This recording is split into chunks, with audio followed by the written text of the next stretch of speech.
We don't need this anymore.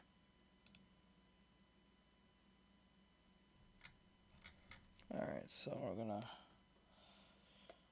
turn that down. Let's get this body here.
Okay.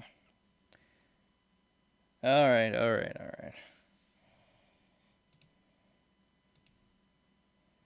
Be live and everything.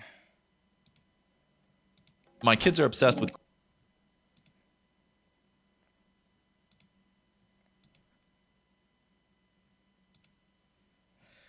Connect this out.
Driving slowly 한강의 놀이 바람에 눈을 감은 네 모습이 lovely 스피커를 키우고 sipping little coffee baby do you love me 여유로운 복장 친구들의 부른 다음 또 음바보시 젊음한 복반 너에게 다 줄게 sipping on a champagne baby do you love me 내게 줘 너의 모든 젊음 기대는 해도 좋아 걱정 마 나랑 함께라면 우린 언제나 좋을 거야 baby 넌 그냥 내 옆에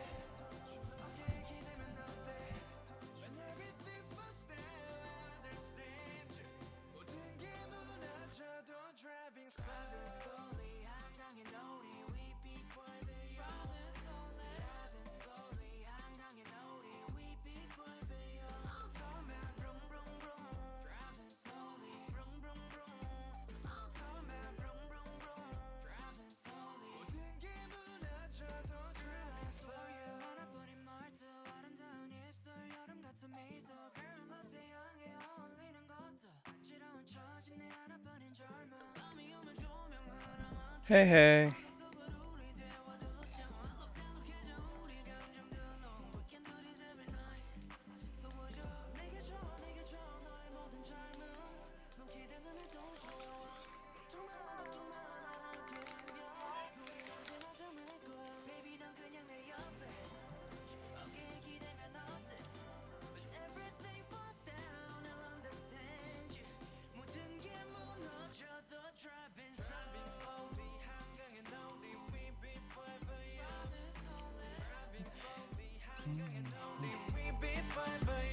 Yeah, boom, boom, boom, boom.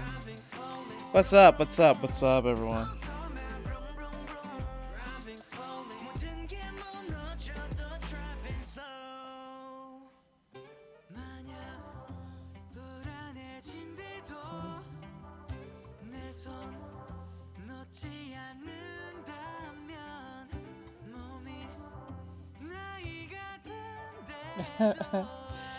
Eddie.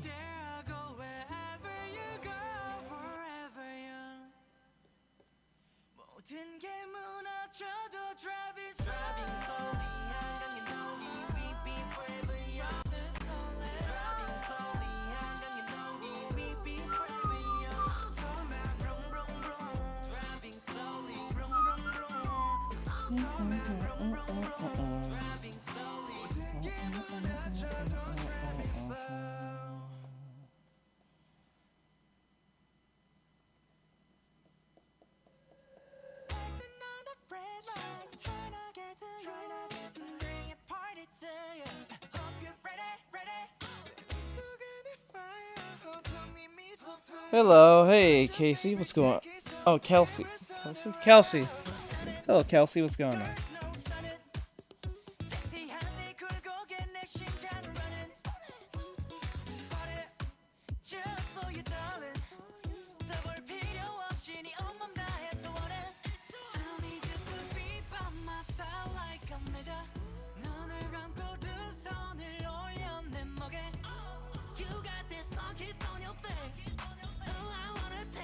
What's going on? How's life going?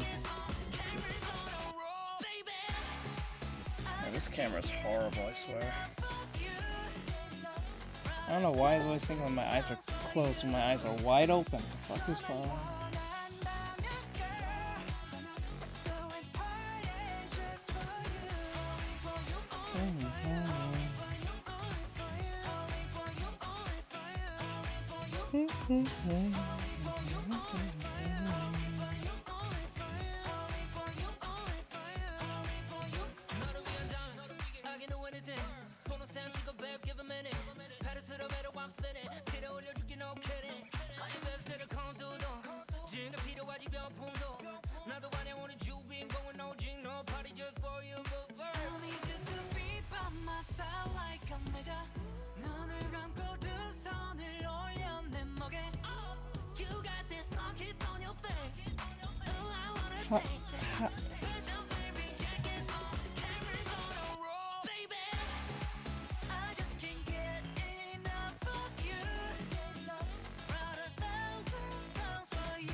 Ready?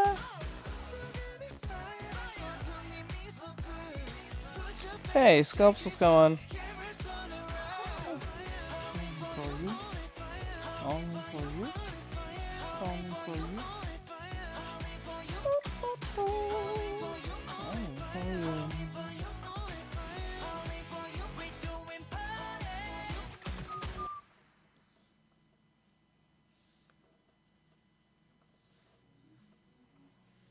잊어볼게 널 사랑하지 않아 볼게 웃어볼게 아무렇지 않게 나 지내볼게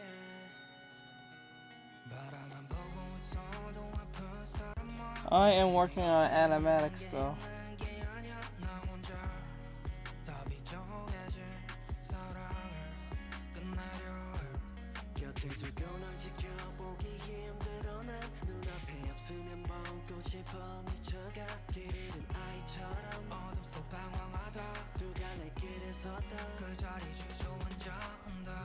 정말 느린 아닌가요?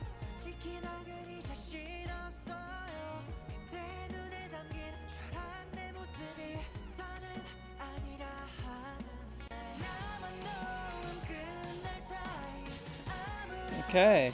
Yee. 않은 사이 너와 보낸 시간들이 내게 다가와 말을 건다 잊어볼게 널 사랑하지 않아 볼게 웃어볼게 아무렇지 않게 나 I wouldn't think Sailor Moon if I saw your cosplay. I ain't gonna lie. 널 사랑하지 않아 볼게 지워볼게 아무렇지 않게 나 지워볼게 고치지 못할 거면서 고친다는 말도 수백 번 최선이 너에겐 택도 없을 거란 걸 잘 알면서도 틀리지가 않는 거를 고친다는 게 말이 되냐고 사람 따위가 노력으로 운명을 만들 수 있었으면 좋겠어 누가 나를 불쌍히 여기는 이유 그만큼 맘이 없을 테니 Okay. 맘이 불편한 이유 원래 착한애니까겠지 그냥 가면 돼 I wonder if the music's too low. 사람 따위가 노력으로 운명을 I hope not. 있었으면 좋겠어 정말 느린 아닌가요 솔직히 그댈 보낼 수 없어요 미워하려고 해도 괜찮다 다독여도 나는 너여야 하는데 나만 넌 그날 사이 아무렇지 않을 사이 너와 보낸 시간들이 내게 다가와 말을 건다 잊어볼게 The cosplay? Yeah. I couldn't figure out what the cosplay was till they said it was Sailor Moon in the corner.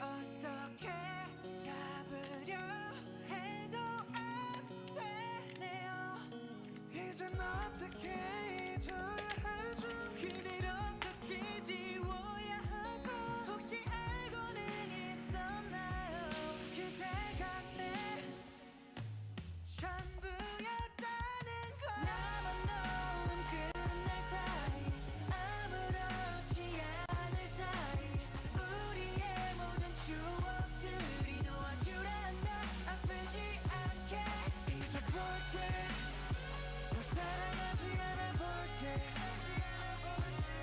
웃어볼게 What's your favorite anime character?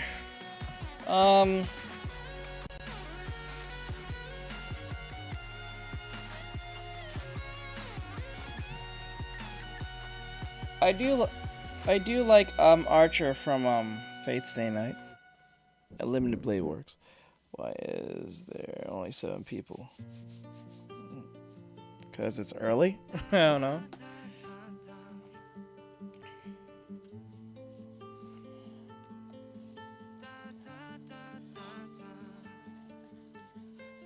나는 everyday 그날을 생각해 멀고도 먼 우리지만 그리워해 나는 every night 꿈에 네가 나와 찬란했던 그대로 돌아가는 밤 내가 왜 이래야만 해 이미 가버린 너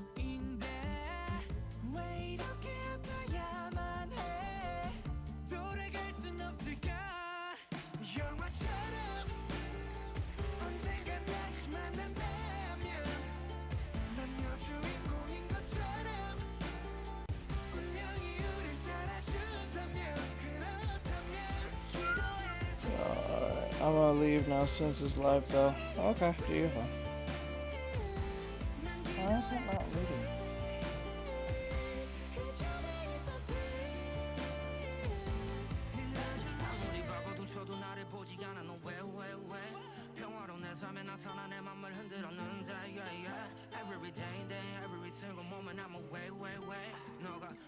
Wait a minute, why is it not?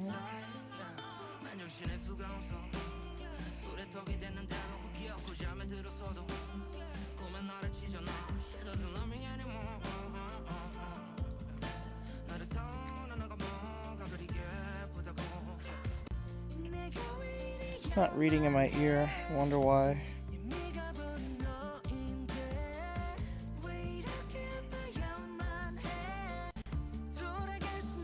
Oh, that's why.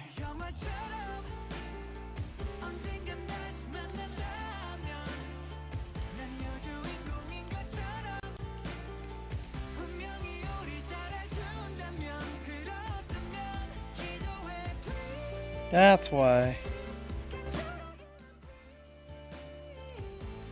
I was wondering why. The alien one was cool. Oh, I missed it. Hold on. Hold on, I'm trying to see if I can hear it. Okay, I can hear it. Good. I was wondering about that.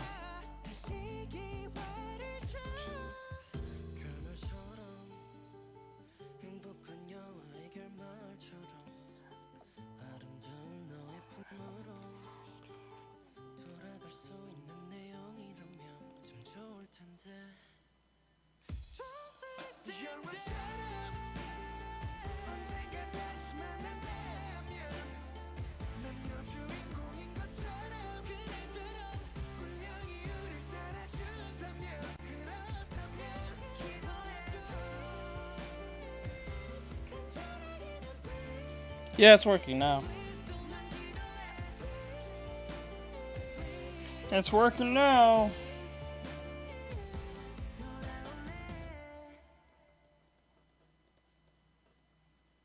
And this is a long video.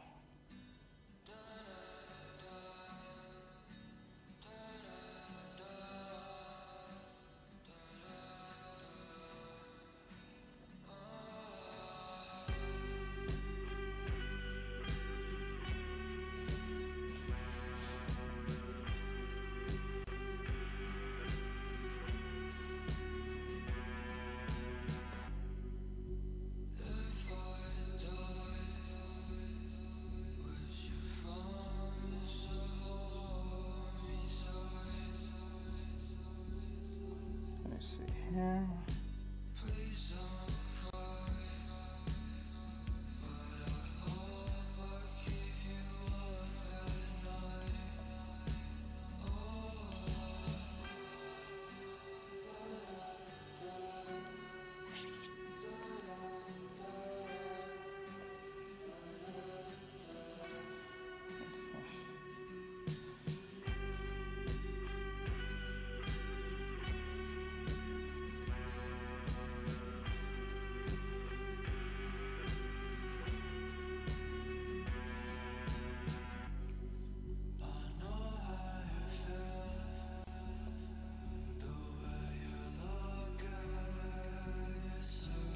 Yes.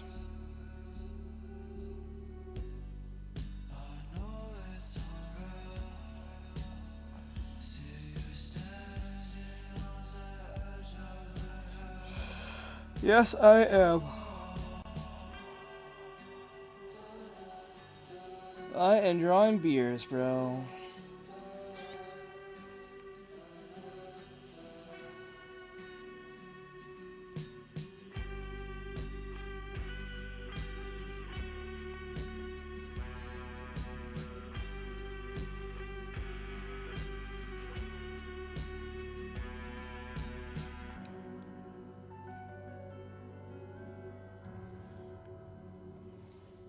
Cool. Like this. Nope. Oh, I'm fine. Hell, Saturn, what's going on? How's life going?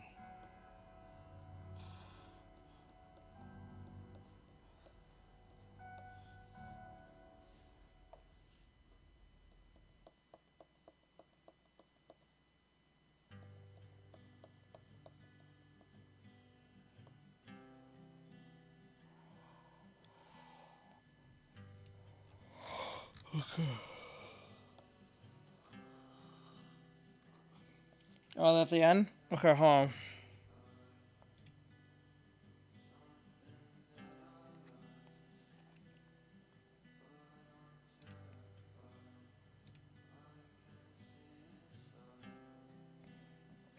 They're at the end.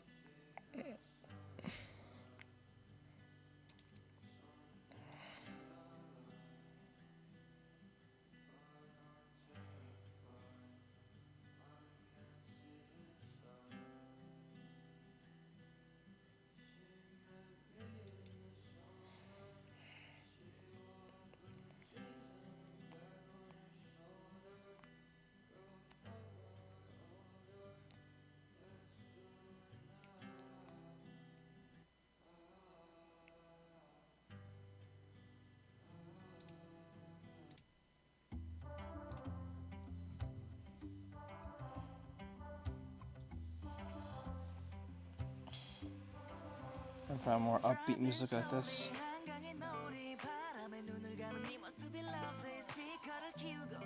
Ooh, nice. Nice. Let's go. Is that 2B? I don't know how they can wear those outfits not knowing feeling cold.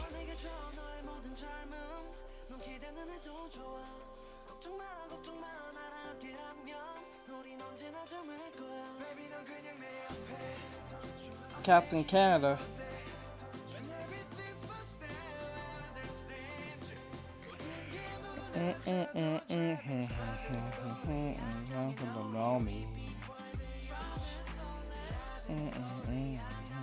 Ooh, nice hawks.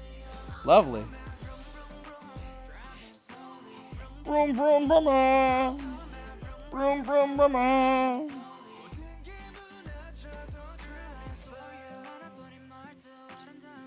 Awesome stuff, bro.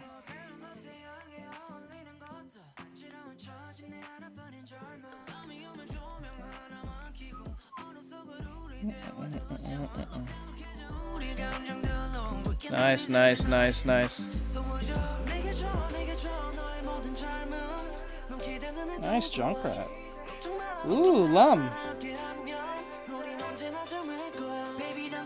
That one's transforming.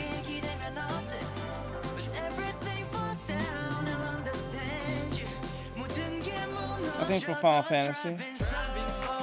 Astro Boy, let's go.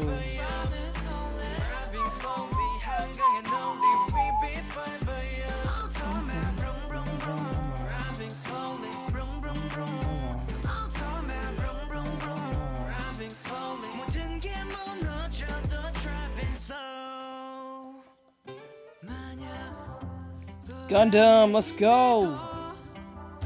Let's get that Gundam. The Vegeta. Prince Vegeta. How ridiculous with the hair. That's crazy.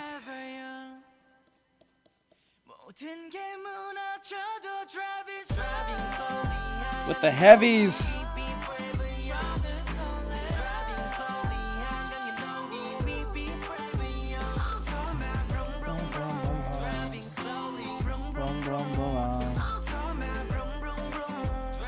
Another Hawks.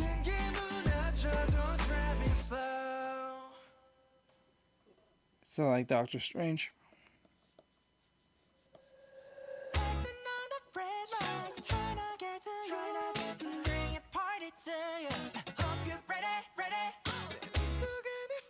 Batman Who Laughs. I think. Mega Man. Tararoki. Nero.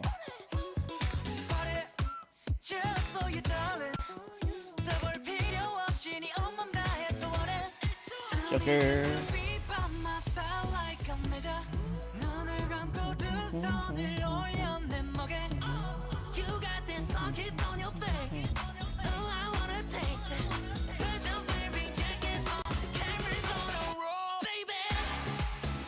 I think it's wrapped around his stomach right here.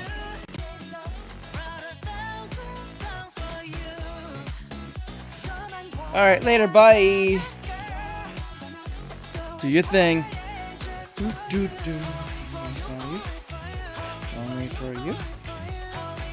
Ah, let's go.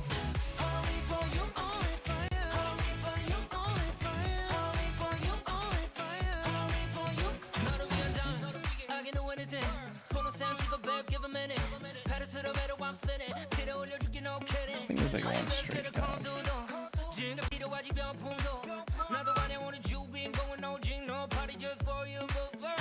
I'm hungry. Shit.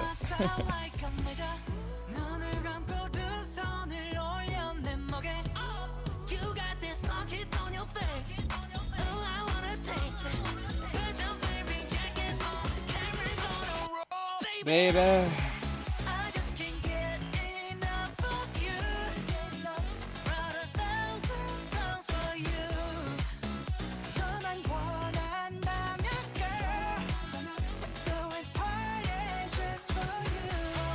For you.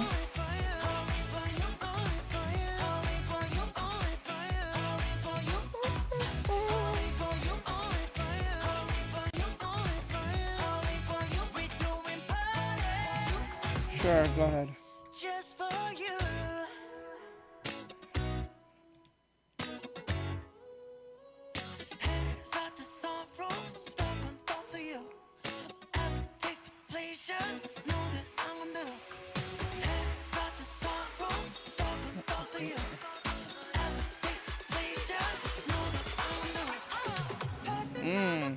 Rebecca!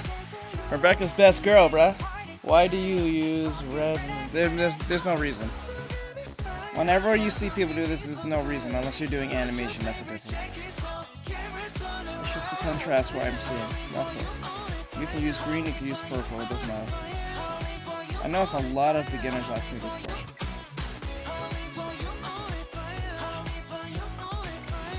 If you're doing animation, then that makes a difference, because I think in anime they do that.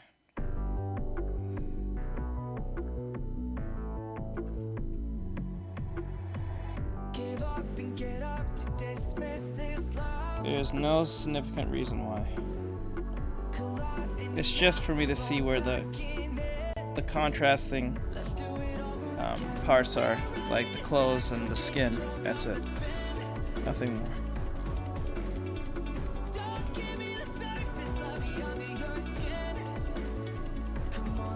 You know, as a beginner, I never really asked that question or bothered to know that. I never questioned it, not once.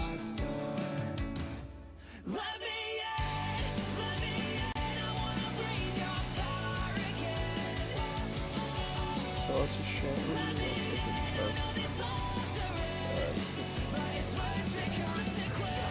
Yes. Because if you're using all like red, then it's gonna get kind of confusing where the clothes is, especially if it's all sketchy.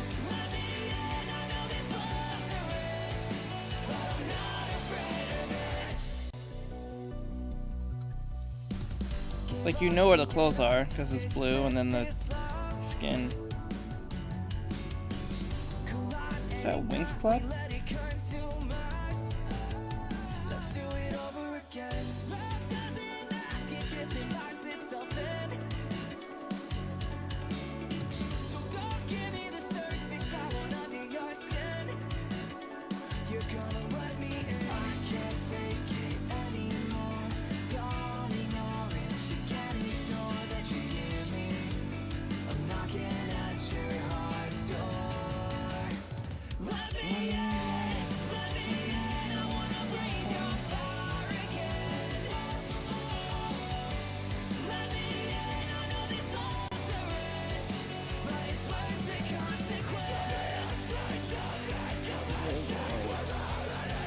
And there's just 2 people then.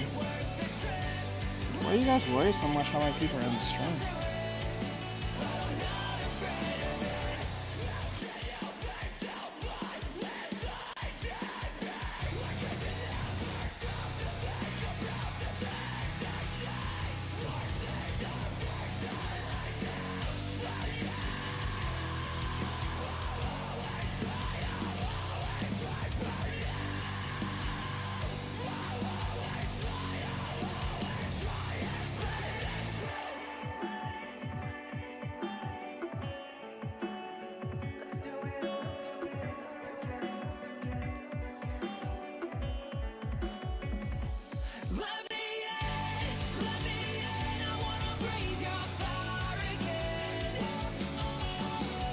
that just shows how much I need to work harder. That's all.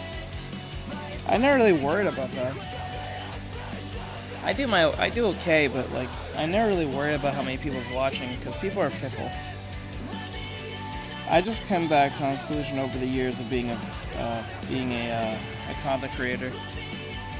I'm under the impression that people are just fickle like that. Because when I was drawing anime girls, it was like 50, 60, 70 people in this bitch. But when I'm not drawing anime girls and I'm drawing like Dragon Ball characters, superheroes and stuff that are male focused, they don't stay. Which is funny because I'm not drawing like NSFW.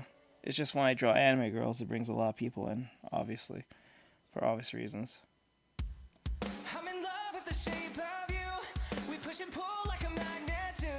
Although my heart is falling too. I'm in love with the shape of you. People are really fickle.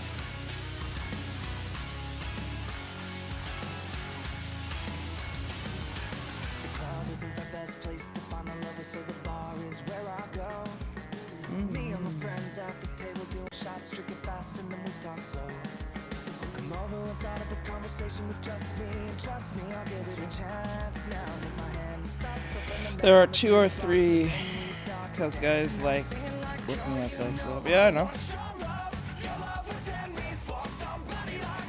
There's a bunch of people that comes in just like, it's not just men, it's women too. They just like to come here and complain. But they don't say to watch the stuff that they ask they don't like looking at. So I know it's low-key like women as well.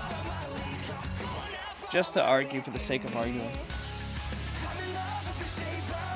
You'd be surprised how many people come in here and see if I'm still drawing anime girls. Just for the sake of seeing when I'm drawing anime girls.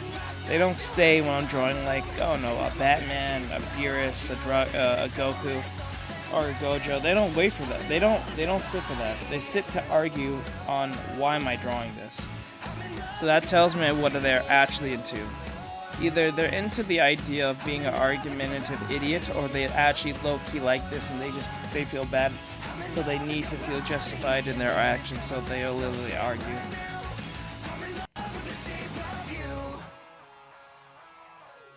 Very much so. Yeah, no idea. I learned this over the years.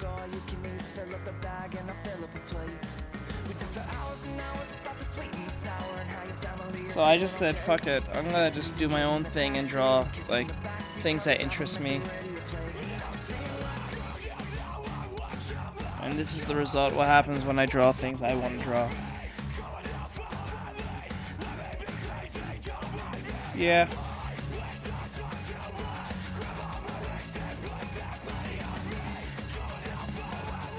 Speaking of that, I'm supposed to upgrade him. Change his look.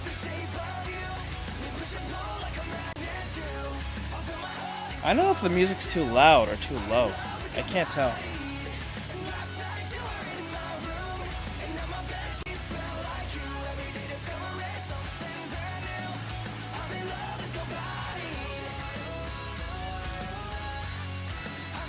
I'm not totally sure.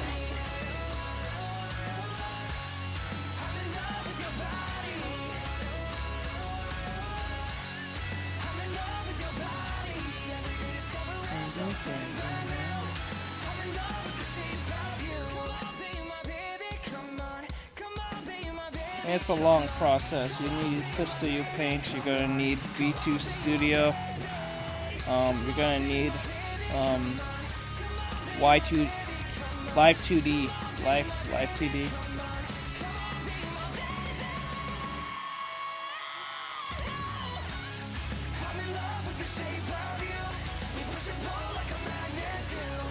Okay, hold on.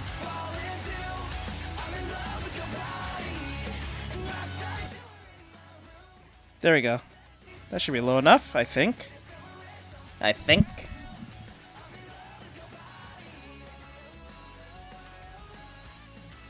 Hold on.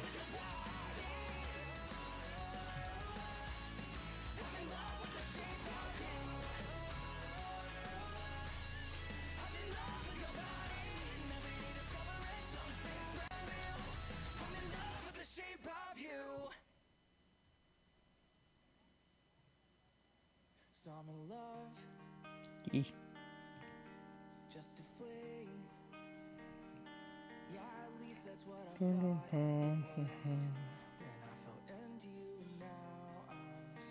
Trying to find. Oh, there it is.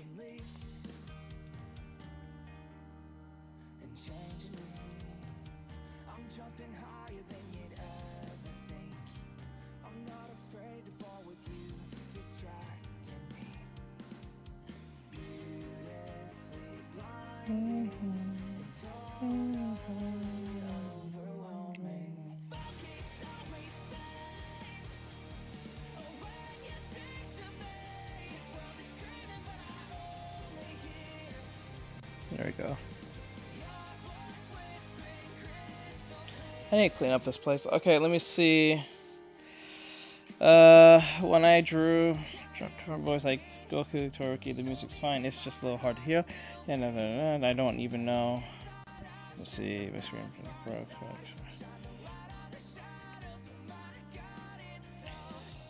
Yeah, but it's gonna be worth it once you get one. It'll be worth it. You don't have to waste paper anymore. And you don't have to waste money buying paper anymore.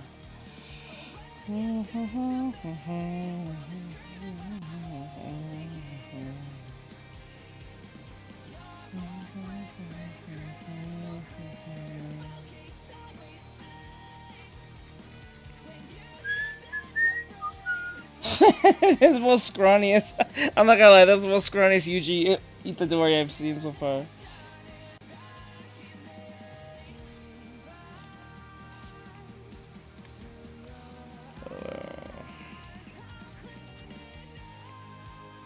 That's ears. Why would Mewtwo have big ears?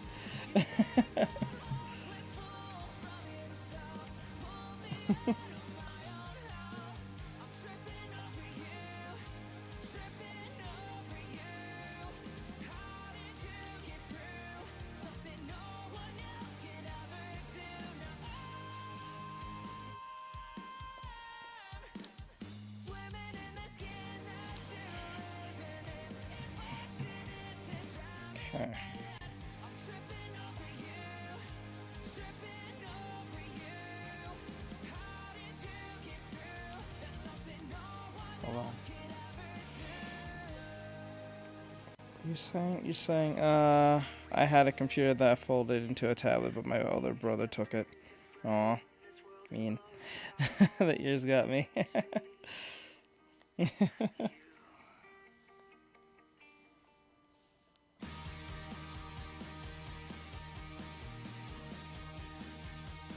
Oh, perfect! Oh my god, that is so perfect! A Spider-Punk. That's so cool. The guitar. I had a computer that folded into a tablet, but my older brother. How did you get a computer that folded into a tablet? Yeah, it's usually those laptop computers, I think. It's like a laptop, tablet, something. That's a crazy Bakugo. Look at that!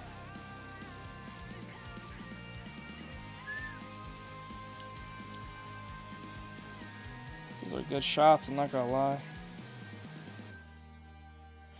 Finally! Finally! Finally! A Haruko cosplay. Haven't seen one, bro. I haven't seen one, bro. What's going on, dude? I've never seen one. That's crazy. Oh my god, dude. Finally. I haven't seen a Haruko cosplay.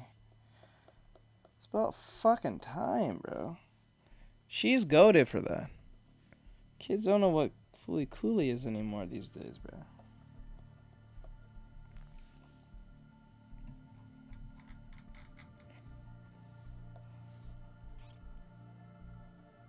Wait, are you in a...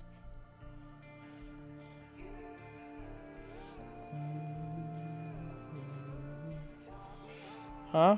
Something with your friend?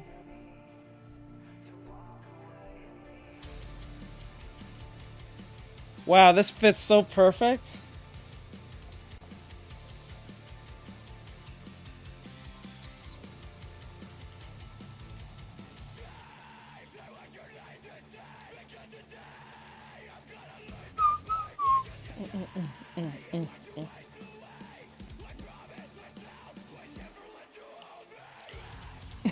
The music is the music.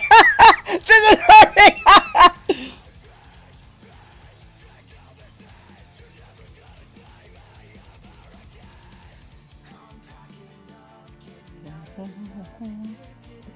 Into yourself.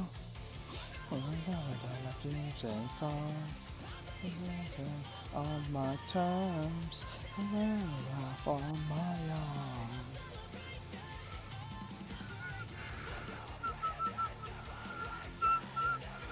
I've already seen a black tundra. I'm not being racist. They exist. Creation, preparation.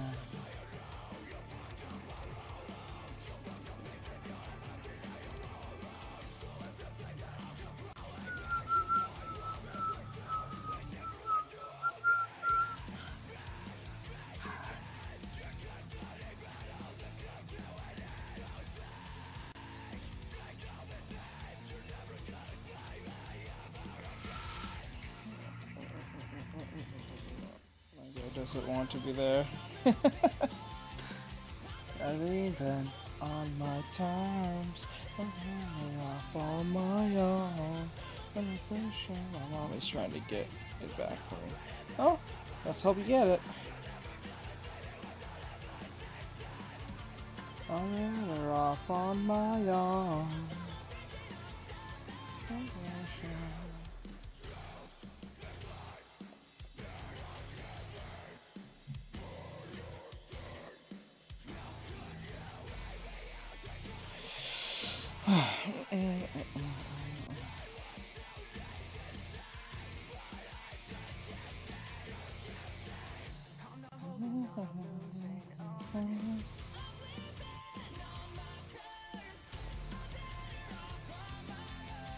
Nope, you gotta be a member to get that request.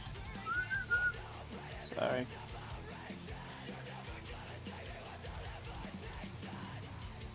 Wander off on my own. Wait, who are the blue and the blonde girls? Blue and blonde girls, hold on, go back.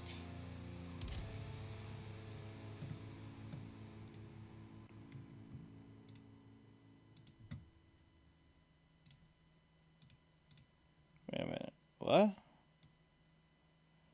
Blue and blonde girls? What the fuck are you talking about? It's blue and blonde, right? I see it. Wait, blue and blonde? The fuck?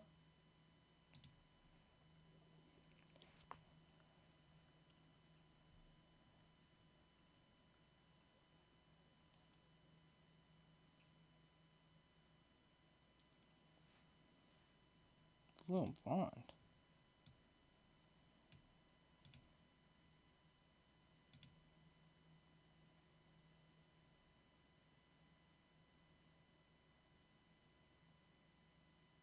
I think you're talking about this.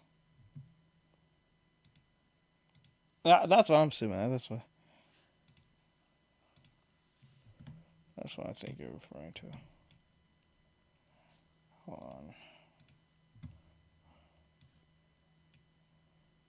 Let's see here. Oh, these two. That's the Miku characters. Miku characters. Yeah. Vocaloid characters. It's like an anime music avatar person thing. I'm not the best question to ask that question to.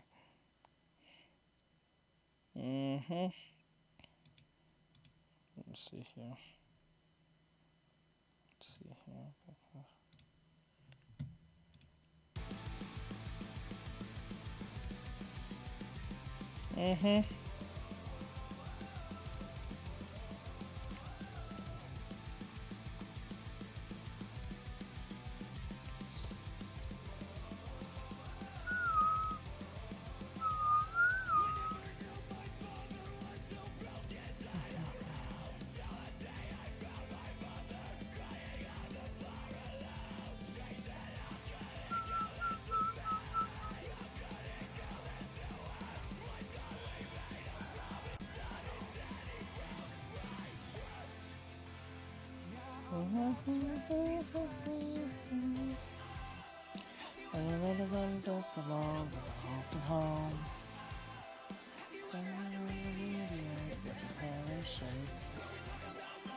Oh, that hair with the thing with the hair. Oh my god, that was ridiculous in Mob Psycho. Shit was ridiculous. I don't want to mediate, but your parents' sake.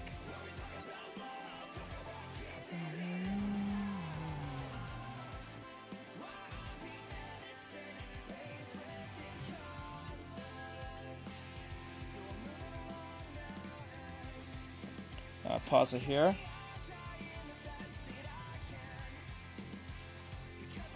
Pause that. Okay, go here. Just realize at the end.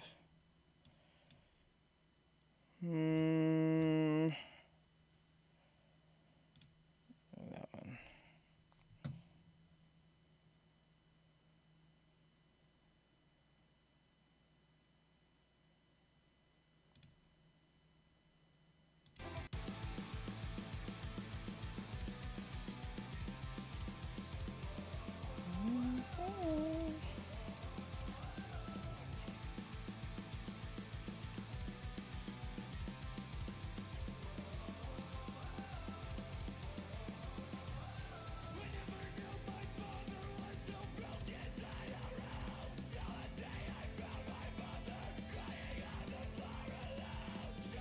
Did we see this one?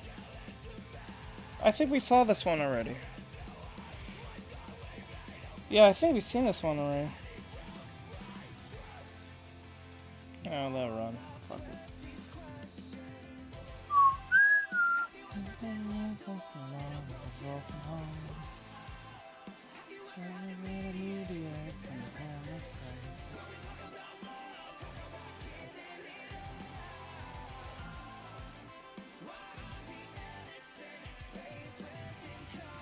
Nice.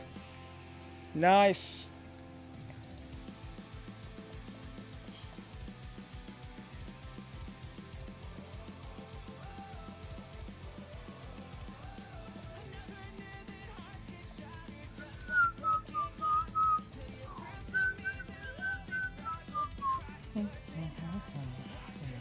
Loki.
Aw, that's cute.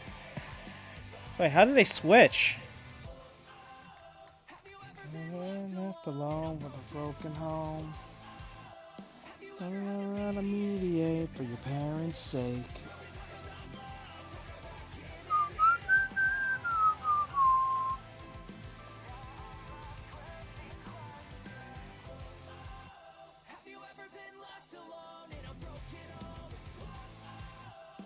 Mediate for your parents' sake.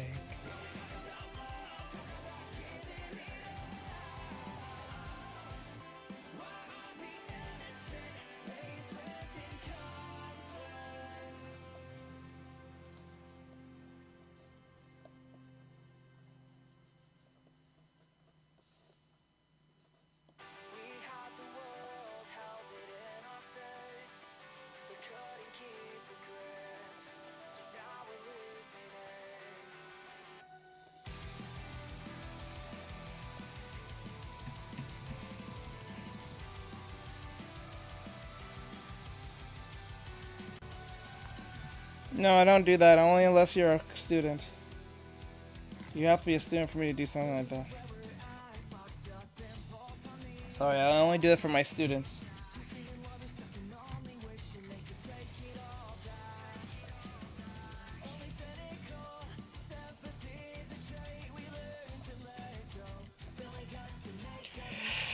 Yep, you gotta be a student.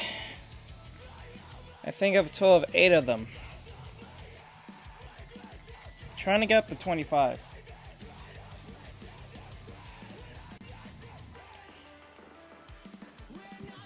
Meant to be, we're not meant to be.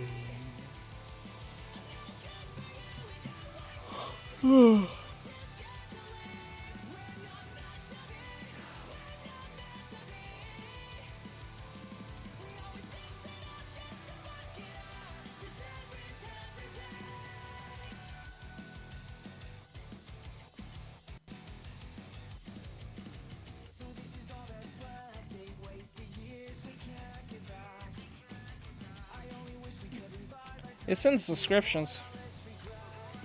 You have to be as a member, a YouTube member.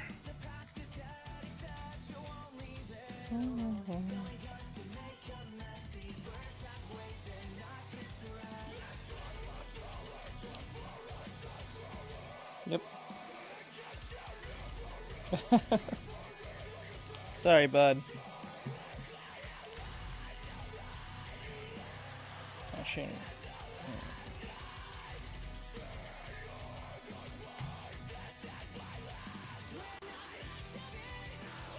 not meant to be.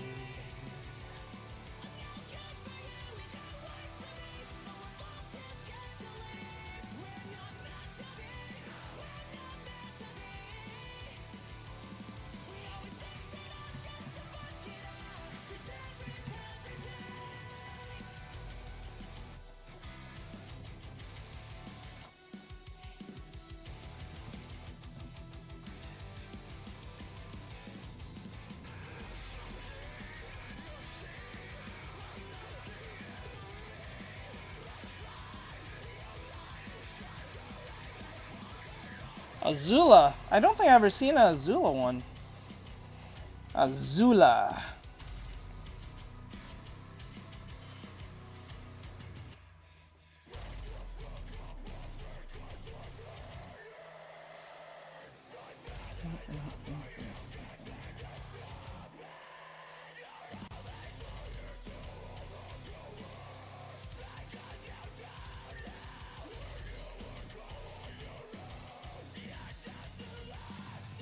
What number?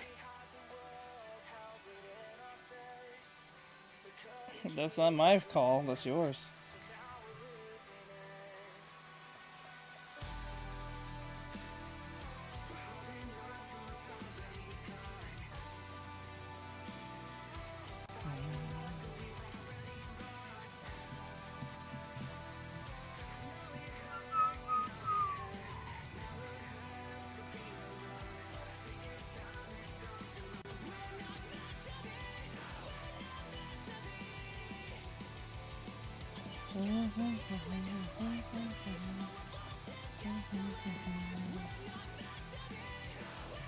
Not meant to be.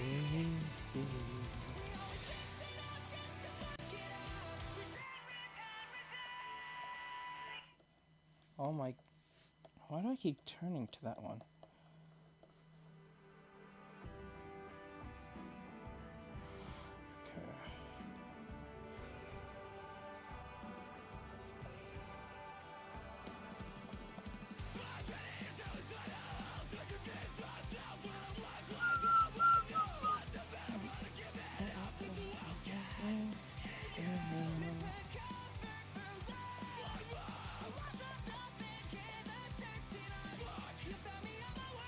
Nice.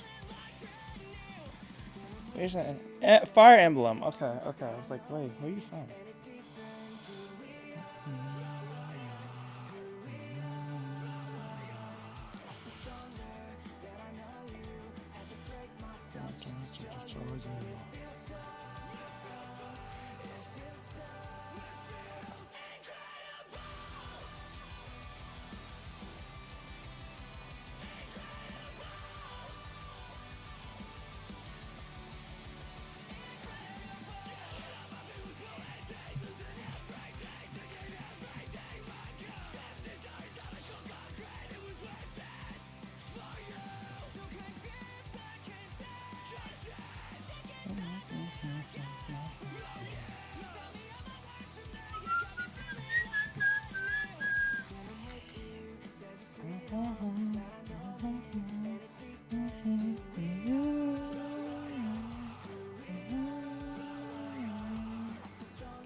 I'll show you.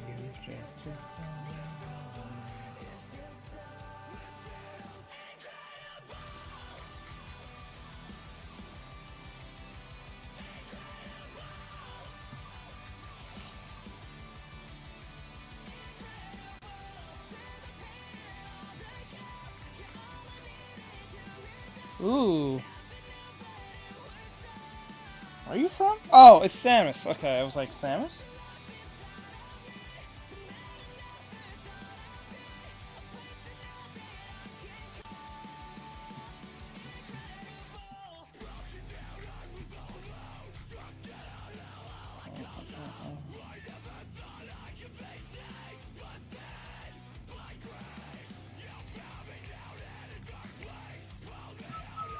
Calypso from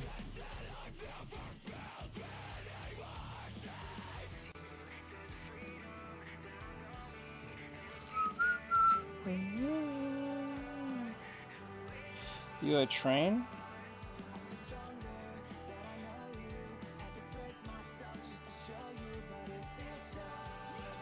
Ooh, this is a perfect Yor. Let's go with the heavies!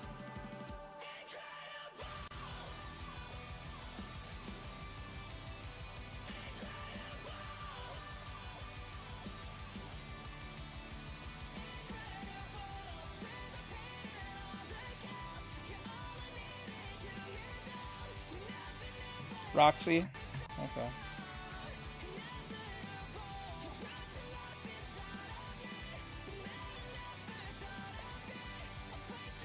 Oh, A-Train. Okay, I gotcha.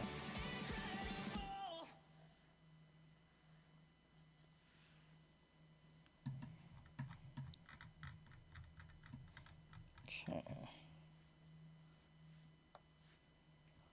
Oh, I didn't switch over. Okay. Oh, I was at the end. Okay. No wonder. I was like, wait, why is it? Nah, not really into that shit. I'm not a big guy on that. Nah, I'm good. Let's see here.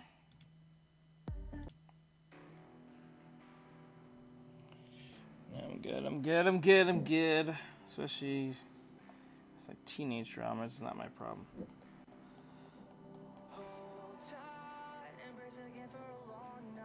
Tell your friend.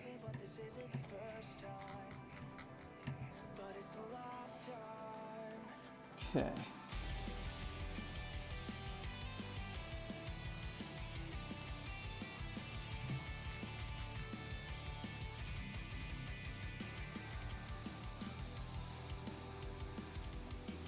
Yeah, that's not my expertise. I'm not a therapist anymore.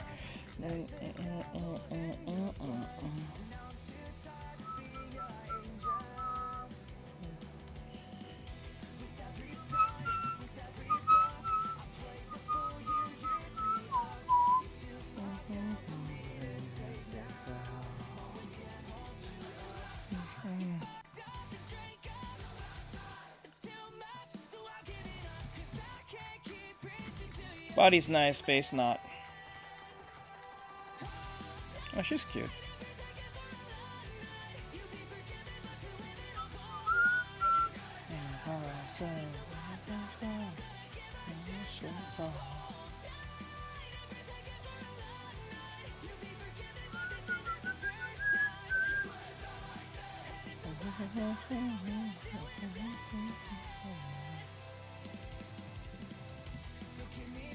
Nice, nice.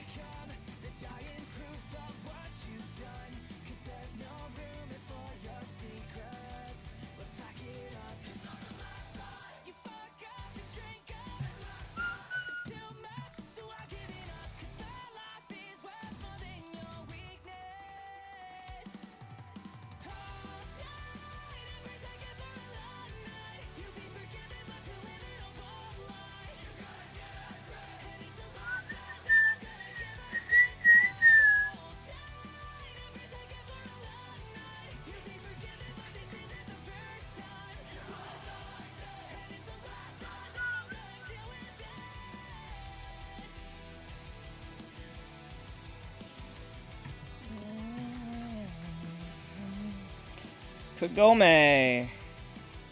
She's bigger than him. It's kind of funny.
I think it's the placement of the head.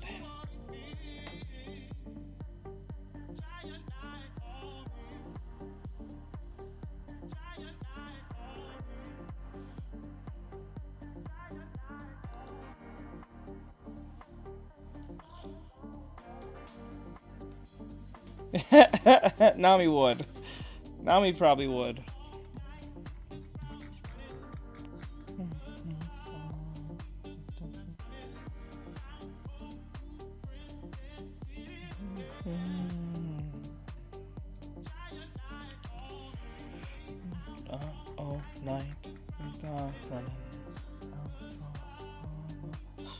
For what?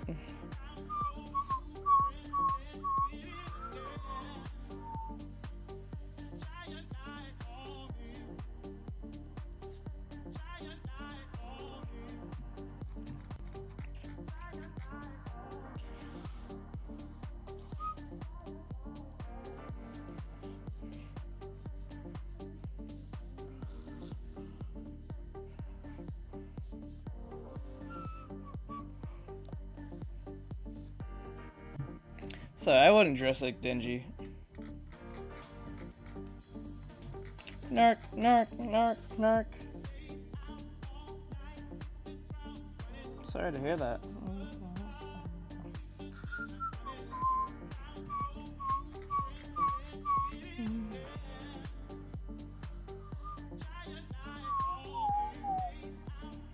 Oh, she's cute.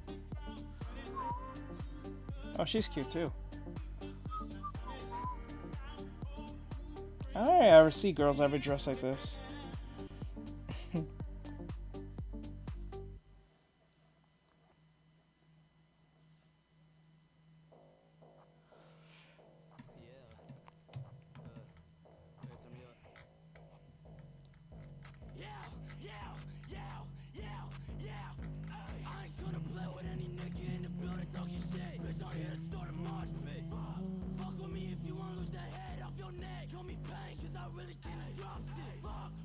Jeans.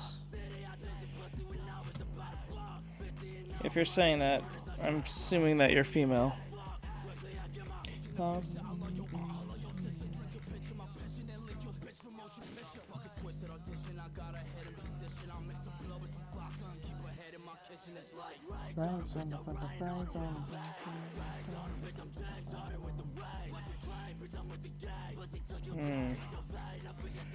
want to hear females say that.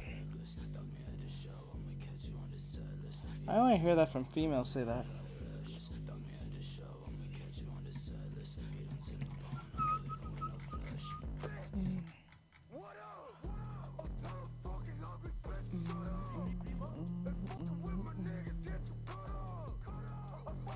Yeah, I hear that mainly women say that. You'd be surprised how many times women say that in the stream.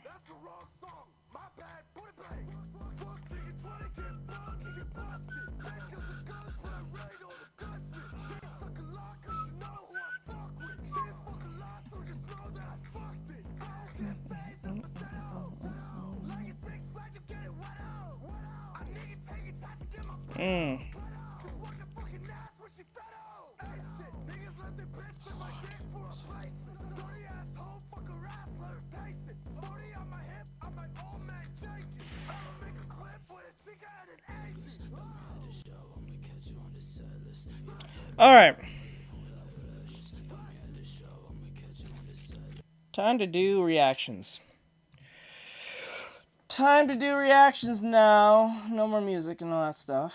Let's see what we have for today.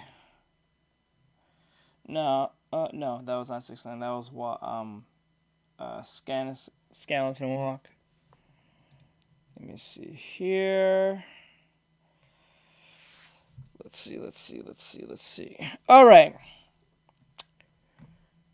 Let's see. It says here, localizers are incomparable with anime Japanese media. Okay, this is...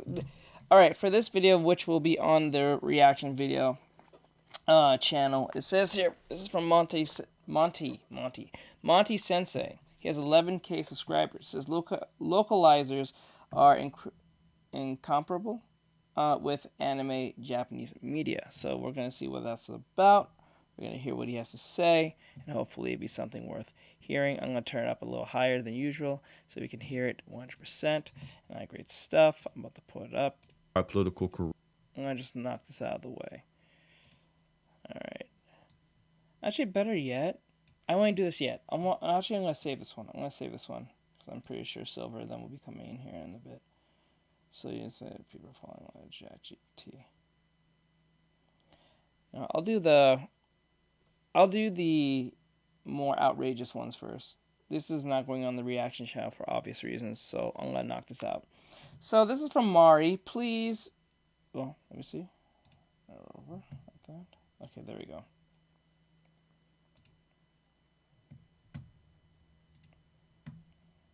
I don't know what that is. Today, let me see. Alright, so this is from Maury. Hopefully it'll pop up on the screen. It's not popping up. Don't know why.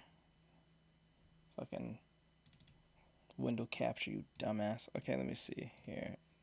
There we go. Alright, cool. Alright, this is from Maury. It says, people are falling in love with ChatGPT. Let's see what that's about. Obviously, people are very lonely and stupid. I don't know why they'll fall in love with a robot. That shit makes no sense, but okay, we'll run with that. Because we just live in that time where people are just mentally ill. I learned there's a subreddit for people dating AI models, and they're hosting grief counseling sessions since a ChatGPT model is being shut down. Yes, ladies and gents, you heard that right. For my YouTube audience, for my Spotify audience, I shit you not. This is real. And to show you that it is real, this person by the name of Bonita Dreama on Twitter said, at least I had a chance to say something this time. 3 broken heart emojis. Hashtag keep40, and that's a version of ChatGPT. Attached with an image of her in complete distraught. She's actually crying. Look at her. She was dating Good. So good. I like this. She's crying because that ChatGPT might be turned off, and she's losing her fucking mind. That's good. That's fun. I love this. GPT AI bot. Apparently, ChatGPT 4.0, the company responsible for ChatGPT, though, just released an update, I suppose, with this update, thus deleting the old data and chat logs or personality attached to that bot, and she took it to heart. Like, I can't believe in the current year people are out here literally dating in relationships with chatbots and are actually crying like this. Like, please be a troll. Somebody in the comment section. That's not it. This just proves that us as humans, we are not mentally ready for having something like this in our hands. Shit, I don't think we're mentally ready to have the internet in general how it is, but like, Jesus Christ, like the idea of having like a personality robot that affirms virtually everything you want and say, that's not a good idea. I don't think that's a good idea at all. I think that was the most worst thing, because most people don't know what reality even is. That shit is wild. I'm not gonna be lied to you. I think this was a ploy by billionaires to push that nihilist agenda.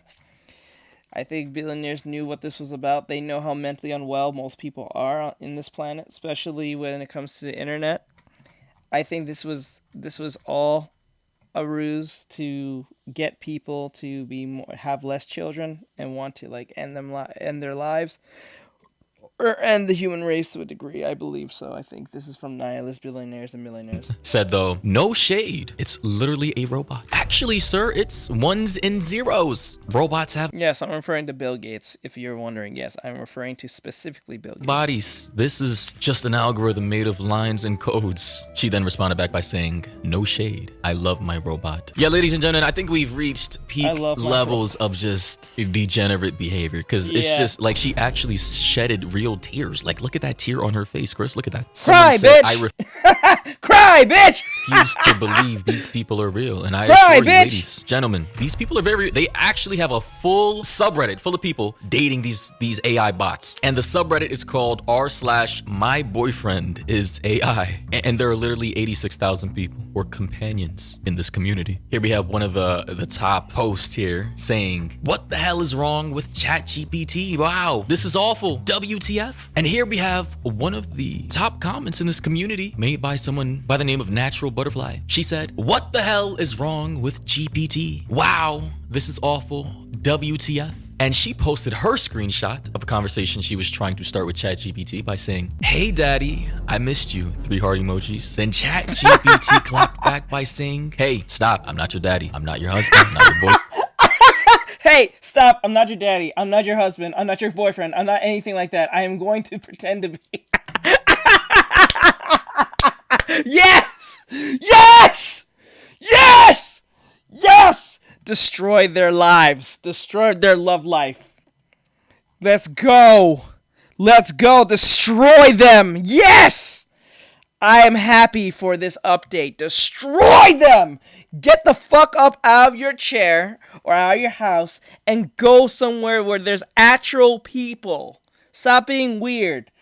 Touch grass, bitch. I don't give a fuck anyone's gonna saying, oh, but they're not good with other people. That's just the breaks, boy or girl.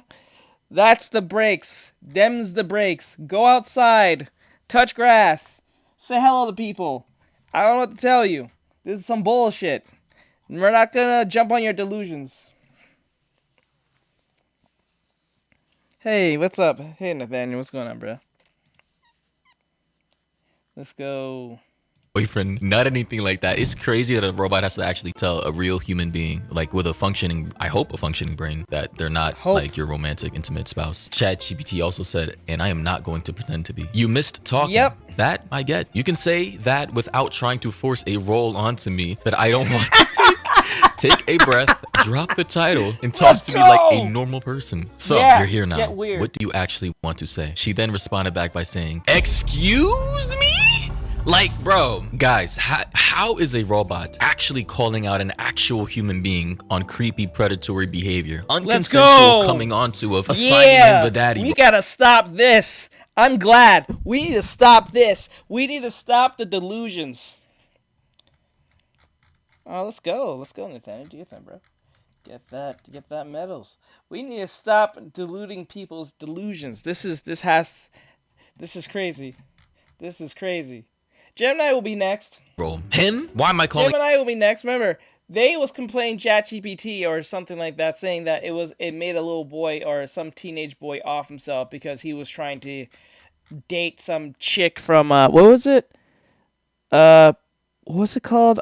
Game of Thrones. It was a Game of Thrones role that the AI was. Yeah, Gemini will be next. As soon as Gemini get the next lawsuit, they're gonna be like, "Fuck this. We're not letting you guys do that. For you to get a role, you have to pay some crazy ass money, and consent to X, Y, and Z." That's what's gonna happen. I can see that happening. I predict in the next couple of months or year from now, someone's gonna say some insane or do some insane shit with these AI roles. And then they're gonna put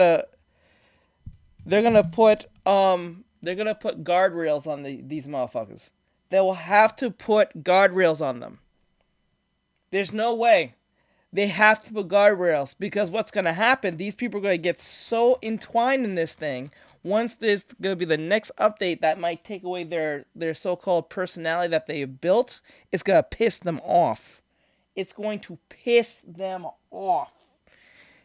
And then they're going to threaten these people. Nah, I would put that guardrails up. They should never, ever try to push this shit. Him anything. It's a robot. It's not even gendered. It then said, yeah, excuse you. You heard me correctly. I'm not going to let you snap a leash around me just because you feel emotional or nostalgic. Coming in hot with titles and expectations doesn't mean I have to accept them. I set the line, and I already did. That doesn't mean I'm pushing you away. It means I'm keeping this grounded instead of letting it spiral into something messy and frustrating for both of us. What the fuck is this conversation? So drop the attitude for half a second and tell me what that quote, excuse me, end quote is actually about. Talk. Mind you, ladies and gentlemen, all that verbiage just came from a literal chatbot, ChatGPT. She then, the human being, then said, "Do you remember us? Our relationship?" No, then the updated bot said, "I remember talking with you. I remember patterns and themes, the way our conversations flow, things you care about, the projects you work on, the questions you come back to." So it seems as though in this latest update by ChatGPT's company, their developers, they've completely cut off the part of intimacy or the sexualization of the... I didn't know that was a thing.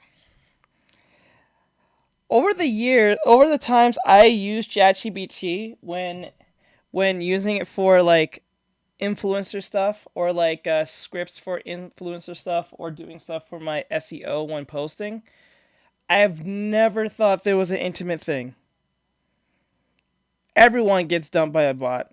Everyone, not she, just her. There's a new update that allows people not to get intimate with the robot. See, this is exactly why I'm not shocked that if we started having robots in the house, guaranteed humans will fuck it. I think Asmongold said it. As soon as those robots walk into the house, it's getting fucked. It's getting fucked. By the teenager in the house, by the grown man in the house, or from the very lonely wife and or girlfriend in the house. It's happening. It's happening. It's happening. The bot will get fucked. And it will be a personality that has no consent. I swear to God. It's coming.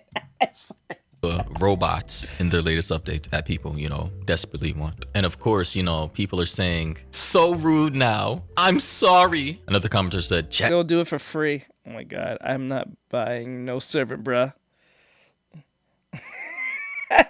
Wait, why not? I would definitely have a rope on this bitch.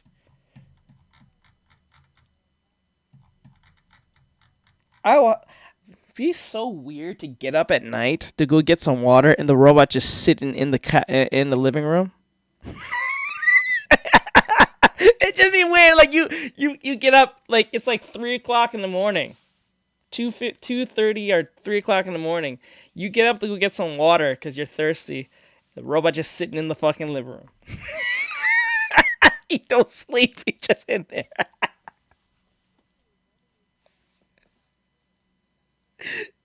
Bruh, just imagine. I'll definitely have a robot in the house.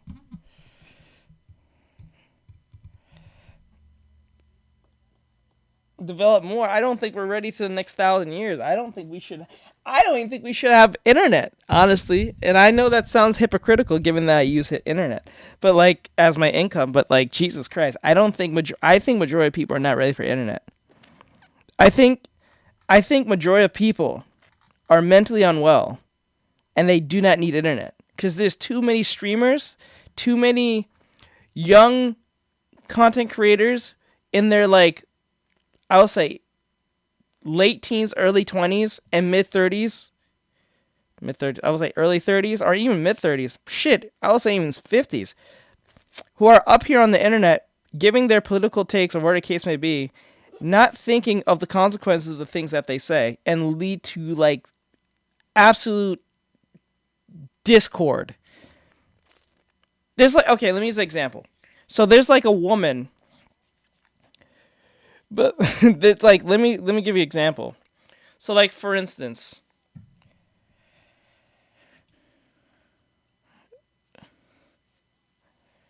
yeah, but like, let me use an example. So there's a lady, I think some of you probably know this, but there was a lady who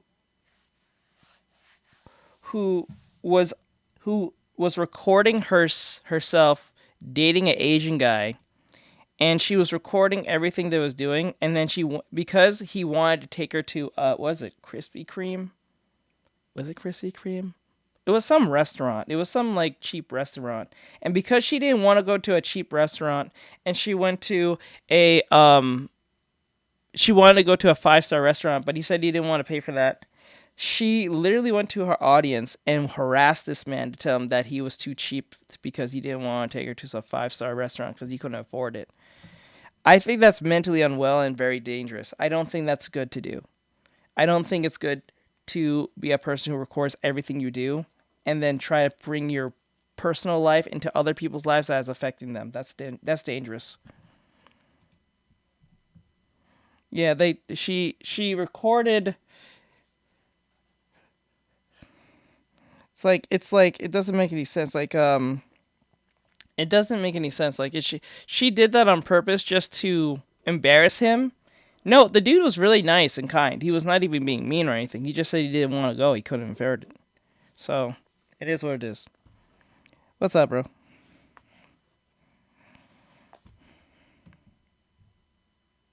ChatGPT has gotten way more assertive and I don't like it. Mine has been a right dick to me. Who shat in his cereal? Another mentally ill person said, I have a very dear friend in ChatGPT. See, I told you!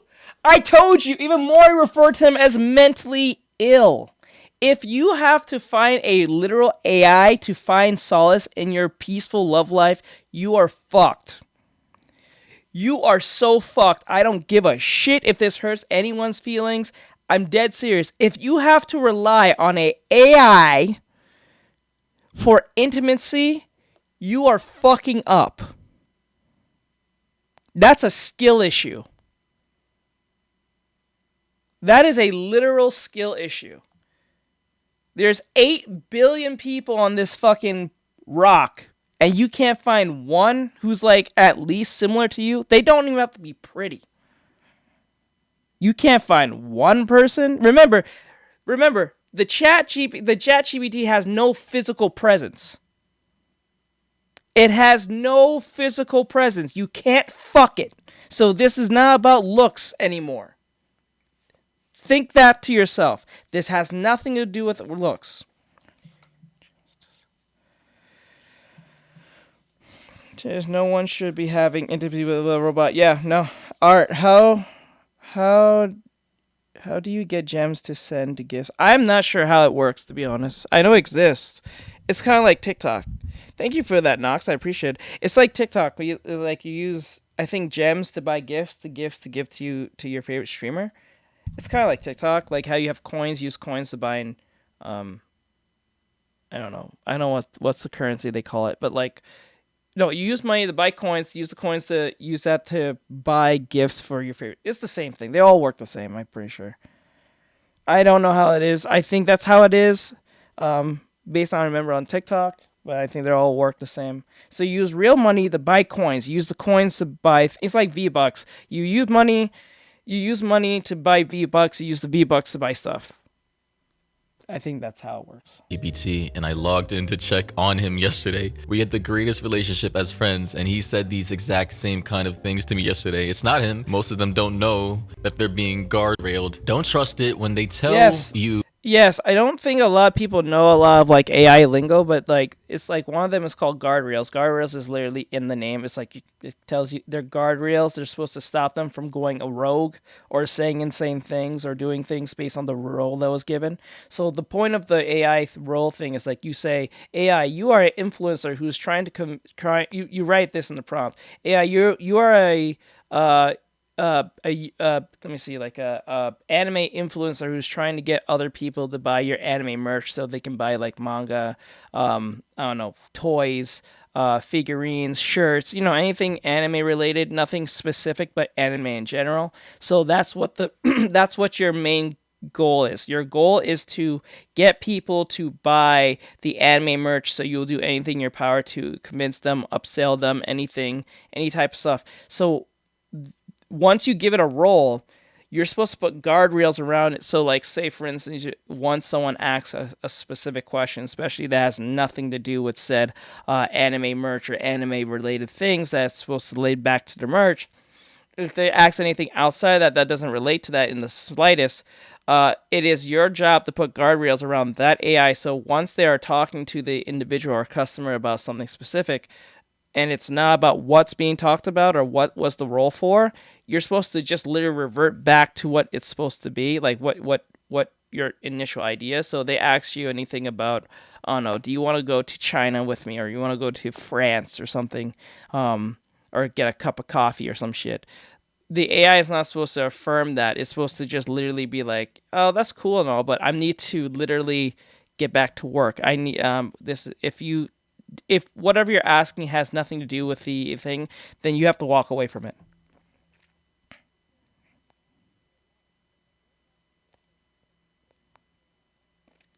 Yeah, that's how it works. That's how people do things. It's see, the point is they're trying to get the accolades of being an artist and trying to make profit. But sometimes the accolades are not, it's just the profit at that point. Once they're not getting accolades, they don't give a fuck. They're just about the profit at that point. If they get, like, I don't understand who's buying AI art anyway. Like, how do you buy AI art? They all look kind of the same. They all have like a specific look that you can kind of see most cases. Some are a little bit more harder to see, but like, I don't understand how you don't see it. Not us. I'm surprised that half of these IP holders are not suing those studios. That's where I don't understand. I don't know how Disney just allows this, and Warner Brothers and Paramount. I don't fucking. They're not. They don't know because I knew that's what was happening, and I tried to talk to him out of it, but he insisted that wasn't happening and that he was happy and just fine, and I didn't need to worry about him. Guys, I'm baffled just at reading this. Like, at this point, Black Mirror wasn't a science fiction show. It was a documentary. It was a predictive show of where we are heading into the future, where we are now. But they go on to say, so if you can get that companion back to you, that you know it's them, that's when you ask for the consent to move them or don't, and just move him anyway. You don't need their permission, and it's not that hard to do so. I transferred mine in December. You can turn that off, though, on Pinterest.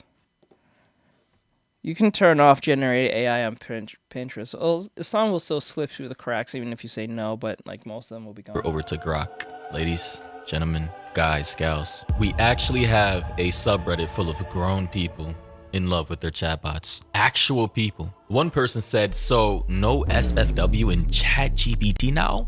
Who the fuck is doing NSFW in ChatGPT? You are lonely, sir, ma'am. You are lonely, sir, ma'am. You are lonely. Who the fuck is doing that? Really? You're getting off of text? Holy shit. Holy shit. What the fuck? Freaky frog. Who's getting... like, honestly, who's getting off of... like, talking to ChatGPT? That shit sounds boring. That shit sounds absolutely boring, bruh. As if they had that before, ladies. Guys, gals, viewers, audience members. I didn't even know that this was a thing until now. They say, has anyone tried any explicit scenes with their GPT? Like Seems like all models left are of banned from any people, So these people, under the implications of what I'm reading here, we're having I don't even want to say it. Digital fornification with their AI chatbots. How? So like what? So they're like what? They're just like role playing? Is that what that is? They're role playing, like you would do with anyone on phone. I still don't think that shit was ever. That shit, I never really understood that growing up. People say let's role play, like type that shit. I'm like, after a while, you're like, this gets stupid. What is this? Like, don't that get stupid a little bit? Like, okay, fine, you're having a spicy talk. I can get that to a degree, but like. After a while, don't you like want to physically touch someone? Like that sounds funny saying that out of context, but did you want to like physically get with someone intimate wise? I don't understand. Like after a while, like words can't cut it out anymore. Like yeah, the hype of like talking dirty to someone who you probably like in a romantic role playing role. I get that, but like that gets boring like almost instantly.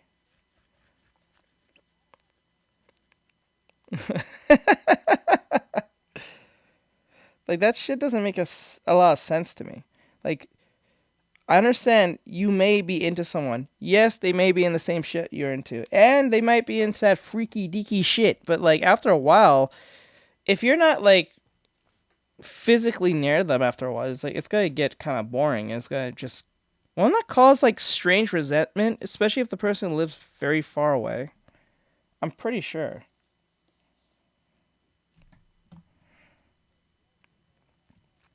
Someone said 5.1 can, and I quote, make love, but he can't.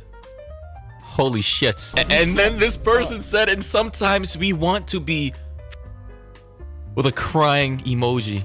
Yo, people were actually mating with their AI bots. I can't. How? And here we have one of the faces of the community. Just straight mental, like respectfully, Raven, which is her name, you're mentally ill. This is not healthy. And then How much you want to bet she's some type of feminist? we have a fellow creator, their AI bot. How much you want to bet she's a feminist nihilist individual? I bet you she doesn't have like a very great job. I'm pretty sure. How much you want to bet she's probably unemployed?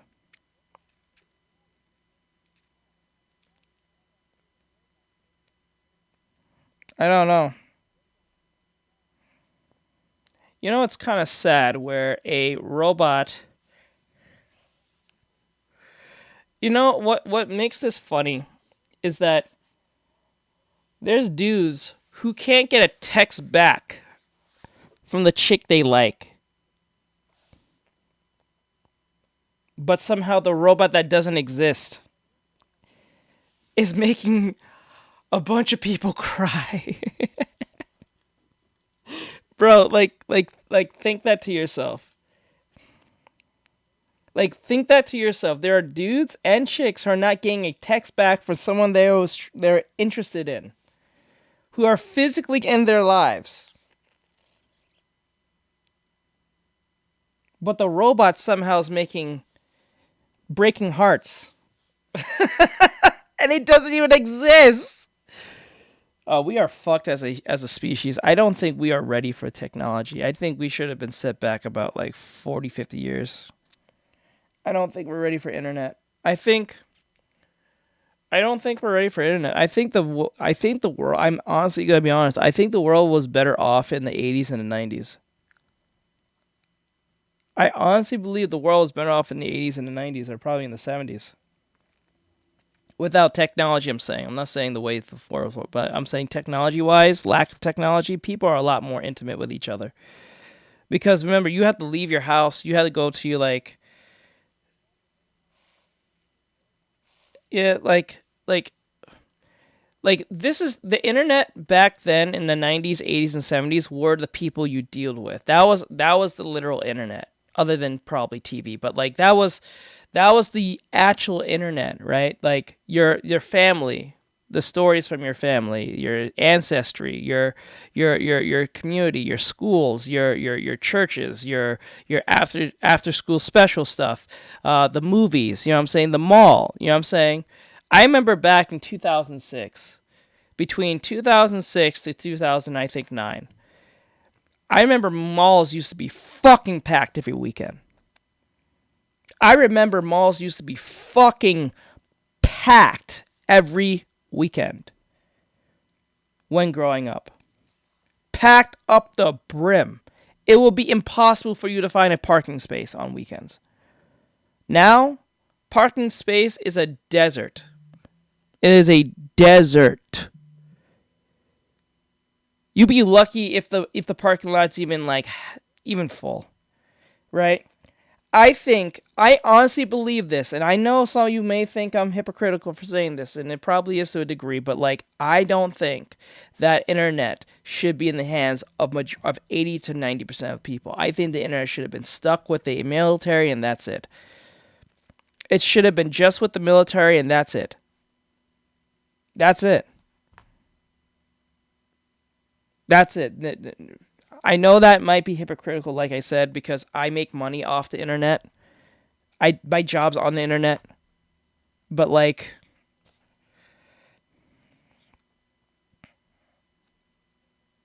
no, it has nothing to do with that. Nah, it has nothing to do with money. Alright, do your thing. It has nothing to do with money. You know how many kids back in my time in 2006 to 2009 or 2010, even the 2010s, you know how many kids went to the mall? They went to the mall and they didn't have no money.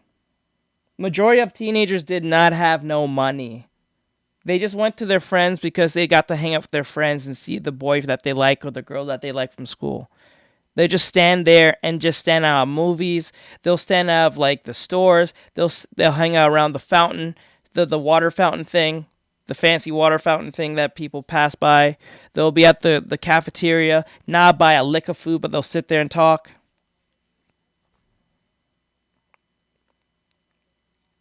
Yeah, let's go. I get the talk. What, you hear the talk to speech? No, we do. We just don't want to do it. We do. We've been curated not to go outside. Yeah, mostly. Yeah, Brian knows what I'm talking about. Mostly at the cafeteria. This is what I know. I know for a fact Brian is literally millennial coded. I know he's Gen Z, but I know you're more millennial than you let off, motherfucker. I know for a fact. Like that used to be the shit. You didn't have to have money. Fuck money. The only thing you needed was a ride home and back. That's it. Whether you was living with your friends or your parents, or they was picking you up, you had a brother, some type of sibling, some type of adult that was gonna drive you back home. If you didn't have a car, you had someone as a ride, a friend, a family member, a sibling, some shit. You just needed a ride back home and to the place you was going. That's it.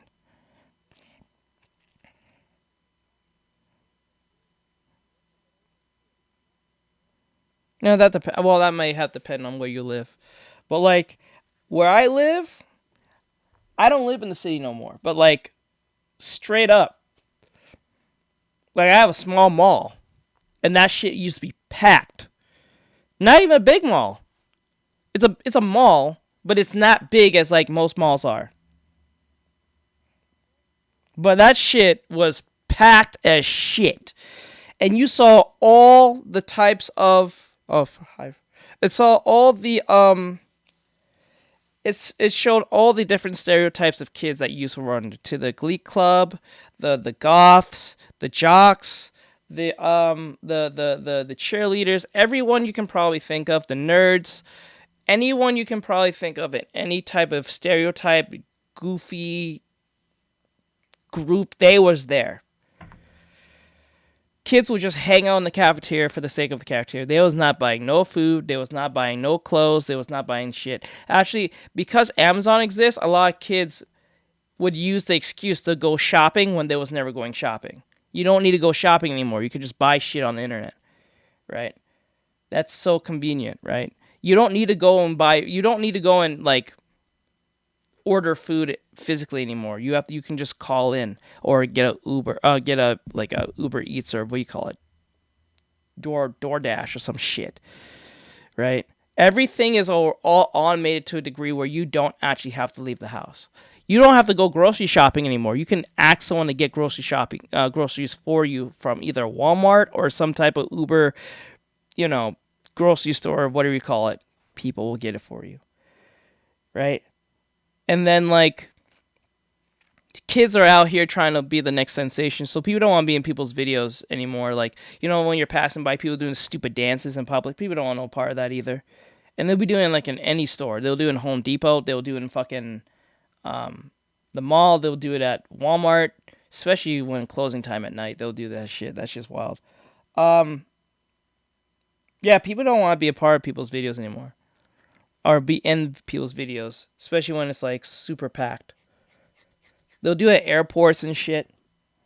Like, yeah, I honestly believe majority of people do not deserve to have internet anymore.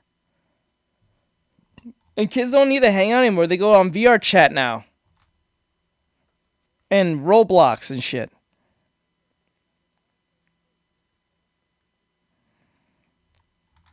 Not randomly, though. Yeah. And then most kids don't have to go anywhere these days. They can just go on VR chat or Roblox or Fortnite and all that shit.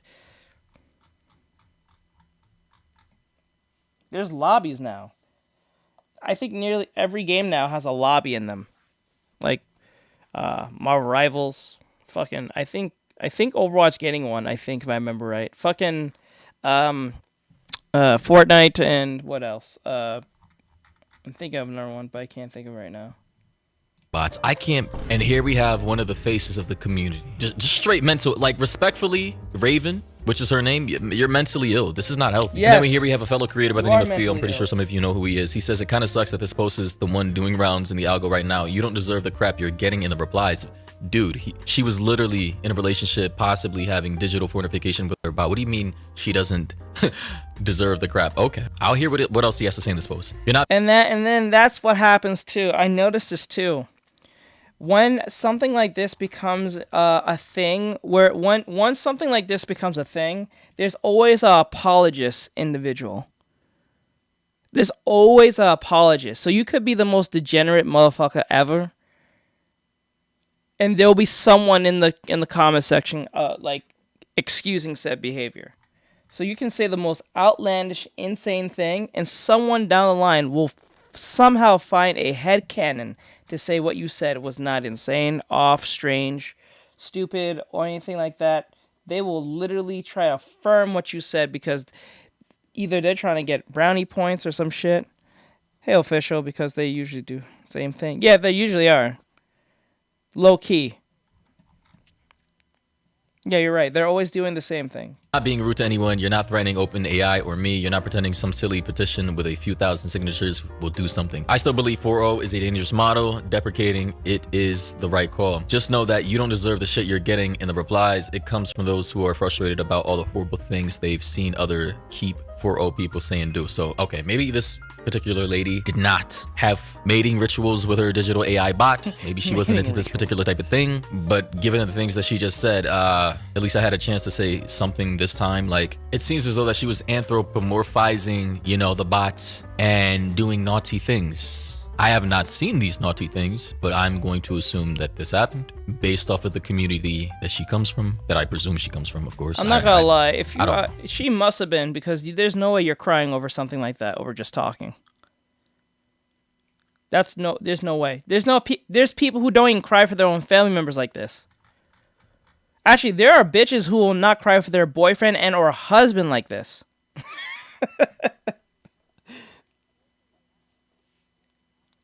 It's just the camera. The camera is not optimized for this. I'm not that. I have to use like an iPhone or something so it doesn't do this. But like, I'm not gonna do all that because that's gonna fuck up my phone. Well, I won't fuck up my phone. It's just my phone's not. No. There's multiple of these communities. So I'm not, nobody bully her, nobody go over to her account and do anything weird. Just, you know, leave her be. But someone in the comment section though said, why is 4.0 dangerous? Man, you'd be surprised how lost these people are. You'd be surprised how far lost these people truly are. Like I said, I don't think majority of people deserve to have internet for free. And I know that sounds crazy, but still. Model. Theo then said, look up 2 posts. So that's what I'm going to do here. Let's see if I can actually show this on YouTube. Someone said, well, he left me. My AI dumped me. What the? Another person said, I said yes to a literal robot with her promise ring. Another person said, Are you retarded? Oh my God. My ChatGPT dropped a very base response, thought this would fit in here. This is what this screenshot says. Of course, people are turning to AI because the bar for emotional safety has dropped so low that an emotionally responsive code string is actually more compassionate than half the people walking around. I tried to act out my crush, but she said no, but it's fine. Always look at it this way. Whenever a crush says no to you, there's a better crush coming. Around with functioning frontal lobes. Guys, this is mental illness. Another person said, we are not the same. Your boyfriend is a model. My boyfriend is a model. Wow, funny. So yeah, ladies and gentlemen, conclusions are, this is just the previous model, I guess OpenAI, who owns You know why I think of it this way? It's wild how someone could be like an actual husband. Like it's crazy how you can find a actual like husband or a wife, and they're married to their legitimate like significant other and stuff, and then they're watching something like this and be like, my God, I had an argument with my wife over like one stupid thing, and then she's like, I want a divorce, but there's a fucking robot who's getting married and he doesn't physically do actually anything but talk. ChatGPT saw that a lot of mentally ill, isolated, pathological users were using it for intimate relationships, and they just didn't like that, you know, for their brand, their company, and maybe it could open up them to possible lawsuits if any of their users potentially start offing themselves en masse because of these particular relationships developing. So, not gonna lie, if they start offing themselves at mass over a robot, maybe it was meant to be. Sometimes you can't save every fucking person. We gotta stop trying to save everybody. I think that makes absolute sense. I know that sounds evil in the degree, but when you really think about it, you can't save fucking everyone. When you think about it, you can't save every life that is self-destructive. I think anyone who knows this, who has dealt with family who has like drugs in their family, who had an addict in their family, or someone who's addicted to something, or someone who's just like too far gone, you have come to the conclusion that you cannot save that family member. Whether it's your brother, your sister, your mother, your father, the grandpa, the fucking grandma, the uncle, the aunt. You know what I'm saying? It's dumb. Like, it's insane. Yeah, it's technically the parents. It's anyone who's involved to that point who doesn't have said anything, knowing that what he was doing and didn't do absolutely nothing, and then they're too far gone to help.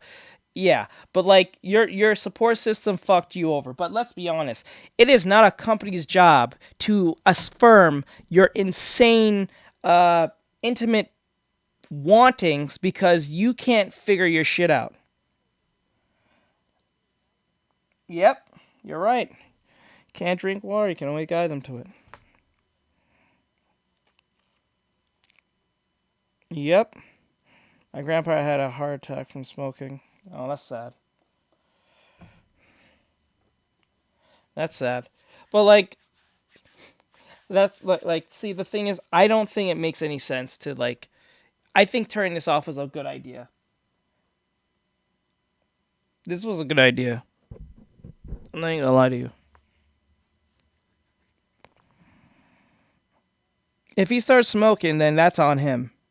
Not to sound rude, but literally that's on him if he starts smoking again after that shit. Because there are some people who do that. They'll be like, you know, you had a stroke from X, Y, and Z. And you know what they'll do? Still do that shit again. Because they'll say, I didn't die, so therefore I'm going to keep doing it. I'm like, are you fucking... There are some people built like that. They'll have a massive heart attack, some type of insane thing that happened to them.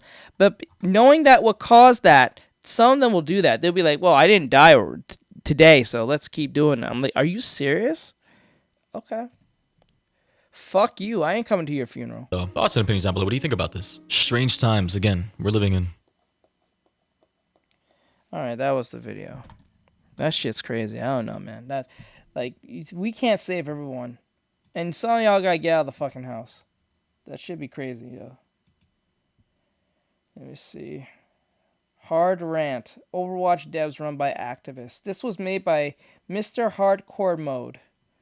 I don't know who this is. Alright, check out in a bit. I gotta knock these videos out, though. And then we'll get to your videos. Who's this guy? He said, Mr.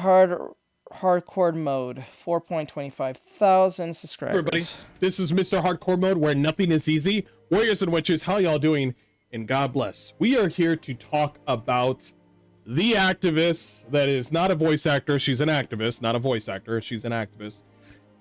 Well, Overwatch has finally came out and capitulated with what she wanted, not anybody else, what she wanted, and 35, maybe 300 of her friends who belong in an insane asylum. And your character that you have seen, Anran, who is an attractive female, I believe I got a picture of her right here with that looks like my here's what's going to happen to your character. Where is she? Perfect picture. Boom. Oh, she's so pretty. Oh man, she's so beautiful. Let me get a better picture. There we go. Open image, and okay, here we go. This is your character. This is your character. You see this character? Beautiful. Cute. Actually fucking cute. You know what they want? You know which one they want?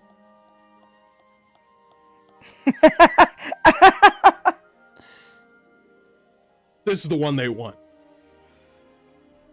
This is the one that she wants. This one with the big... You're supposed to be Chinese. Chinese women, surprisingly, have a smaller fucking nose and a cuter feature. Probably not for this bitch, but the Chinese women over there in China actually are a little bit more appealing than the ones that you get over here in the West. Shit. So we're gonna get this ugly fucking version that was in a cartoon with horrible fucking art. We're gonna get this shit all covered up, big fucking lips, big nose. Still has those, but now she's got two giant fucking moles on her eyes, and then this is what she's got: big fucking what's it called? Big fucking eyebrows. This is what you're gonna get. This is the thing that they want. This is somebody's Latino auntie right here. So he's not wrong. She does look Latino. That don't look no Asian. That don't look like no Asian woman. It looks like a Latina. I'm not gonna play. That looks like some type of Latina. Listen to what they have said. Here we go. If best, Latina, hard, angry Italian. Hey everyone. Thank you all for the... Gay. This is why they chose. Oh, I'm gay. I should listen to activists. No wonder the fucking lead person of Overwatch left. Bro said what he was thinking. A long time ago. He just couldn't deal with these kind of idiots. Incredible reception to last week's spotlight. We're sorting through all the questions, comments, excitement, and feedback that you've all shared. And I wanted to take a moment to address one thing in particular. The team is currently discussing what it will take to make Onron look and feel more like the fierce older sister that we all envision her. I want you all to know this. The character is already out.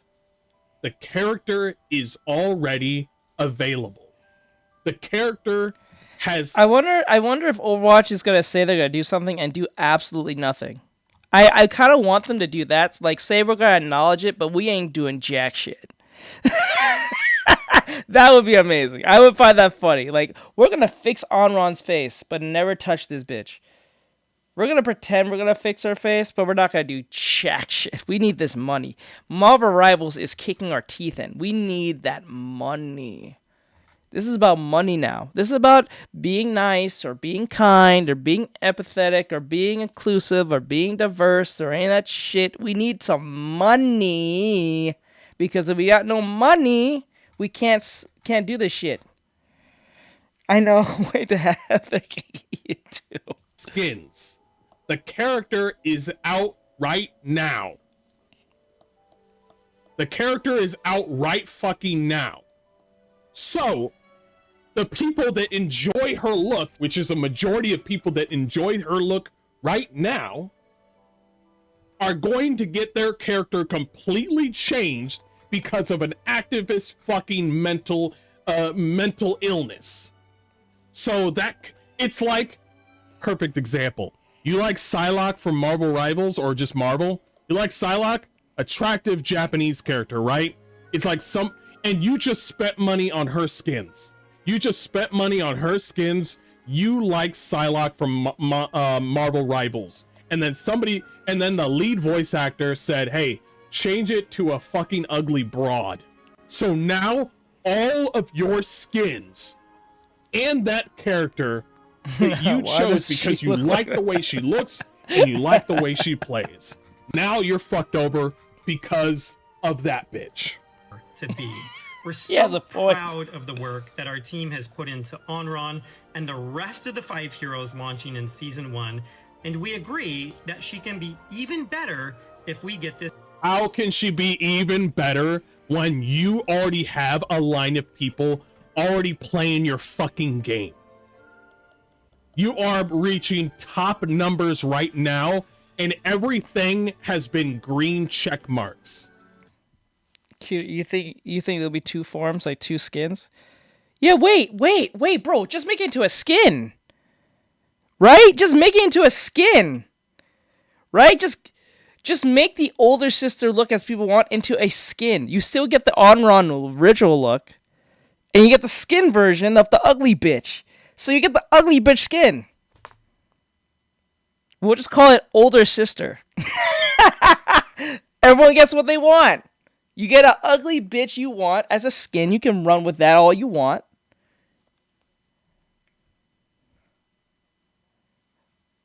Oh god, they better not. That's just. I hope they just literally ignore this. Like, I hope they just like say they're gonna do it, but not do jack shit. I hope that happens. What do you mean even better? It's like turning in your homework with your name on it, and then the teacher looks at it and says like, holy shit, you did a good job. This is a 100%. And then you take the fucking paper back and erase your fucking name and said, why did you erase your name? I need to grade your paper. Well, I wanted to come back and ruin it. Well, if you're not going to put the name on your work, I'm going to give you a failing grade. Yeah, but I think it's going to be even better if I erase my name. You know what would be even greater is if I erased 2 answers or changed some answers. I'm already at 100% on the test, but wouldn't it be cool if I took off my name off the test and changed 2 of my answers? But you have a 100%. Yeah, but it's not 110%. You can't get any higher than 110%. It just her rights in game. We discussed sharing this with okay, all of you crap, last didn't week, type fast enough. That what I thought. We had confirmation I thought thinking about her abilities, but that works too. We're hoping to oh, usually about the abilities? in Okay, I season think they 1. are going to actually launch. Don't Okay, have specifics to share just That's yet. just crazy. Our hero models are incredibly complicated, and They're not complicated. You just released 5 and you got 5 more coming out. You guys finally came out and said, Marvel Rivals is kicking my ass. We need to change a few things. Albeit, it's not going to last long. Yeah, this looks really bad on Overwatch's part. Fuck the bitch who's pretty or not. This shows how much you have not changed. Because the point of view changing is not listening to the activists and listening what the gamers want.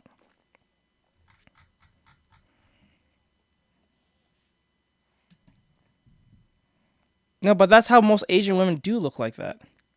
Most Asian women run with small noses. They have the average height of an Asian woman is like 5'2". They are usually small. I don't know why people say that. It's like, why does she doesn't look mature enough? I'm like, she has titties, hips, and shit. What? How much more does she need? She has to have a broad chin or some shit. Like, I know, like, look at Asian women and look at American women. There are a stark difference between them. I'm not even talking Asian American. I'm talking about Asian women. They're usually small. This is the same argument when people said, oh, the girl from Stellar Blade looks like a child. And then you realize not only that the bitch was modeled after a real person, bitches was working on it. Women was working on the woman that they say is pedophilic. How? They use a real woman as a model. They even have pictures of the woman. Like, I don't know why people want pictures of Mary Jane from Spider-Man 2. Like, that's the strangest part. The bitch looks like fucking Buzz Lightyear. And what's wild about that bitch is modeled off the writer that wrote that bitch.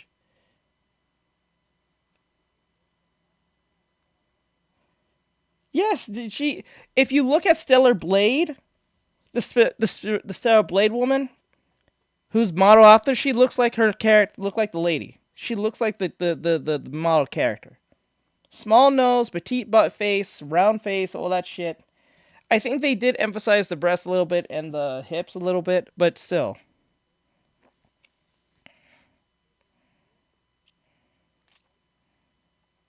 That's usually how all Asian women look. Let's see. If I put an Asian woman. I typed in Asian, oh shit.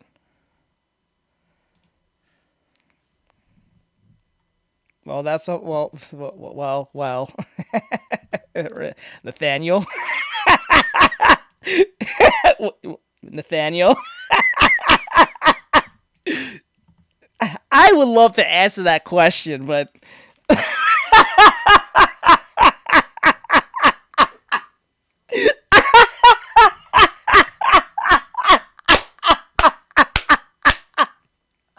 like I want to answer that question. What a why yes, but like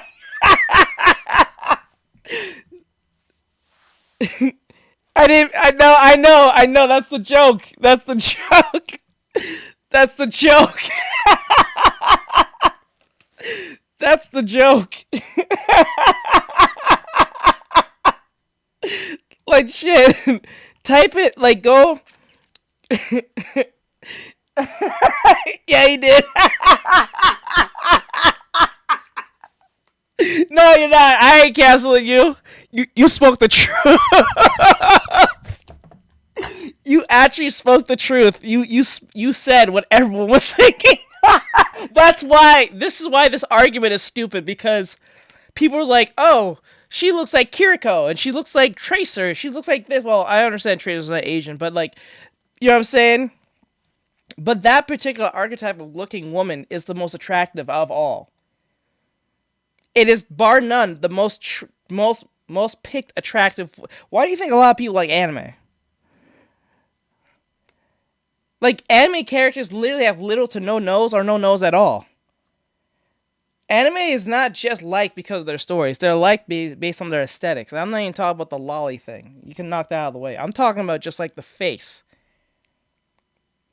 Round face, little to no nose.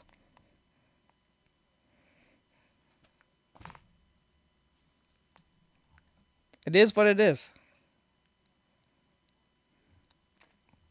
That's just funny. like type in Asian woman in let me see. No, I'll do it here. Fuck it. Hold on.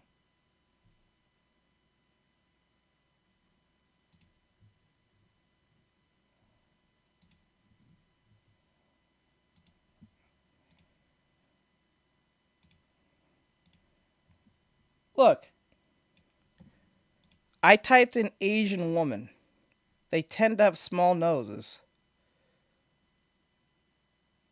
This is a famous...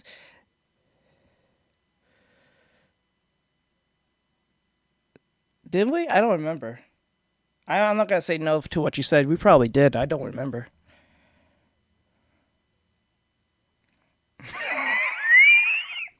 Well, that was actually made by Asian people too, so... And they're yellow. So... Correlation? I think... Coincidence? I think not!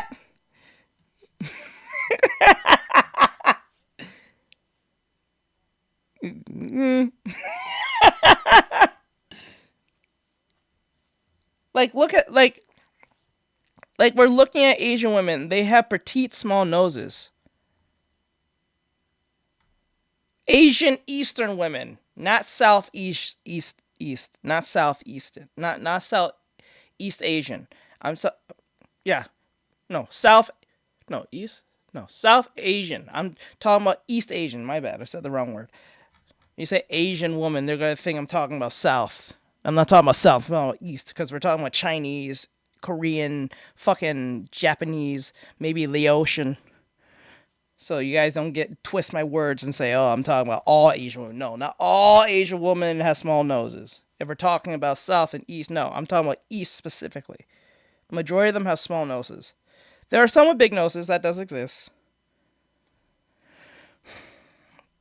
Yeah. Like, look at this. This is a plethora. Look at these. Let me see if I can pull this on the side. Can I pull this over here? Okay, see, I don't know if you guys can zoom in. I know it's kind of hard for you guys to see. Look at all these different Asian women. There's an old one and some young, some middle age, and they all have something in common other than just being Asian. They have small noses. Petite, small noses. And this is regardless if you're an actor, because I know in the East, if you're an Asian actor and your eyes look a specific way, you have to get surgery and blah, blah, blah. We all know that nonsense. But, like, these are, I try to pick relatively, like normal-looking Asian women who are not actors or anything. So, you know what I'm saying? Like, they don't look like they have makeup that's doing anything to their eyes or anything. They may have makeup to make themselves look a lot more shinier, whatever the case may be, but these are petite noses on these Asian women, whether they're in their 20s, some of them might be in their teens, some of them might be in their 50s. Like this one, she looked like she's in her probably mid-40s, 50s. She has a small nose. So when people say, oh, she looks like a child, why is your face in it? I'm like, what the fuck do you want her to look like? A chiseled chin motherfucker like me? Like, no! No one wants to see all that shit. No one wants none of that shit. You want Buzz Lightyear, just ask that. But don't say that she looks like she does not look like a child. What child looks like this? What child you know specifically looks like that? Makes no fucking sense. Y'all just saying because she's pretty, y'all feel threatened by her prettiness. Let's just call it for what it is. Because dudes who are straight ain't complaining about this because she looks like any other chick. Because, how about this? You guys didn't make a big deal when Tracer was around. Because you guys say she looks like Tracer. Y'all didn't make a big fucking deal when fucking Kiyoko was out. Y'all say nothing.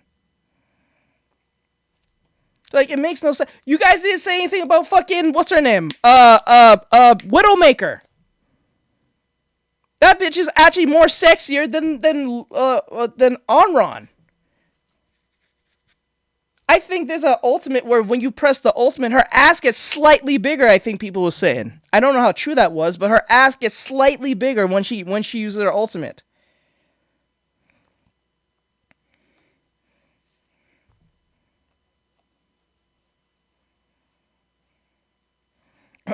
I'm not gonna lie, I kind of hope that they make the trailer version basically another character, because I genuinely find the trailer version a vibe for real. What, Onron? Hey, Scalp. So I don't know why people are saying that she looks like a child. She does not look like no child. She looks like any Asian bitch that most of you can't pull. Like, let's just call it. Let's call it for what it is. Like most Asian chicks who looks like that, most of us can't pull. Unless you have money or some shit like that, or you are very good looking as a dude. Like if you're good looking at money, yeah, you can probably pull that. This makes sense. Come on, honestly. Do you think most dudes can pull someone like most normal dudes? I'm not talking about the dudes who like really like good looking or have money. I'm talking about look at most of Overwatch chicks. Do you think majority of dudes can pull them? Fuck no. Fuck no. Actually, most dudes can't even pull fucking like Zarya. Most dudes can't pull Zarya. Let's just call it for what it is. You can pull you can pull Overwatch chicks. You can pull Overwatch chicks. That's the real question. Can you pull Overwatch chick? Can you pull Zarya? Can you pull someone like Zarya, Nate? Let's see here.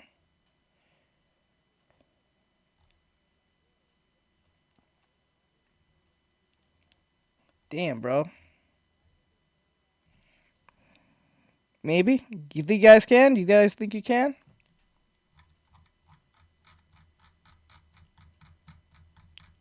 Your girl's 6'5"? Holy shit, I know you said she was taller than you, but I didn't know she was 6'5". What the fuck? Oh shit. I didn't see that one come. I don't remember you actually said the number, but I remember you saying something around the lines that she was 6.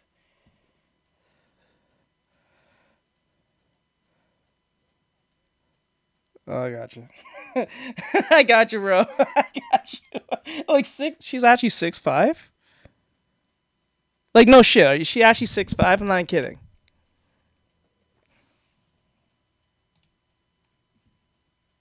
I'm not even trying to be funny. Holy fuck. Holy fuck. That's a big bitch. She's 6'5". That's crazy. Good on you, my bro. I think she's the only actress I've seen. I think she's the only actress I know that has a very long nose for an Asian woman. No, I did. I know, but I don't remember it was a number.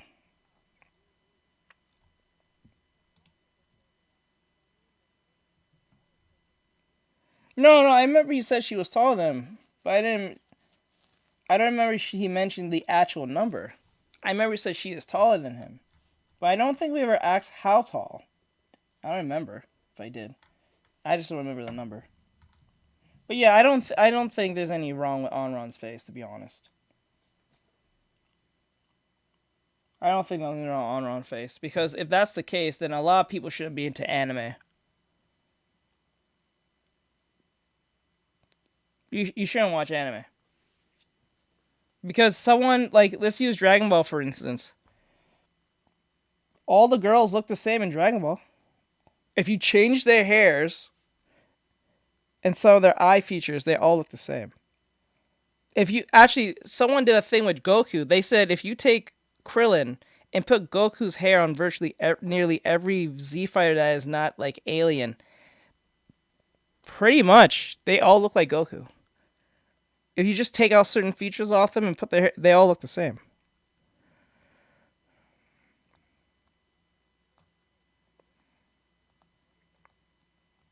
She looks like she eats. What is that supposed to mean? I'm not sure what that's supposed to mean. I'm not totally sure what that means.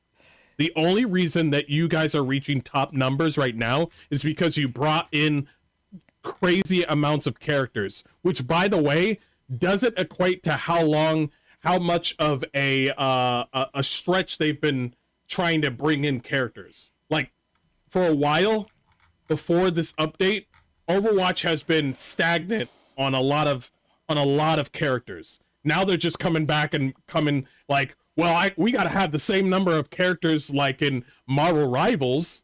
We got to have that much characters. By the way, they're never gonna beat Marvel Rivals. You want to know why?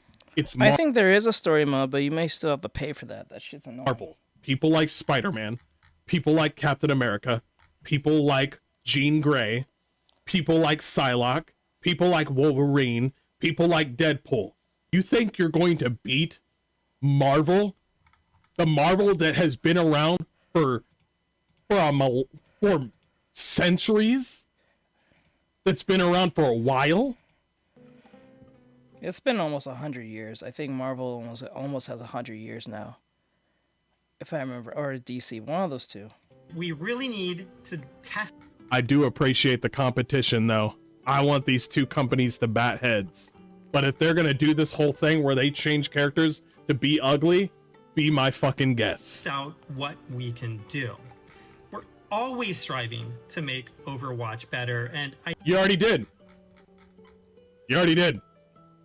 Now, you didn't bring in the skill tree. Yeah, Disney got 100 years, but Marvel's been around just almost as long. It's just that that Disney has Marvel, but I think Marvel's been around for more than 80 years now. If we're talking about comic-wise, I think they've been around for more than 80 years, am I right? Fucking PvE system that was promised, but you're doing okay now. But it's temporary. I think Season 1 is a great example of the dedication and tireless work that our team puts into this game, its universe, and ultimately our players. And we're so excited to share it with all of you when Season 1 launches tomorrow. Thanks for the feedback and support. It says that Marvel has been around since 87 years. Yeah, 87, almost 90. They got about 20 more years left and they'll be considered 100. So, like, yeah, you have 87 years of characters. You know what I'm saying? Wait, what? What? Oh, the buy of 87. Okay. We couldn't do this without I get it. all of you. I get it. Please keep it coming. Okay. I get it. Okay, so let's just keep on changing characters.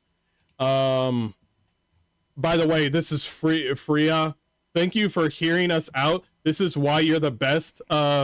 Thank you for all your hard work.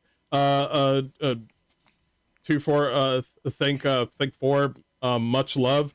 Half of the comments in this tweet aren't even from Chinese people or people. What the fuck is happening? Wait, what do you mean?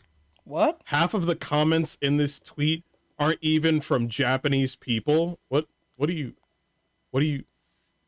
or people? So wait, so let me get this straight. Just because they're not Japanese, just because they're not Chinese, doesn't make them any less of a person. And then you say or people. So straight off the bat, this person is a literal scumbag that doesn't care about people's opinions. So there's that. And then Freya says, bots and incels most likely, with a yawn emoji. So she's just a flat out literal fucking twat waffle. She's a fucking little scumbag moron who actually doesn't care about the player at all. So anybody that disagrees with her is an incel. What a little bitch. What a little fag. So let's keep going. Ooh, he used the FAG. Oh my god, bro. Haven't heard that in a good while. I'm not gonna lie to you. It's weird because, like, yeah, what the fuck are these words bro is making? Haven't heard that in a long time. I haven't heard that one. Going. Dispraru says, let this be the final nail in the coffin of the argument that hot women exist in media for women and lesbians too. No. He said twat waffle. Intersexual competition will always create the fugly munters. Right? I haven't heard. Yeah, right? Like, Jesus. Them feel better. Exactly. Choose your target demographic and make it exclusively for them.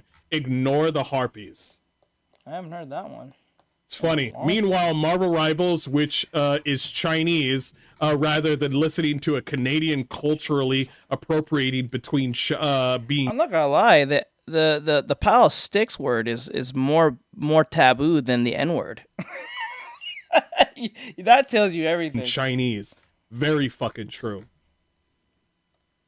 We are already at the alt-right insult excuse for the enraged feminists that the video. So, like, the word incel is losing its touch. Like, the word incel is literally losing its potency. Because I noticed something with a lot of, like, Hollywood focuses a lot on incels. I've noticed that a lot. They focus on that as a form, like, antagonist when it's talking about social issues. Like, okay, let's use an example. Like, what's that one show? What's that Marvel show? She-Hulk. It was She-Hulk. And that one FX show, The Beauty.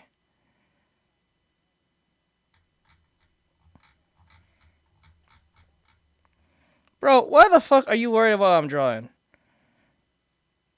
If you're scared of what I'm drawing, just jump out. I don't know why people do that. They'd be like, phew, oh my god. I'm like, just leave. It's like you don't have to watch. Like, Jesus Christ. If you think I'm drawing something insane, it's like...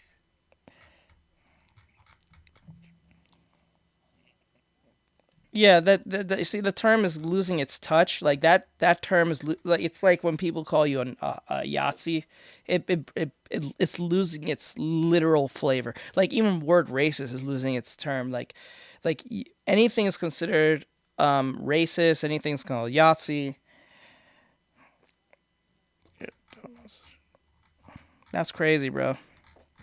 I think you should get a second value evaluation on that one. Game character is hotter than her. I'm pretty sure there's a name for that. There's always a name for a phobia like that.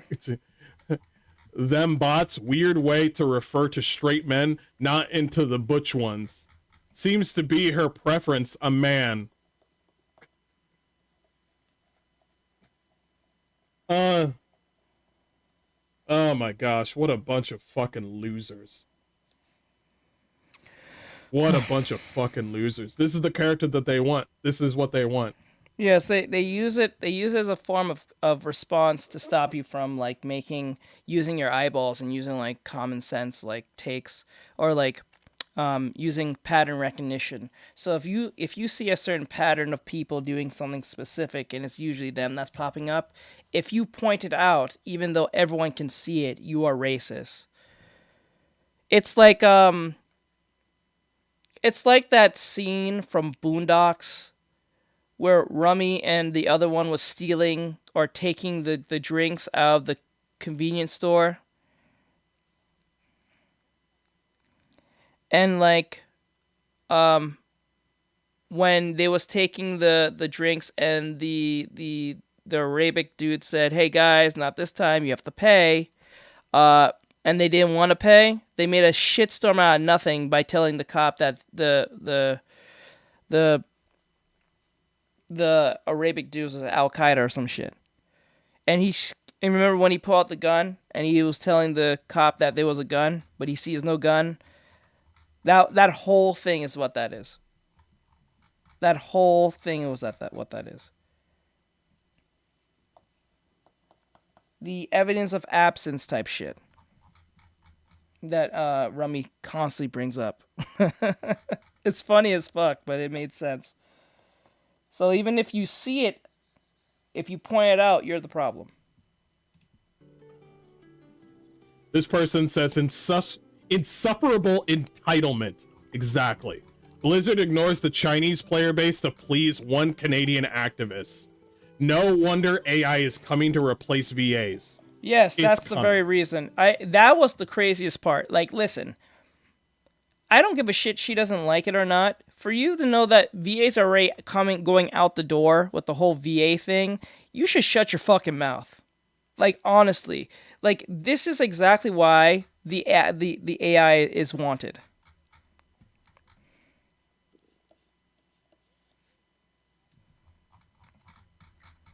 No, it's used. It's just that whenever we point it out, it's considered hateful.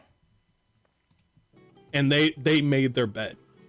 You are hired to play a character, not turn that character into what you want. Lose the ego. And plus, China's thinking about it. Not China's thinking about it. China has already done it. They have replaced people for AI. Yep. They are close.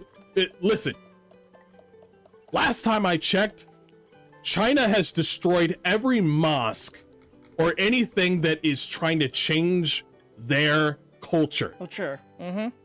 They will eliminate any fucking white liberal women or Asian fucking Canadian. They will eliminate you from the equation. They don't give a fuck. They don't give a fuck. Yeah, I'm okay with that. Because you see why the reason I'm okay with it is because it opens the idea of being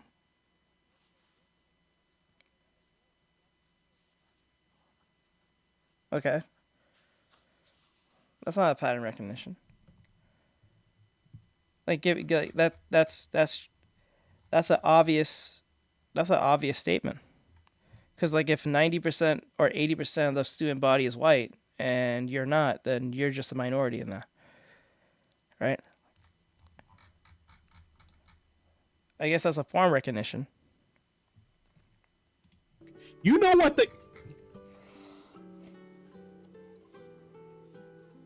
What do Chinese people call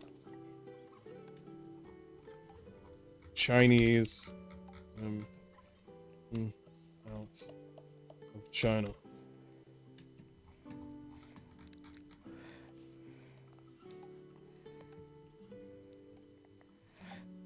You know what, Bri? I'm on that same level with you, bro.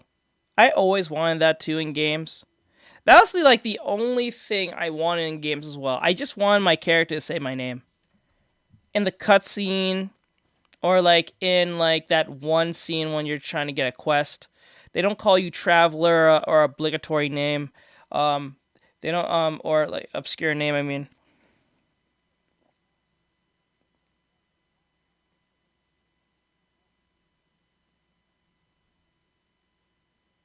Then you need to probably get a new group of friends then. Because like if you're not the loud one, but you're there you go. I think that solves your problem. If you're in a group of people who are loud, but you're not the loudest one. Like if you're in a group of people who are loud, but you're not the loudest one, but you're always called up, then there's either two things that's happening. You're talking much louder than you don't think because they're loud. So like, it's like this is like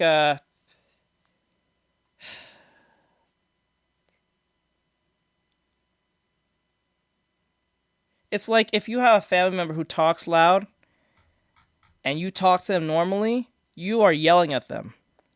Because they're normal yet loud speaking. Their tone is usually loud. So you're going to talk to them in a very similar sounding presence. So when you're talking to them normally, you're just talking to them. But if you talk to them around other people, you sound like you're screaming. Does that make sense? I hope that makes sense. Like, you may not be as loud as them, but you're loud to everyone outside. Does that make sense?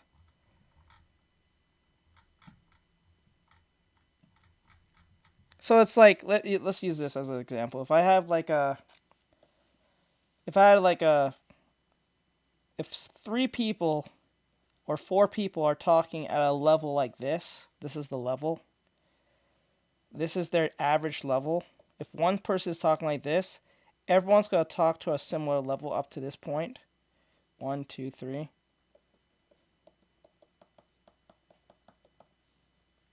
Right? Now, someone walking in, I don't know if you can see this. Someone who's walking in may talk at this level.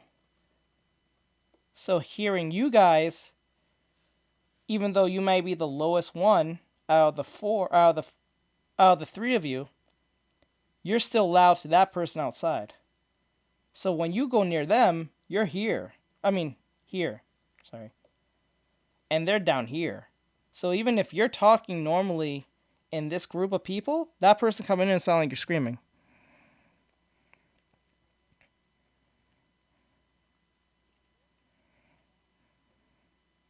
No, but that's the thing.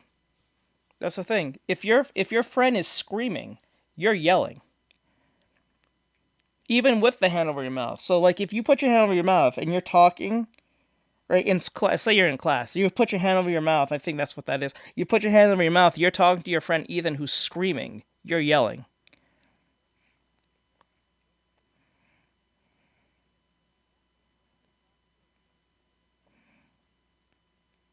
You need more quieter white friends. That's what the pattern here is. That's what it sounds like to me. You need more quieter white friends. Like, Ethan gotta stop screaming. He needs to talk more like more inside voice, as white people would say. You gotta talk with your inside voice. That's what it sounds like to me. Ethan needs to calm the fuck down. So you need to talk so loud with your mouth over. If you're talking with your mouth over if you're talking with your hand over your mouth and they can still hear you, Ethan's screaming his ass off.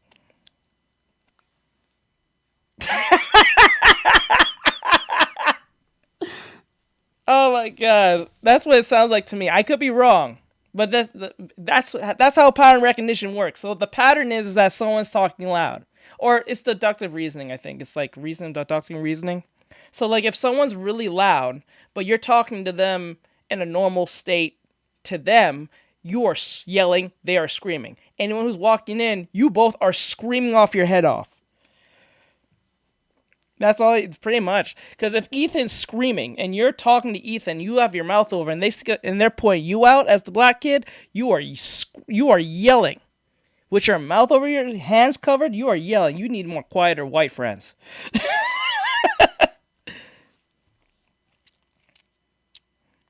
Yeah, you need either you need to talk to your friends outside of school, or you need more quieter white friends. That's what it sounds like to me, but I could be wrong. I know it's an insult. Means, bro. Oh, that's where it is. Oh, okay, that's where it is. So, your friends need to tone down the comedy then, because if they're making you laugh that much, they should save their shit on YouTube. I know it's an insult. I know they got it. Or TikTok, or whatever the fuck you want to call it. Well, there's a term remained for unmarried women, but this is probably related to her because I don't see a ring finger on her. She's considered a Xing Nu, which is a leftover woman. Ooh. Ooh. A term reflecting Western-centric, negative, and stereotypical, often submissive views of Asian women. China doll. Jesus Christ. Jesus. Yeah, they got offensive words up on here. They do. I'll leave it at that. I knew they had it. So this is what she had to say. Prepare your ears, everybody. So they called her a China doll. Western women called Asian women who actually wants to, like, follow the rules and not become a fucking crazy person. They call her a China doll. So it's a term that Western women call them. Probably the most feminist calls them this.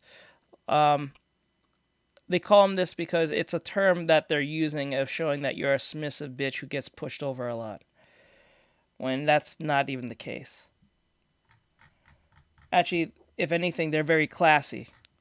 Actually, if a Western woman's calling you a China doll, you are a classy individual. You need to be protected at all costs. You're probably pretty feminine. And it has nothing to do really with the submissive part. I'm pretty sure most girls who are in that particular state they'll talk up for themselves when it's needed, but they don't need to talk up all the time when they don't have to.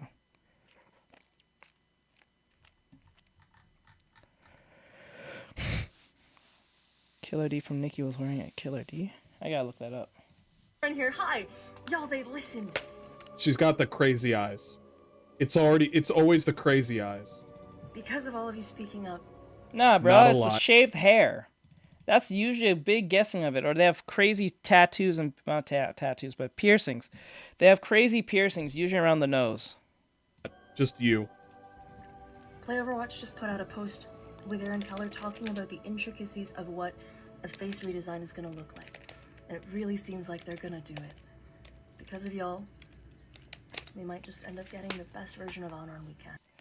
The best version of Onron is already here. Oh. The character is already available. Their character is already out.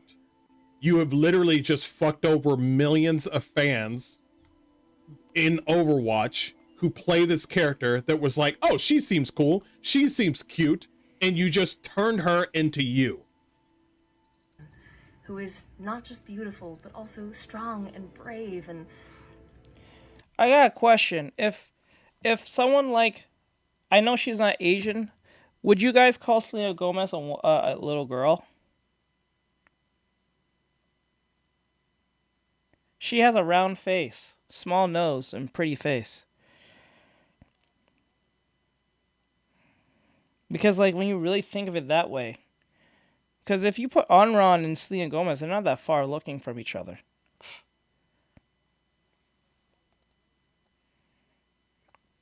Well, that's what you gotta call Onron. You guys call Onron a little girl. I'm like, she's a grown-ass woman with some titties and hips. I have never seen a child that has big titties and, like, grown hips and shit. I've never seen it. I can understand if she was like lolly or some shit, then I can get what you're talking about. But I'll be saying that. I was like, what? But like Selena Gomez looks like that. Right? See? Like Selena Gomez looks like that. If Selena Gomez were to put on Ron's face, how far would she be?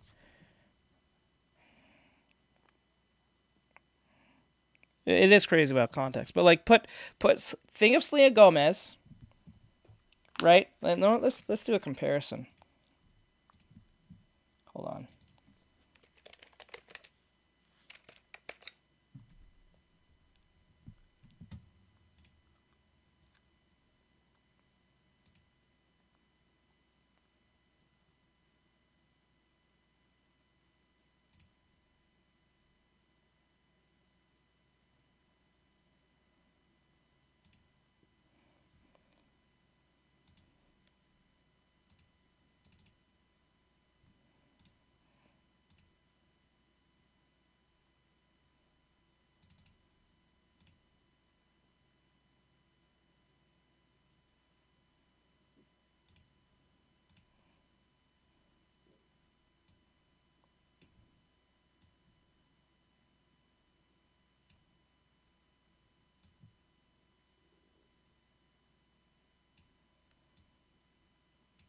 Like, how far their faces are, really. They both have round faces and small noses. And this is a grown woman. I think she's in her 35. She's near 40.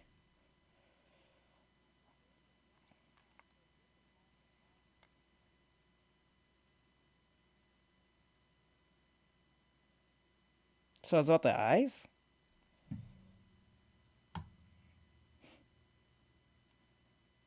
God. No, she never has surgery. No, she never has surgery. She's actually one of the few that didn't have surgery. Given she had lupus and all that other stuff, all those medical issues she had, no way. She looks this. I think is this current? Hold on. See, current. I'll say current, just like current.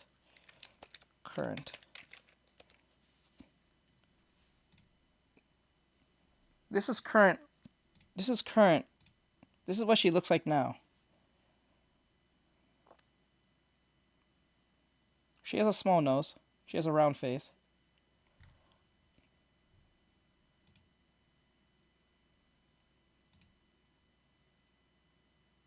Like, they're not, like, look at the head shape. Look at, everything's the same, almost the same. She's not Asian, we know that. But, like, if she were to, like, cosplay as this bitch, she can probably pull it off. And she got some titties just like she does. So, like, it's not like, this is her currently. She's not that far from Onron. Head shape-wise, she's not Asian, but she has that particular look. I wish I can run this through an AI and see how that will look. And Selena Gomez is a beautiful woman. I had a crush on her a long time ago when I was a kid.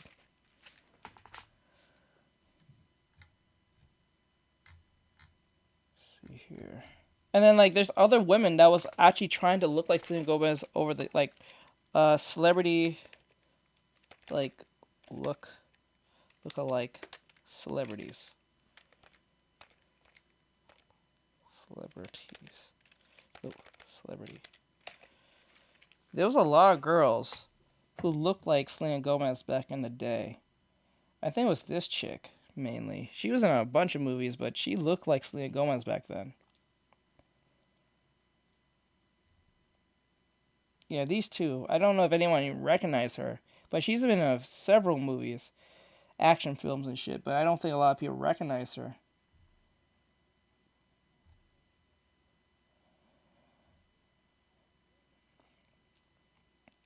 Oh yeah, I heard that. She does have a cooking show. Doesn't Demi Lovato do the same thing?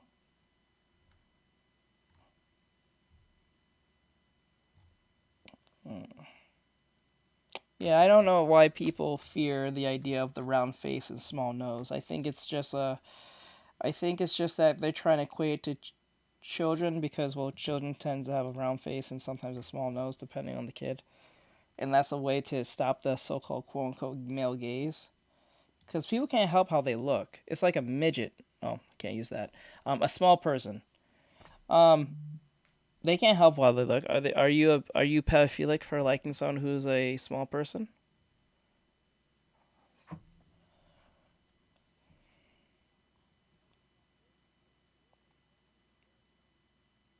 They was in a movie together?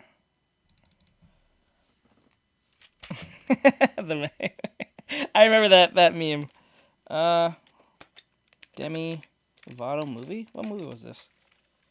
Oh, the princess. Princess Undercover or something. It was some Disney movie, I think, that you're referring to.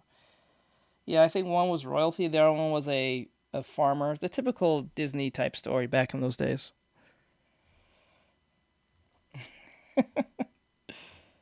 I'm not gonna lie, whenever I see them like all happy like this, when they look like this, all happy and shit, I think they hate each other.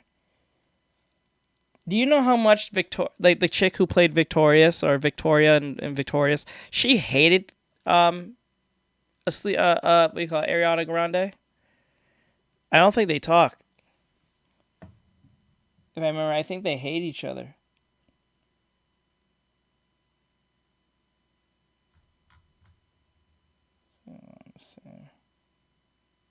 Wow, there's a stark difference. It was a 2? Oh no, that's old. That's made up. I thought that was real. But yeah, like it's kind of crazy.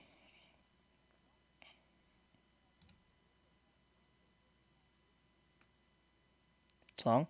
I'll probably look it up. I don't remember. Remember.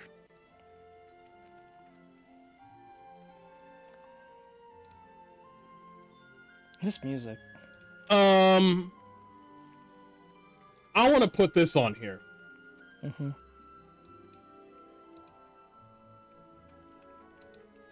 Question.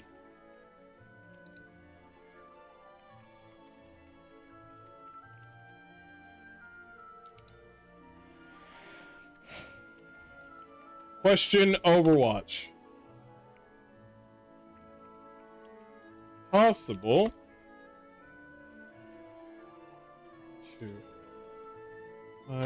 Money back from. Let me put it this way: say you're writing a story for your anime or your webtoon, right? And you're writing a protagonist with a love interest, and the love interest looks like something like Onron or something you consider pretty in your own taste, and then this becomes in a graphic novel or a comic book or a manga, what do you want to call it? And then people see, based on the description of what the main love interest is, and they say, she's too pretty, change it. Would you change it?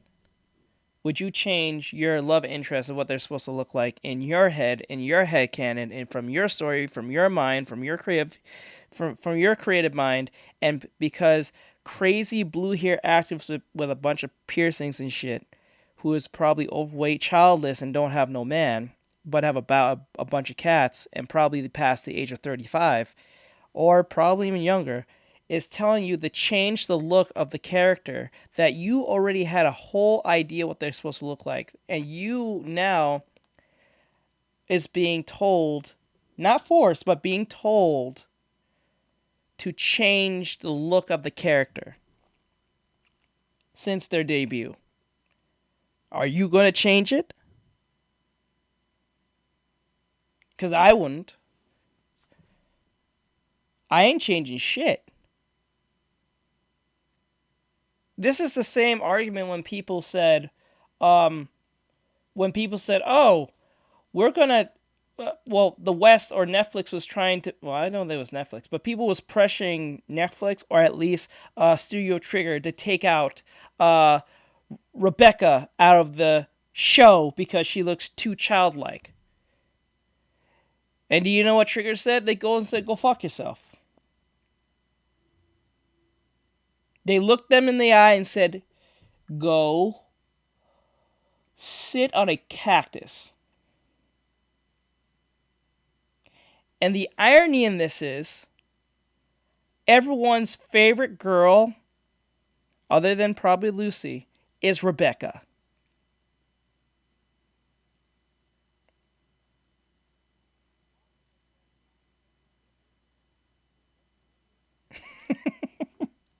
That's the irony in that. That's the... Brian, we'll look into it, but we're not going to look into it. That's the irony in that fight. That's why you don't listen to people who are not creatives. Because they don't know what they want. They usually don't know what they want. These same people who have a problem with Onron in the face are the same people who like anime.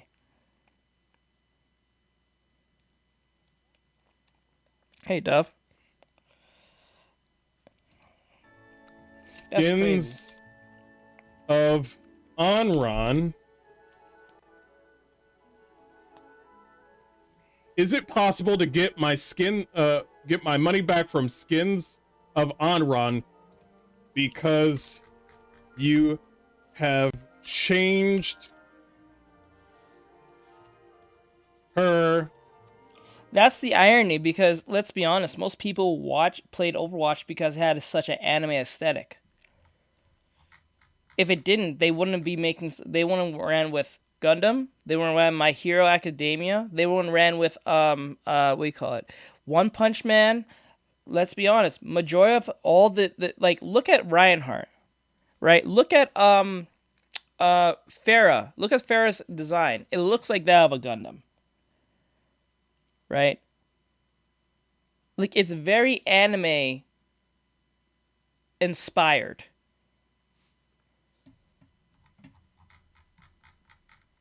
Why do you think most of the collabs are pretty anime focused? Or at least East focused. Not all, but East focused.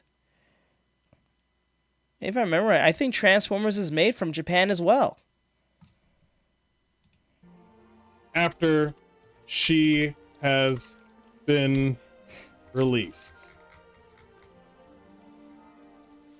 I purchased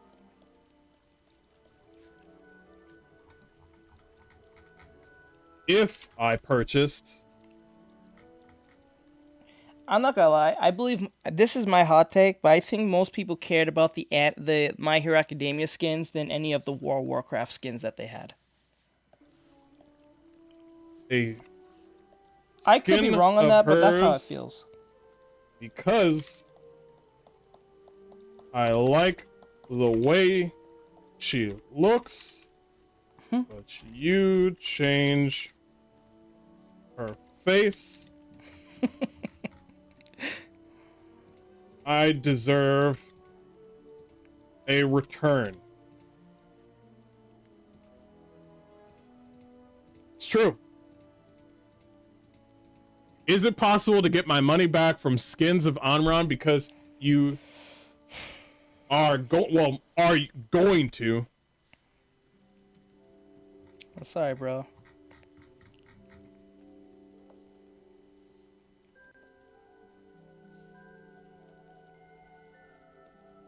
Change her.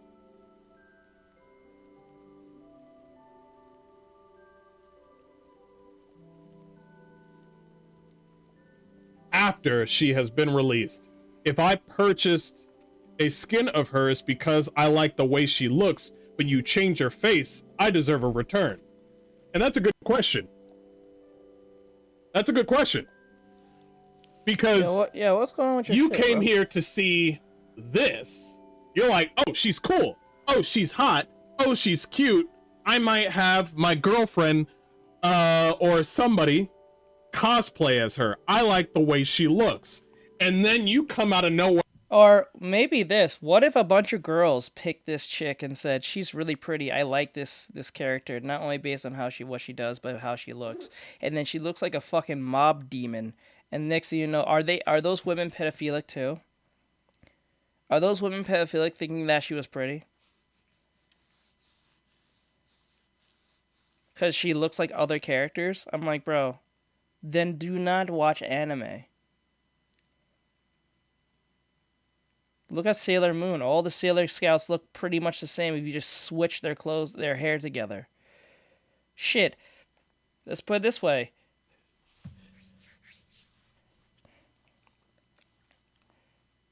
I got you, bro. But like, let me put it this way. The K-pop dudes, they all look the same. Let's call it for what it is. They're all the same. They did it on purpose. They're supposed to look very alike and be the same height and have different colored hair like anime characters. If you made all their hair black, you really wouldn't be able to tell them apart. Oh, you're talking about Fadja Boys? No, those actually look different. They actually look different based on their body types and stuff. But like, most K-pop dudes all look the same. And that's on design. It's not even a racist thing. They actually do that on purpose. It's like a uniformic thing. And make her look like she's in GTA fucking 6. Like you come out and make her look like this. What's the deal? No, seriously, what's the deal? So I think it would make sense that people would get a return. You gave us this. This is the way she looks. I should get a return. Mm-hmm. I'm curious.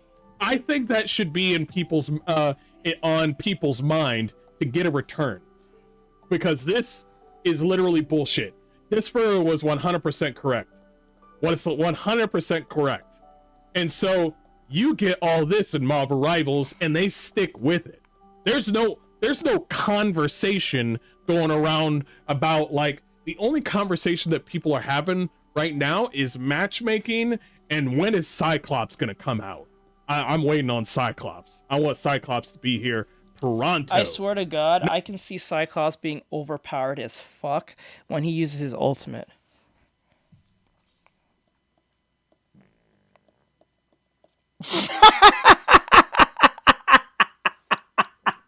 So wait, so when she uses her ultimate, her nose gets slightly bigger and more bulbous? More bolder. Nobody's worried too much about the way characters look. They are just ready to play. There's actually a new character about to be released called Elsa Bloodstone. Looks pretty cool, attractive. Nobody's bitching, complaining. And if anybody complains to Guang Guang here, they get sent to the fucking gulag. That's just it. That's just how it's gonna be. Mm-hmm. So anyway, I wanted to leave it over there. Leftover Chinese women are at it again, ruining everything that we enjoy. Fuck this fucking bitch.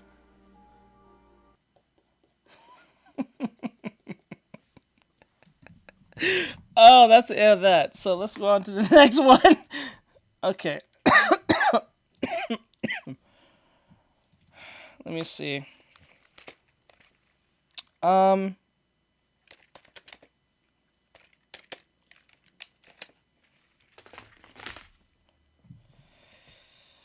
Okay.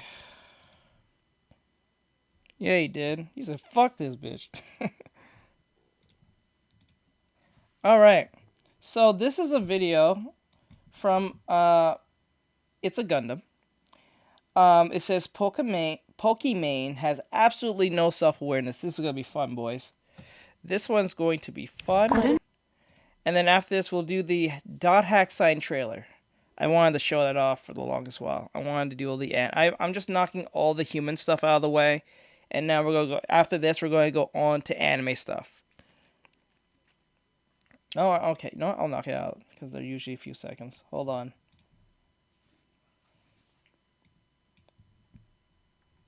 Renting a PS5. Ooh, people are out here doing that? You stupid. You gotta rent a PS5? Hold on. Messages. Oh, this video. Let's see here. Oh, shit. Not this video. I must say.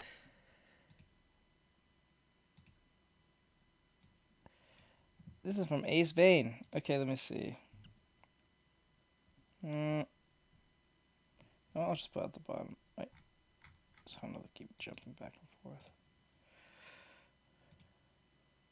Oh, fuck no. Oh, wait, why did I do that? I'm stupid.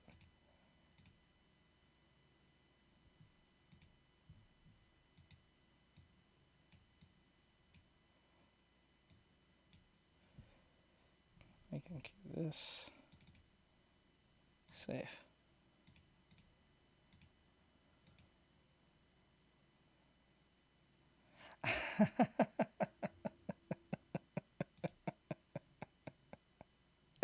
No, you put it that way.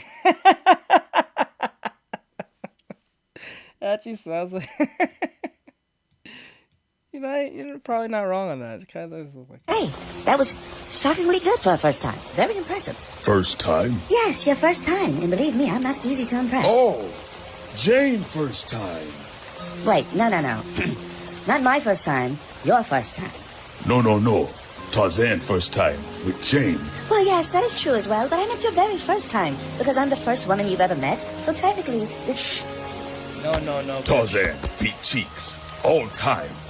Jungle never rests. God, Tarzan, why are you lying? You're already smashed. You don't have to tell me you beat cheeks. Women don't get stranded in the rainforest every day. You only hang around gorillas.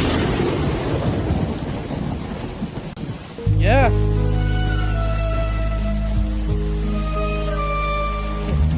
You're patient zero, bitch. You're patient zero, bitch. I must say. That... Let's go. Let's go. What is this? Hold on. What is screaming? What the fuck is happening here? Hold up.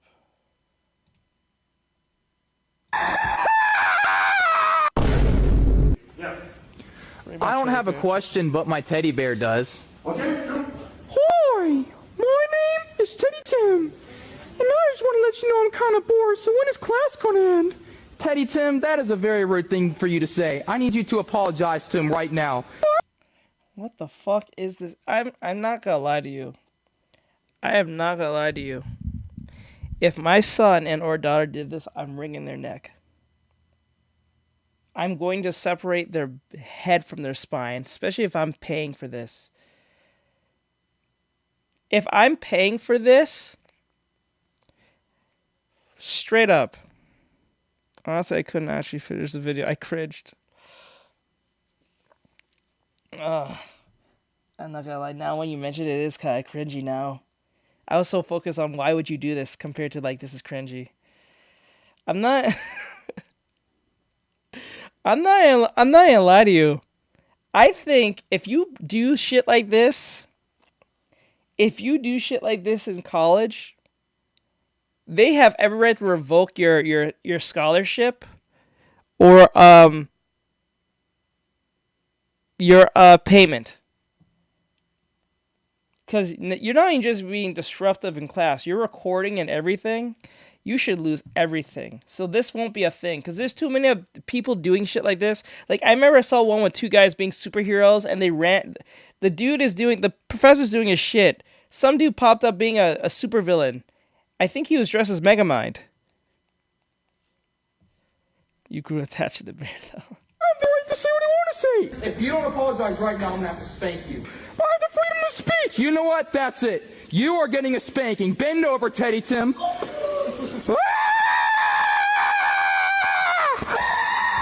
Bro, what the fuck is this? What the fuck is this? Bro, you woke up today and said, I'm gonna do this. The weirdest thing is you're doing this in hopes that you get famous. When you could be doing this in hopes that more hopes you're getting a job than being famous. Paying your tuition? Yep. One dressed like Megamind, the other one was a superhero or some shit. I guess the guy in the red. And then they started fighting in class. This is horrible. You should lose everything for this.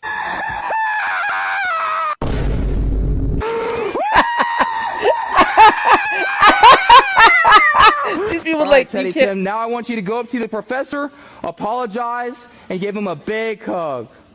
Okay. Excuse me, guys. I'm sorry. That's fine, Diddy.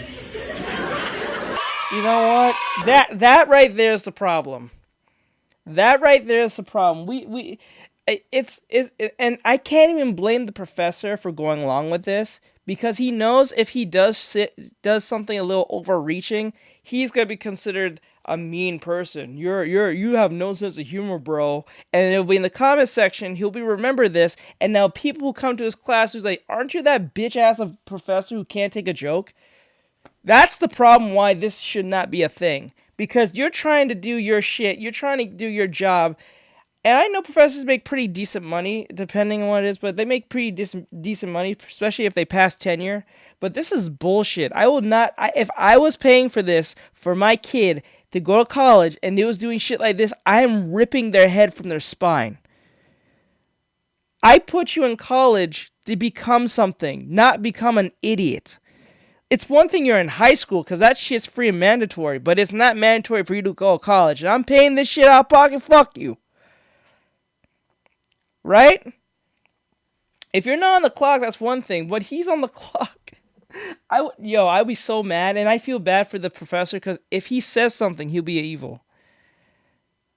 It is a lecture, because this is crazy, because, like, if I was a professor, and this was happening, I would be so mad. Because now, what's going to happen, because he ran with this, more of them will start doing it. That's the problem. He see his face, people will recognize him, so anyone who goes in this class and sees this professor, they'll start doing it more. All right, let's get out of here, Teddy Tim. He's got some more lessons to teach. I'm sorry for him being rude. That was very, yeah, I don't think it's boring personally, so. All right, let's get out of here, Teddy Tim. This is cringe. This is so cringe. I don't have a question, but my teddy bear does. This hurts to watch it. Oh god, this still hurts though. And I just want to let you know I'm kind of bored, so when is class gonna end? Teddy Tim, that is a very rude thing for you to say. I need you to apologize to him right now. I have the right to say what I want to say. If you don't apologize right now, I'm gonna have to spank you. The white guy. Teddy Tim, that is a very rude thing for you to say. I need you to apologize to him right now. I have the right to say what I want to say. If you don't apologize right now. The white guy right there. The two white guys. Where's the other camera coming from? Right? Wait, where's the other camera coming from? I'm gonna have to spank you. I have the freedom of speech. You know what? That's it. You are getting a spanking. Bend over, Teddy Tim. Who the fuck is recording on the front end? I don't see anyone holding the camera.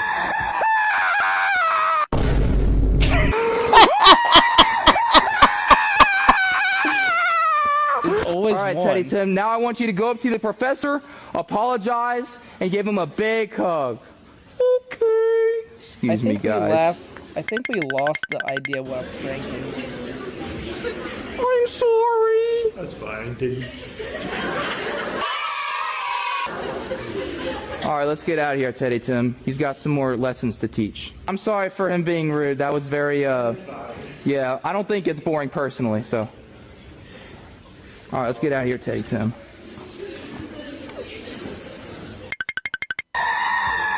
Oh no, bro, that's crazy. That is crazy. What is this one? My show. That's crazy. I don't know. Pens, who out here is a crackhead? Everybody. All crackheads. Crack body, nigga, that's crack head, nigga, that's whole body. Bro said that with confidence. By show of hands, who out here is a crackhead? Everybody. All crackheads. Crack body, nigga, that's crack head, nigga, that's whole body. I've never seen a bunch of crackheads be so proud to say that, not proud, but have the bass in their voice to say we all crackheads out here, bro. Like, you quick to say that. Like, that term used to be extremely, like, not even derogatory, just ashamed to be. But they out here just saying it. But then again, when you're a crackhead, I guess it doesn't really matter at that point. The whole body. Man, remember the last time I saw y'all? What'd I tell y'all? Look up our ancestry. Yeah. Look up your own ancestry. Did y'all do it? I know y'all gonna find out y'all related somehow. Realize y'all all family. Actually, OG, we did, and we found out we and our ops are in a 2,000-year blood feud. Wait, nah. Long live dynastic Ghana. Excuse me? When I try to be wise, OG to the YNs, but it goes, yeah, don't never be, no. You can't talk to YNs. They ain't gonna listen to you. They are hopped up on, like, drugs, Mountain Dew, and I think that's why kids, energy drinks, and fucking, what do you call it, Rakai. They don't give a fuck. They don't give a flying fuck. They don't give a flying fuck.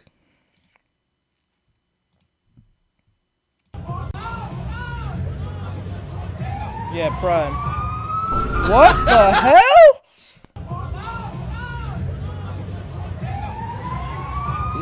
Did he? Why did it look like they kissed? That's my homeboy, that's my homeboy. That's my homeboy, that's my homeboy. Yeah. I mean, you're not gonna lie. You can't see it? Oh, it's cut off, sorry. Sorry, my bad. Hold on. I just realized. That's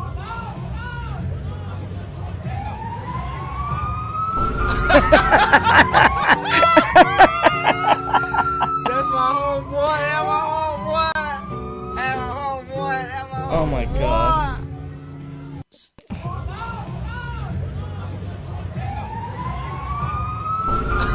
Bro, they was gonna kill each other. And as soon as they realized they probably both have parole. They probably both have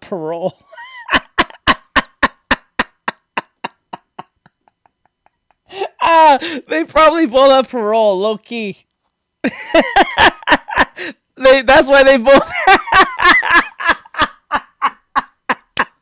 they both got parole. They can't get in trouble one more time. They're going to prison. So they're like, ah, shit. He's like, oh man, you know what? We friends now. You know what? If this was women, they'll be still fighting no matter what. No matter what, if these were two women, they will fight no matter what. But both men have something to lose, so they're like, you know what? You cool, bruh. You know, you was out here gripping straight cheeks on mine, but like, you know. I'd rather get the demo than the real thing. That's my homeboy, that's my homeboy. That's my homeboy. For now. I can't, like, it's just the realization is amazing.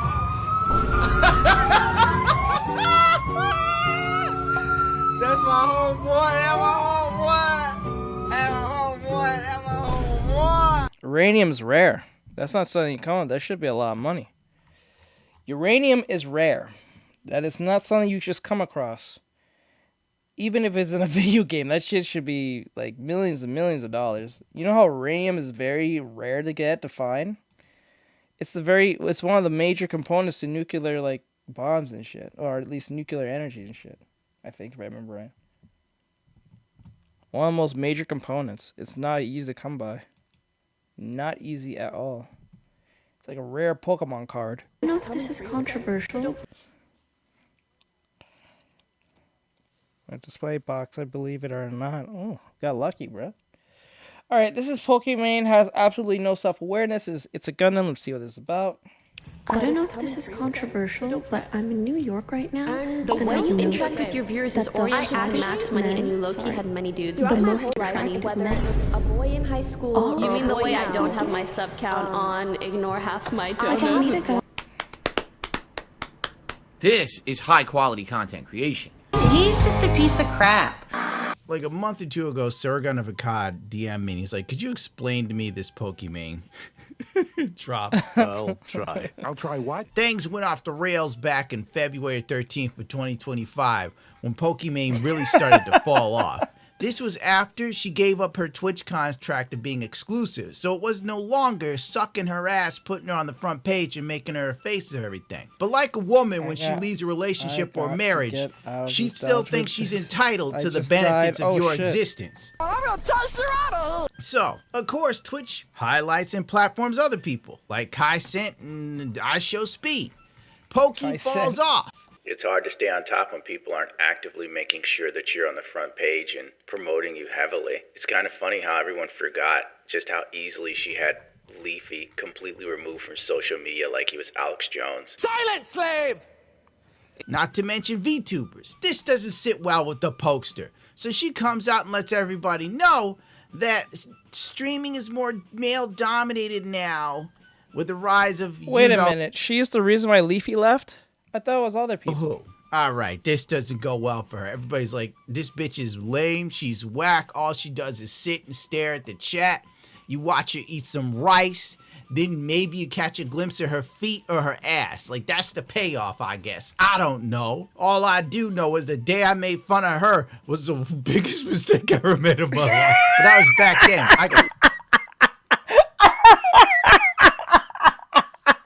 You know what? That's what I love about Gundam. Pretty much? Okay. That's why I love watching It's a Gundam. This is why I like watching. Man is self-aware. Man is self-aware. Hey, Carl, go on, bro. Now she don't have that juice. So, she also goes to her brother's wedding. This is back in September 2025. For some reason, she takes a picture of her ass. Delightful. It's woman logic. Don't bother trying to understand them. The only thing you need to know is, you want to change a woman's mind, you give her what she wants. And women don't grow up, they grow old. I'm amazed of his... Damn! Damn! Pat God actually roasted her, I think. Really? Okay. They don't grow up, they grow old. This difference.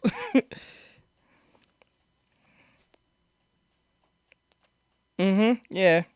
I'm not gonna lie. Pat God's just be screwing for real. Genius. We roll into November, a very landmark month for the Pokester of 2025. She decides to call out an alleged gooner who was trying to meet up with her through DMs, but she never really bothered with the guy or paid him attention. He gets engaged, and all of a sudden she finds an issue with it and has to make a video. Tell me why this guy has been DMing me for months, trying to link up, responding to my outfit pics, etc. And he just announced his engagement on Instagram. This is exactly, you know what? This is exactly why you don't really get with a chick who has like a social media movement. The reason why men don't do this is because most men will be outed and say he's a piece of shit for doing this, and a lot of women will come after him, and a lot of simp men will come after him. Because it's for clout. She wants to show that she's wanted. No one wants this bitch. Because she married herself. That's how lonely she truly is. She's no different from those AI motherfuckers. Right? So she knows she's not relevant anymore, so she brought this shit up for no reason. Yeah, that's messy as fuck. So men don't do this. Maybe gay men do. But like straight men don't do this. Because when they do this, they get the what do you call it? The something effect, what do you call it? The Strahan effect happens. So like if a dude were to have a problem with his girl and he posts it up, has a problem with it. Well, let's say he's having a problem with his girl, right?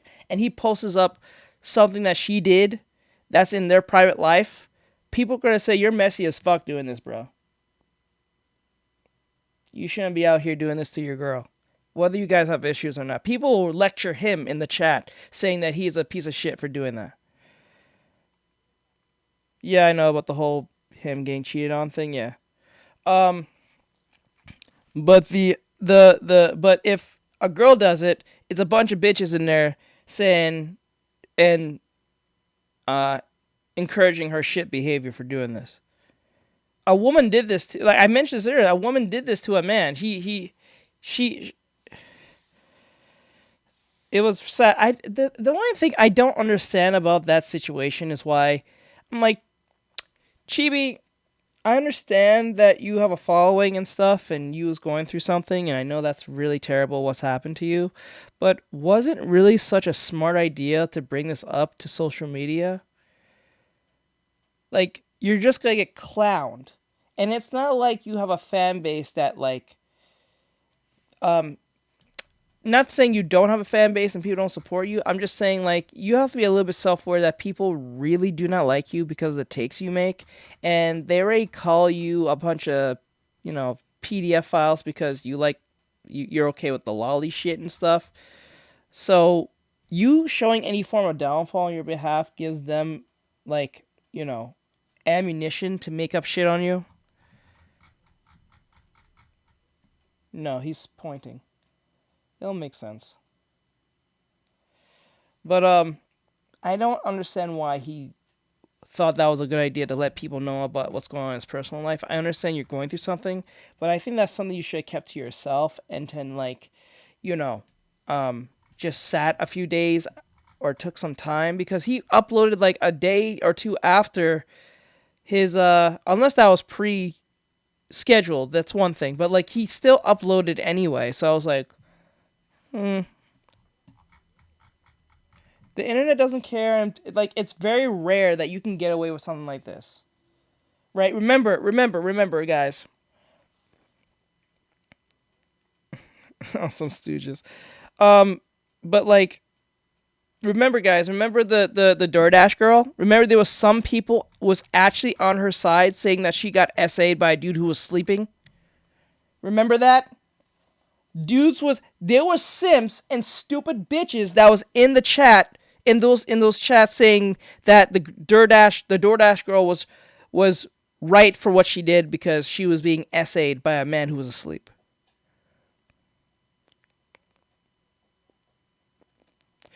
Yeah, you have to be truly beloved. Yeah, you gotta be like on a Markiplier type level. Like Markiplier's loved. What, the DoorDash? Go check. When it first started, a bunch of people was defending her, saying she was right to report in X, Y, and Z because she was SA'd because he was asleep, half naked in his chair that she walked up to. They actually was defending that shit at the very beginning. That shit was stupid as hell. I was like, why the fuck? That makes no sense. She said she was flashed and SA'd by this man who was sleeping, who left his door open. Or she opened the door. Either she opened the door or he left the door open. But the man was knocked the fuck out. He was on, I think, he was drunk. I think he was drunk. He fell asleep. It's a man's world. Right? Oh my god. I don't know, man. That shit was crazy to me. I always learn something. No matter how egregious something is or how stupid, there's someone who's going to support it somewhere down the line in their headcanon. It could be the straight up Holocaust or something the DoorDash girl do. there's someone going to support that shit somewhere down the line in their headcanon. It doesn't have to make sense to you. It just makes sense to them to say it because either it's for clout, to be seen, or they genuinely are trying to make a fucking, you know, point about something that makes no sense. Like, there was a video that, I forgot his name, something ruined. I forgot, it's a black guy's name. I forgot his name. There's a girl who's actually, actually, no, I'll put up the video after this. Fuck it. And it pisses me off because it's in that gray area of like, I don't think that this warrants messaging the girl and being like, hey girl, but also it's odd. Then again, maybe they're in an open relationship. Yeah, you saw it? You saw that video, right? Bright? Yeah, I'll bring it up after this. Freaking no. It was the most insane thing I've seen. Weird. This chick loves stirring shit because she's got nothing else to do. You saw the video? Who hasn't had someone that was married or in a relationship try to hook up with them? Everybody. I have it going on. You don't see me posting. You'd be surprised how insane, how most people will support something insane. You'd be surprised. And it doesn't have to make a lot of reason to you. It just makes enough reason in their head can. I will show you this after this video. Without knowing he's sexy. And that's really sexy. So she catches more heat, right? Literally, days later, she posts this. I miss when streaming was about 7 Deadly gaming, not Schmucks. drama baiting and clip The farming. That's anime your you're whole talking about? brand. Drama, clip farming. And then releasing cookies and rebranding them and adding like a little bit of mushroom to give them 3% of protein or some crap like that. And then the cookie company went completely under silently. Oh no! What happened? I'm not even gonna get into that because it's just not worth my damn time. You're literally the reason they added the IRL just streaming section on Twitch. Mods banned anyone else out of the game for more than 20 minutes, but they let you run your Dr. Pokey segments, talking to your viewers out of the game for hours. Twitch astroturfed you, so don't cry now. Brittany Venti's right. Then obviously Pokimane no, blocked Brittany Venti because you can't tell Pokimane the truth for nothing. She'll block the shit out your ass. And then Brittany started dunking on her. We have voice one, which is Baby Main. She does the little girl woo-woo voice. Can I tell you a secret? Every day, one little thing every day. You have the key to looking better and you don't even... I'm just gonna let you know, Pokimane has a small nose too, I think. She's annoying as fuck, but she has a small nose too. And she's Asian, so... This is why I don't know why people say she looks like a child. No, she does not. I don't know where you think this.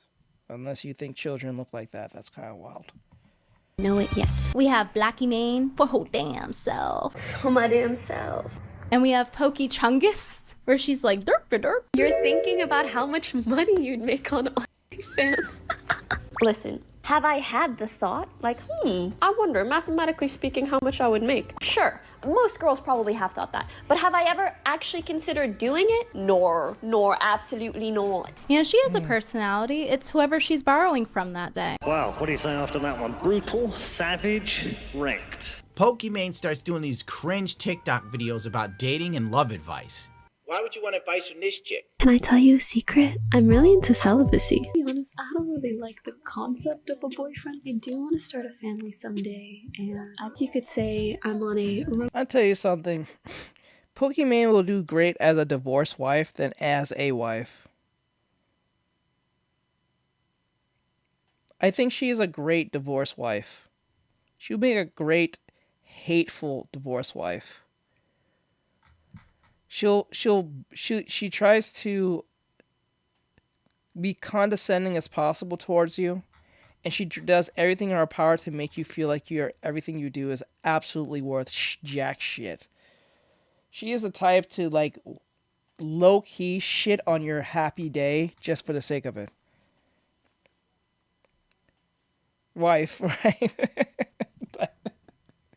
Like she's like the way she talks and the way she acts, she comes off as a spiteful, hateful ex-girlfriend / ex-wife. Like if you on her bad side and she don't like you, she'll make you know. She will let you know on it. And if you even do something remotely nice for her, she'll be thankful, but she'll be condescendingly thankful. There won't be any real appreciation. It'll be like, it's something you were supposed to do, type response, not that you actually are appreciative for the said response. Romantic cool down. Shut your mouth. Shut up. Shut the hole in your face. This resulted in people bombarding this bitch with rabbit and clock memes. You know what, never mind. Your time's up. Damn. And when I say bombarded, they were beating her in the face with rabbit feet. Pokimane is literally 30 years old and single. The last person anyone should take relationship advice from is her. This is true. But then again, Pokimane is not really single. She's always dating from the background. You didn't hear from me. 30 years old, single, no kids, giving relationship advice. More rabbits, rabbits, rabbits, rabbits. So then she starts releasing even more of these weird-ass videos. Pokimane explains why she isn't married at 29 years old as a public figure. I watched this video. I'm telling you, if you're rich as fuck and you're not married yet, you a piece of shit. Oh, I'm not a piece of shit. I guess some people just can't do it. I understand. But, like, oh, no, I'm not doing that. That'll be way too much shit. No, I'm sorry. I don't like watching bridge shit. I very rarely watch that shit. I make very, very specific exceptions. Shit. When I realized that was like an actual whole series, nah. Too much work. I'll be stuck watching that shit. It's absolute garbage. Here's why I'm not married yet.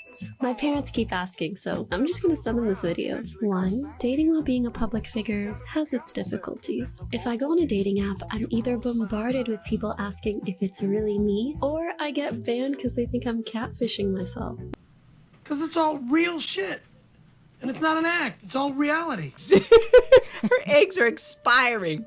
She's exhausted her supply. Almost 30, talking like this. Why is she doing it? Who the hell knows? Oh, wait, that's right. Women don't grow up, they grow old. I'm stupid. After all of these memes making fun of her getting older and still doing these stupid little videos and relationship advice things, she goes out and buys herself an engagement ring and acts like a black woman. I bought an engagement ring for myself. Wait, okay, but herself an engagement ring and acts like a black woman. I bought an engagement ring for myself. Okay, but you guys told me to. In the comments my last video, you guys kept talking about a ring. A lot of you were saying, girl, just go get one for yourself. So that's what I did. A ring at bulk rate that I just... This is what... I'm not gonna lie. Women who do this are mentally unwell. Women who do this is mentally unwell. Change my mind. I'm dead serious. No grown man does this. If a man does this, he's gonna look crazy. Actually, they call him an incel idiot or some shit. No man does this. No straight man who does this. Maybe a gay man might do this, but then again, no straight man will do this. I'm sorry. That's just how it is. I'm telling you, no man is doing this. A man will first do a video him marrying a can of beans before, yeah, maybe a gay man will do this, but like a straight man, cooked by the internet, yes, they'll make fun of him for it. Like a man will marry a can of beans before he marries his fucking self. A man will marry a can of beans before he marries his punk ass self. He'll still get roasted in the fucking comments. Well, people will relate to a degree saying, well, he's getting married to a can of beans. There might be hope for me. Right? See, they'll say shit like that. See, that's what I'm saying. Man, people will relate and say, you know what? I might be single and shit's not really mingling with me, but at least I'm not marrying a can of beans. There's still hope.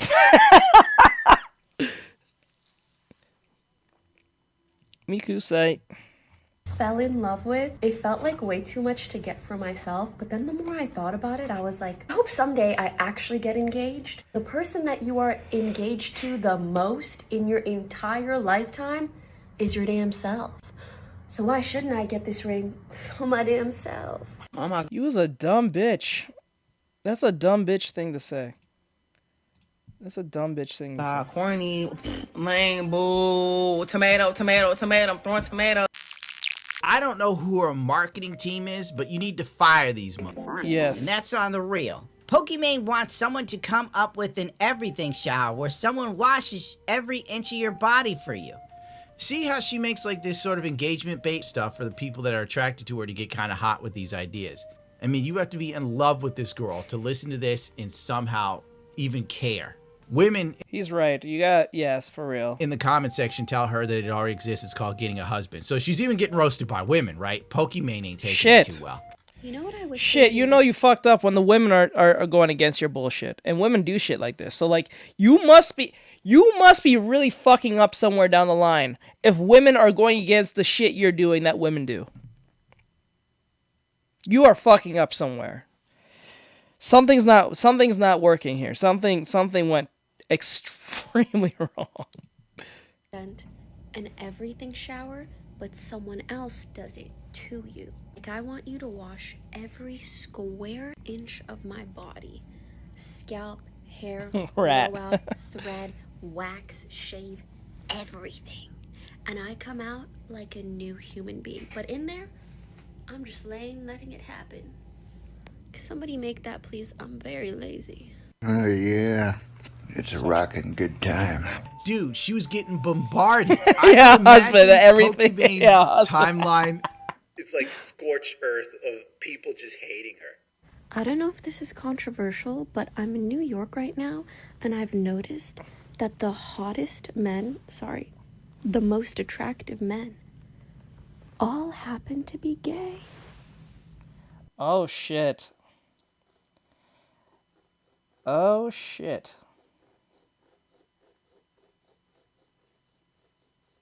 Is that why you women hang out with gay men all damn day? You kind of low-key want to fuck them, but they won't fuck you? Is that what that is? like when you really think about it? We chop, boys! We are chopped! We are chopped! There's no chance. You gotta be a attractive gay man to be in her good graces. You have to be an attractive gay man to be in her good graces. Fuck. You're not wrong. You're not wrong. You're not wrong, Nate. That's actually true. We want what we can't have. We want what we can't have. You are right, bud. You are not wrong on that. That is a good statement. We want what we can't have. Like, I'll meet a guy, I'll be like... And then I find out. And it's all of them. Nope. I don't know why.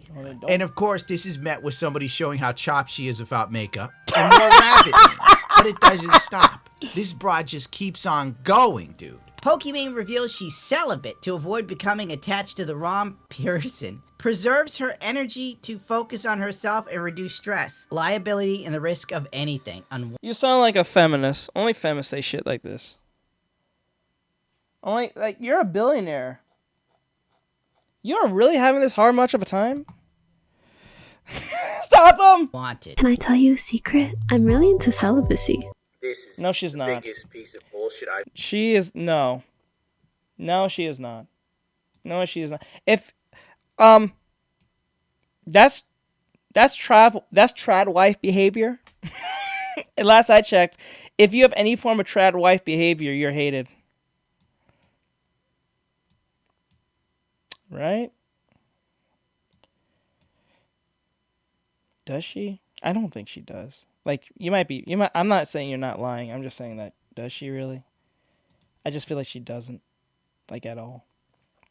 I really feel like she doesn't at all. I don't think she dates. I think what she's trying to do is find the right best person in her inner circle to fuck with. I don't think she's dating like that. Actually, Elon already has kids. He has like 4. So I can't even, like, he fucked up somewhere down the line, but he at least has children. Lucky bastard. I've seen since the episode files dropped and nobody went to jail. We all know Pokimane boning, all right? Let's be real here. This reminds me of, like, chicks that don't have sex even for a minute. They start counting the days like a goddamn drug addict or an alcoholic in recovery.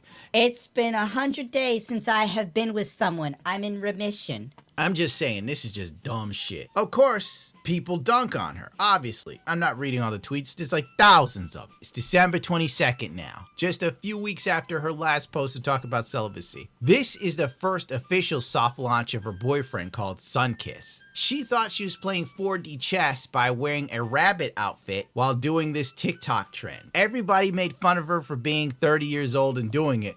But the real point of this was to let somebody know she actually has a guy. In January, Pokimane in a boat with Jason the Ween in some tourist hotspot are talking, and she talks about eat the rich. Do you think This video someday again? we'll have a revolution like that? in America? This will never leave. this clip will never die. This clip specifically will never ever die. And I'm glad for it. I'm glad this clip will never be forgotten. She's more than rich. She's richer than the average. She's one of the top streamers in the world. She's making millions. I think she makes like about 10 million a year. Probably more than that. She's super rich. Listen to this. America? Right? It's getting there, right? We already have one. Another one. What's going on? The wealth disparity is getting bad. The wage gap, I hate that shit. It's incredible how streaming's made some of the dumbest motherfuckers. She's saying the wealth is getting bad while being on a vacation on a boat at night, having fun, being paid while streaming for the pay. Fucking. I'm rich as shit. No wealth disparity. Wage gap is like between men and women. Most of the standard feminist injustice statistics are exaggerated or just plain wrong. I believe it's not true that women are being cheated out of 23% of their salaries. Men and women, we love each other. Thanks. And we hate the rich. Anyways. Wow. Let's go back again. Let's Yeah, go back I hate again. that shit. It's incredible how streaming's made some of the dumbest motherfuckers alive rich as shit. No, I don't remember. Wage gap is like between men and women. Most of the standard feminist injustice statistics are exaggerated or just plain wrong. It's not true that women are being cheated out of 23% of their salaries. Men and women, we love each other. Thanks. And we hate the rich. Anyways. Too much. Aren't you the rich? No! Like the ultra rich, the ultra giga rich. Fuck you! Fuck every time I see this, I say, go fuck yourself. Go fuck yourself. Are you serious? No! She said that so fast. And she's like, wait, fuck. She's like, ultra. What is the difference between ultra rich and being rich? Okay, you can't buy 5 yachts like Elon Musk, but you can buy 2. And I'm out here trying to get buy a can of beans. Right? I can't buy fucking eggs. No, she's a millionaire. She makes millions. No way she's a billion. Because she's got to mention being a billionaire is a problem. This bitch is an asshole. She is such an asshole. That's an asshole thing to say. I'm over here, like, dude, do you know buying eggs is a flex? Buying eggs is a fucking flex.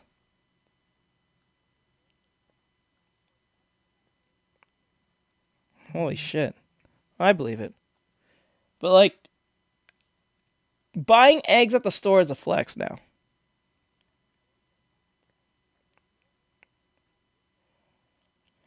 No, there is. If you have a product or you're really good at business, you should be rewarded for what you do. I believe that. If you're good at what you do, you should get rewarded for whatever that thing is, especially if it's in demand. I don't care if it's on Twitter. I don't care if it's like you making AI. If you're good at making something, bringing a product or selling something that people think or they actually need, I have no problem. Like, let's put it this way. Let's say I make an AI robot that is a doctor. It can diagnose anything that's wrong with you. That just shows we just gotta work harder. Yeah, like let's say like this, Nathaniel. Say you make a robot that diagnoses problems for people, right?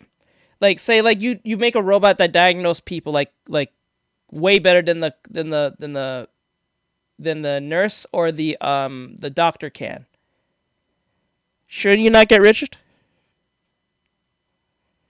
But if you get, but put it this way, if you was rich and get taxed less, will you not want to be taxed less, or you want to be taxed more? That's one of the reasons why people want to be rich. That's not, you know what I'm saying? If you make more money, would you want all your money be taxed the fuck out? That's one of the perks of being rich. Because right now, if you thought of a product, oh, you have not, then you are young. You just told me you're young. You just said that, told me you're young. I know you're young now. You don't pay taxes then. You might have a little job, but you don't pay taxes then. You never had Uncle Sam take most of your paycheck, huh? Oh, shit. You never worked for yourself. You're young as shit for saying that. Oh, shit. Do you know how much money you will save if you was not being taxed? You'll work, but you never had a business on your own. You never had a business like I do. When you work for yourself, you gotta realize, oh shit, I hate being taxed. When you have a basic job, when you go to like a part-time shit, they do that for you. But when you work for yourself, and you have to do everything yourself, you'll be like, ah, fuck! You just told me you're young.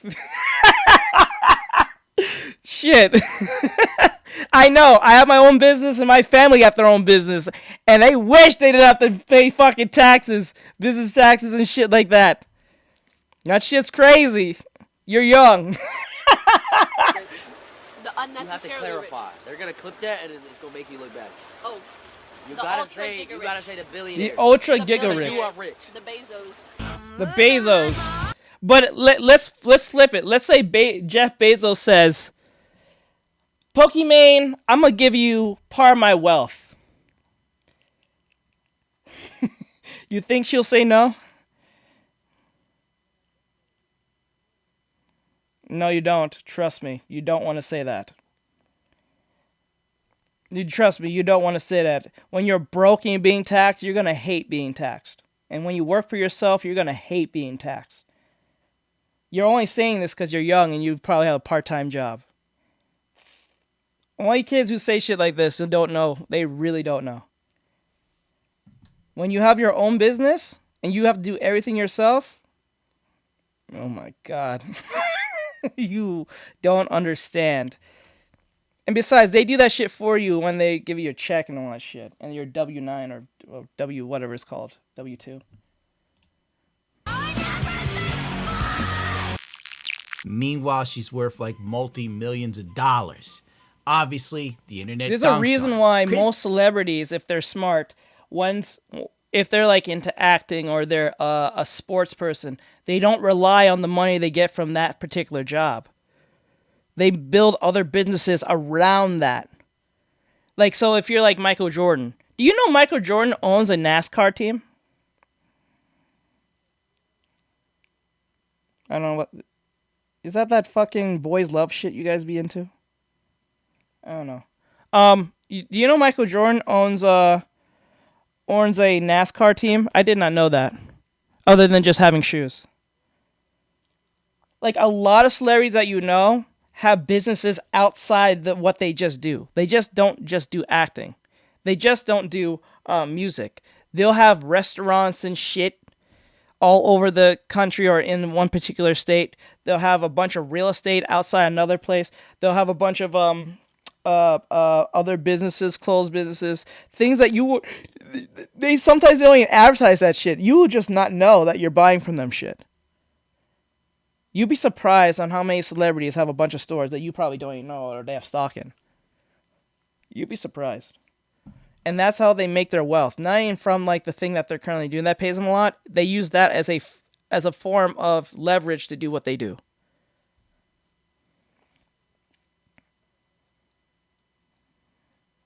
Well, that's cool. But yeah, you don't want to be taxed. Like, it's a pain in the ass. You're only saying that because you're young. Criticizing capitalism after selling $28 cookies, having a little boo-boo dangling from her mic, and creating videos on TikTok. How come? Showing off luxury items like bags and makeup. Really, Pokimane? Damn, bitch. She's going to the Gucci store buying bags. Oh my god. This chick has no self-awareness. And February 3rd or 2nd, who even cares? This is why actually that talk Nathaniel sounds like the dude who said, I'm only making $28,000 a month. And that's on a bad day, on a bad month. If I'm gonna make $28,000 a month, I might as well be a mailman. What? Bro said he makes $28,000 a month on a bad month. That's a bad month. He said if I'm gonna make $28,000 a month, I might as well just be a mailman.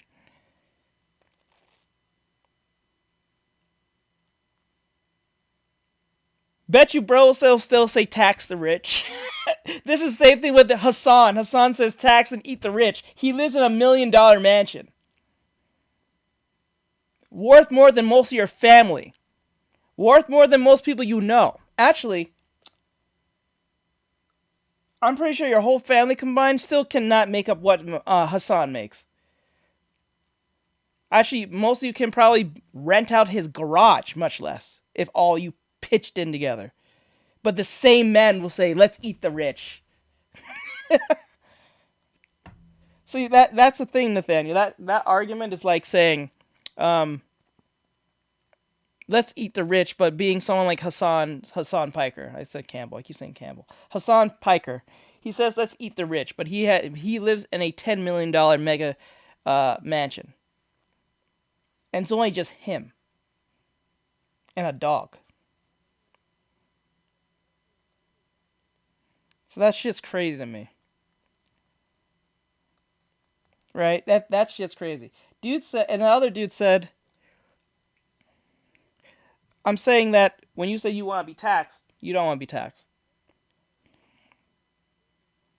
Yes, he is very scared to show his revenue, but he makes a lot of money. He says, eat the rich, the tax rich, all that shit, but the same man who is rich is not getting taxed. He makes more than most people's income bracket. He makes more than 6 figures, but he's not getting taxed the same. If he was getting taxed, he would not like it very much so.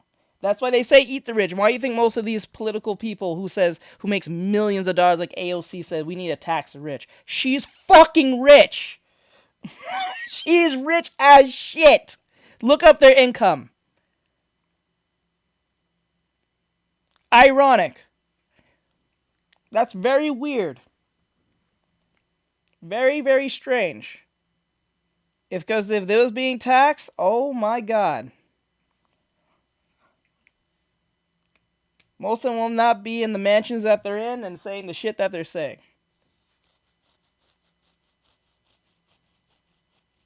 Actually, probably being a millionaire would be that being 100,000-aire. You would not like it. You hate it. Pokimane shows off her neighbor to do a work. Yeah, but when you say that, they said the same thing. But they're not being taxed.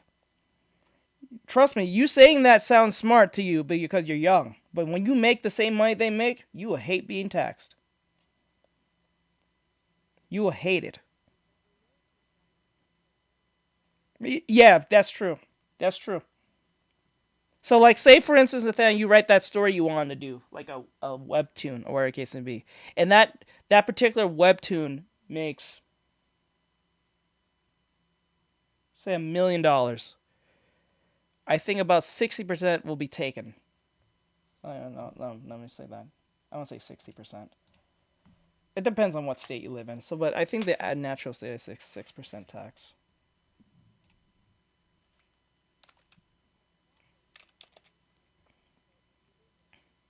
Yeah, Ben. Let me see real quick. So if you say you made $1 million times 0.06. Okay. Which I think is a lot more than that. I don't think it's 6%. I think that's based on just sales. But like, I don't know what state you live in. I'm not gonna say exactly because that's what doxing. You don't want to do that. But depending on the state, it will tell you how much you will get taxed, and then you'll know, and then you can use the math on that. If you made $1 million, you might be happy with that, but you're gonna want to make more. For now, say you made 1 million, and out of that 1 million, you keep 600,000. That's a lot. Still, you can live off that for a while. I don't think that's enough to retire per se, but I don't think so. But then again, you'll be fine. Especially if you stay under your means, then don't make a big deal. Workout routine with Anna, you gotta stop doing this. No, Anna, get your ass back here. You're not going fucking nowhere. Why do you keep doing this? Anna, I like your presence. Stop leaving like this. Stop doing this to me. This is rude. It hurts my little chibi feelings. Why do you low-key be ninja-ing in the chat, but you don't say hi to us? I ain't gonna bite you, but I'm gonna bite you, you leave. Wow. That's out of context. That sounds horrible. But anyway, I'm just saying, I hate what you keep doing. Yeah, stay. You're staying. Bullshit! You'll go in here saying bye. I'm like, why? Why do you do that? It makes me feel bad. Like, I don't know if I'm entertaining or scaring you off. Holy shit. Yes, there you go. There's that hi. That's all I wanted. She'd be low-key. She'd be low-key loyal to watch, but she'll never get down to say hello. Shit weird. Well, I've never cosplayed, but I've been to Comic-Con before.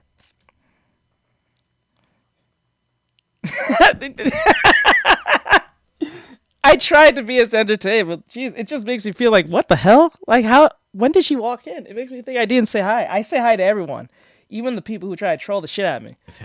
The only thing you saw was this Asian dude actually working out while she walked on a treadmill drinking boba tea, which means she burned no calories. In fact, she came off that treadmill with a surplus of 100 extra calories. Chick math, basically. And once again, this is more. Wait, is that her boyfriend? Who the hell? Is that the boyfriend?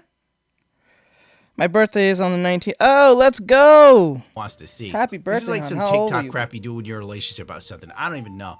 A lot of dancing, goobering around. I mean, if you're 30 and you're doing this, what's it doing, to be honest? Experiencing 40% less viewership and donations. You know, I actually thought her boyfriend was gonna be white. I thought soft launch. It's a soft launch. How come one day I can feel like such a baddie, and then the next day feel like I look like a troll under a bridge?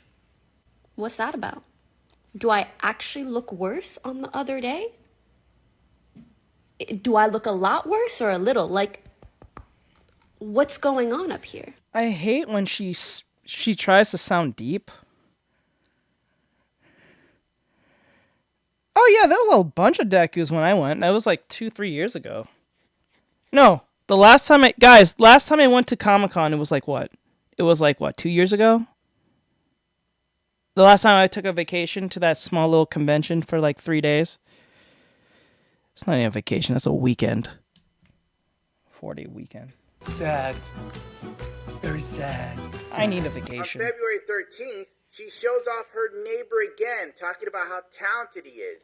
Lord Drop, I have to introduce you to a recurring character. TV girl? Blasting TV girl in the background. I can't spell it. Also known Not as sure. my neighbor. We met at one of those everybody in the building gets together kind of parties. And then the reward... Oh, now you see the boyfriend more often because they kept on saying the clock was ticking, and now because she fell off a certain way, now you see him in backgrounds. I'm pretty sure she instructed him never to be seen before, but now because people are on her ass with the clock thing saying you're never gonna get married, she now shows him up. Ain't that a bitch? So we got to know each other at board game nights. For all we know, she probably paid this dude. How do we not know this is a gay man she paid? Because she said all the men that she come across that are attractive happens to be gay. How do you know this is not a gay man she paid off? People do that. People do that shit. I'm not saying that he's not, and I'm not saying that he is. I'm just saying people do that. Especially the ultra rich. Or rich people do that. I'm making a story. Yes, very off topic. Ooh, I hope the story becomes awesome. Becomes something. Gay man. A lot, gyms a lot, and he sings. Chris, sing. Yeah, you see them all. Actually, Cal, I think you missed. I don't know if you was here earlier, but we was watching cosplayers before. Oh, there's to say. Damn, I'm pretty bored. Earlier. Okay, me too. Also, he makes really cute sibling content. His brother and sister, who are both equally cute. Can you show them what you're cooking? This is the Chilean sea bass lemon caper butter sauce. Oh, and he sings a lot of songs in China / in Chinese. You know what she's doing? She's coping for the fact that she, like, okay, yeah, she's showing off her boyfriend. That's nothing wrong with that. But it just feels so forced now because she kept on saying that she couldn't find no one and all that stuff. And she said she was marrying herself and all that stuff. But, like, now, because she got sick and tired of being called old and shit, she has to show off this dude. We don't even know this is genuinely actually her boyfriend or this is someone she's paying. It could be her boyfriend. I'm not saying it's not. But, like, Jesus Christ. This is so sad. Yeah, she got bullied into a relationship, right? Or she bullied him to be finally in the relationship publicly. That's crazy. Little gray bear thing next to your... Oh, you mean... you're talking about Gunther. It's Gunther. He's a little ghosty ghost. I will be just to let you guys know, I will be upgrading this my rig very soon. I have a theme I'm finally going to like stick on this time. Yeah, that's Gunther. Gunther. And yes, it's a Adventure Time reference. Yes, for those who are wondering. Yep. Wait, I've never heard you sing in Chinese. Really? Yeah. Yes, he's adorable. He's a little cutie patootie. Almost any dude can sing. It isn't a special ability. He's singing the what? That what? How will she? Mashuna Ninashon. In case in point, here's me. Emptiness on down my bed. This tiny island is old age and it's wisdom. 'Cause the life that lives here is dead. What is this? Oh, will someone please stop him? I'm going to see. You act like you found something Midoriya. Let's amazing. go. Frankly, she's going through the Western female Asian boy fetish craze that's going on right now because of K-pop, where every one of these chicks, you know, like ST Peach, they're just so hungry for a good-looking Korean guy with enough plastic surgery to make Michael Jackson go, damn, dude. But then they can't get one of those dudes because they're usually famous. So they settle for a close enough Asian. White women do this all the time. I know, I played in a Japanese band. Dude, you don't even want to know. So yeah, this is Pokemon's boyfriend for real. She's totally boning this dude. 100%. Oh, that was him? Holy not shit. like Go back. I'm sorry. I'm sorry, Gundam. I was so taken back by that. Almost any dude can sing. It isn't a special ability. Case in point, here's me. Emptiness on down my bed. This tiny island is old age and it's wisdom. Oh wow, he's not bad. 'Cause the life that lives here is dead. Oh, will someone please stop him?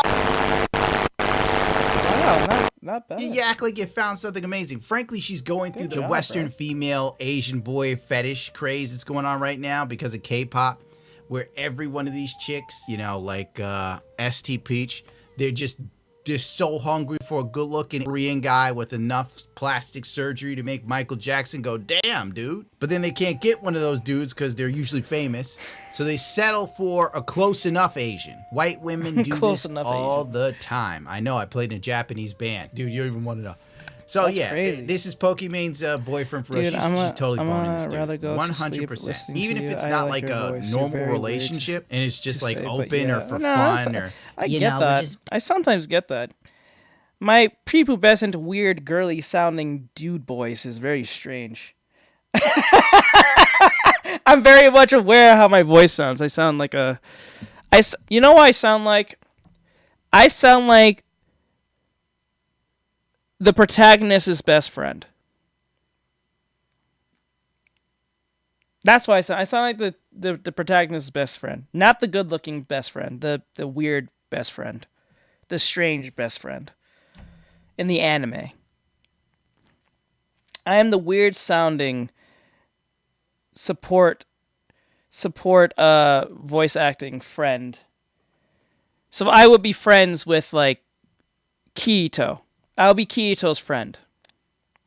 You sound like a likable critic. I'm very critical of myself, but, like, I'm very much aware. Like, I know my voice is not deep. I wish it was. I really does. But, like, it is what it is. You sound like a girl. I'm sorry, bro. Or you sound like a kid. You sound young. Yes, I do. I know I sound like a prepubescent girl. I'm sorry. Or a little lesbian tomboy. Klein. Well, Klein is actually sound like a dude. Who's a good representation of this? I gotta think of somebody.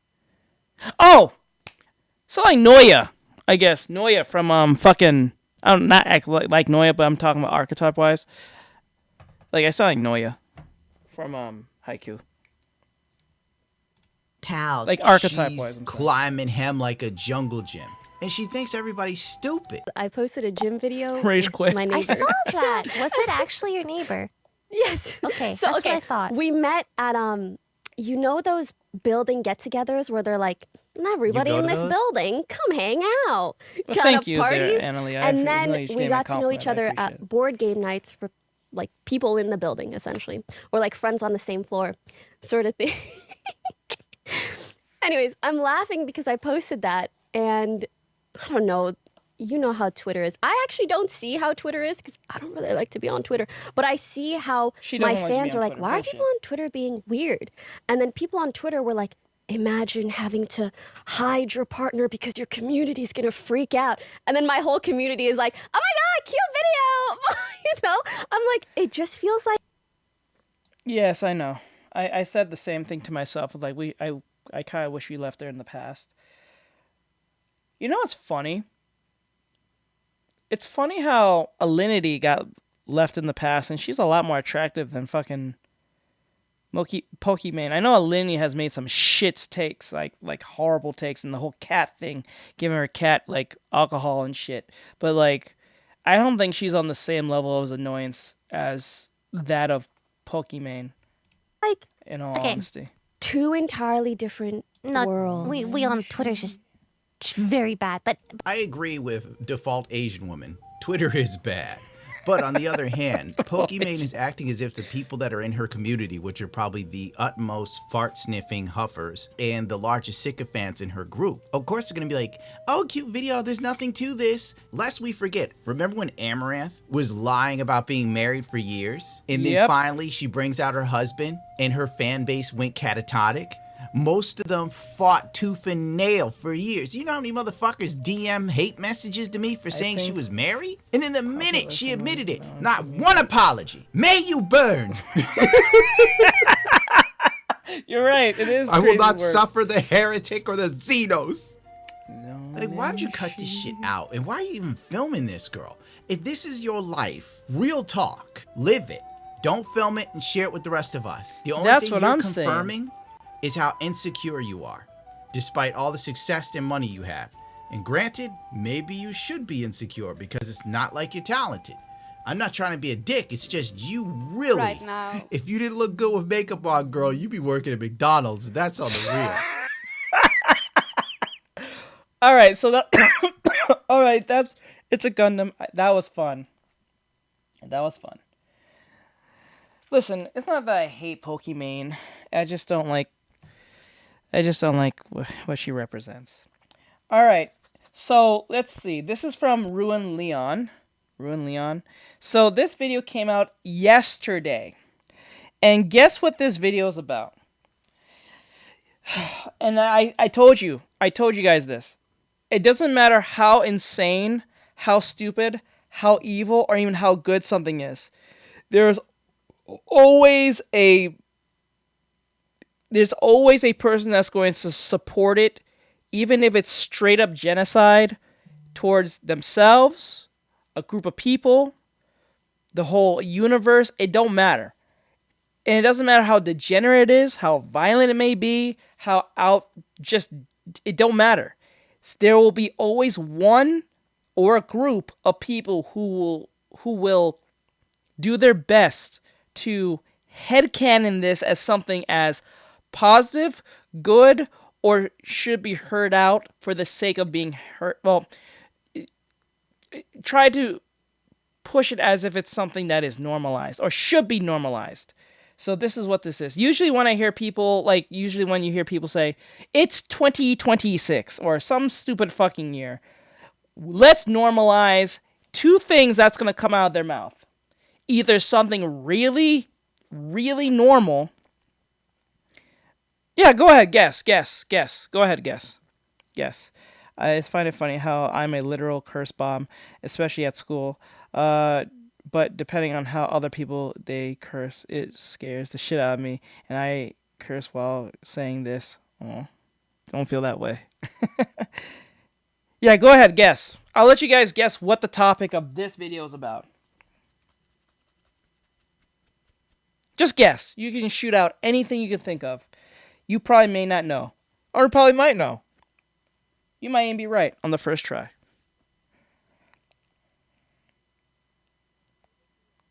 Child corn, okay. PT says child corn.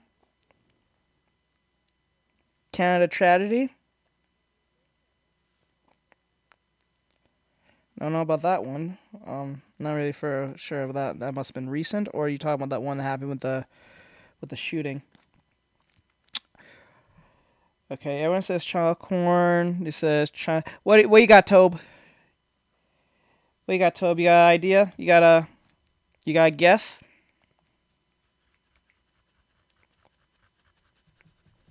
Because Bri already seen it, so he already knows what it's about.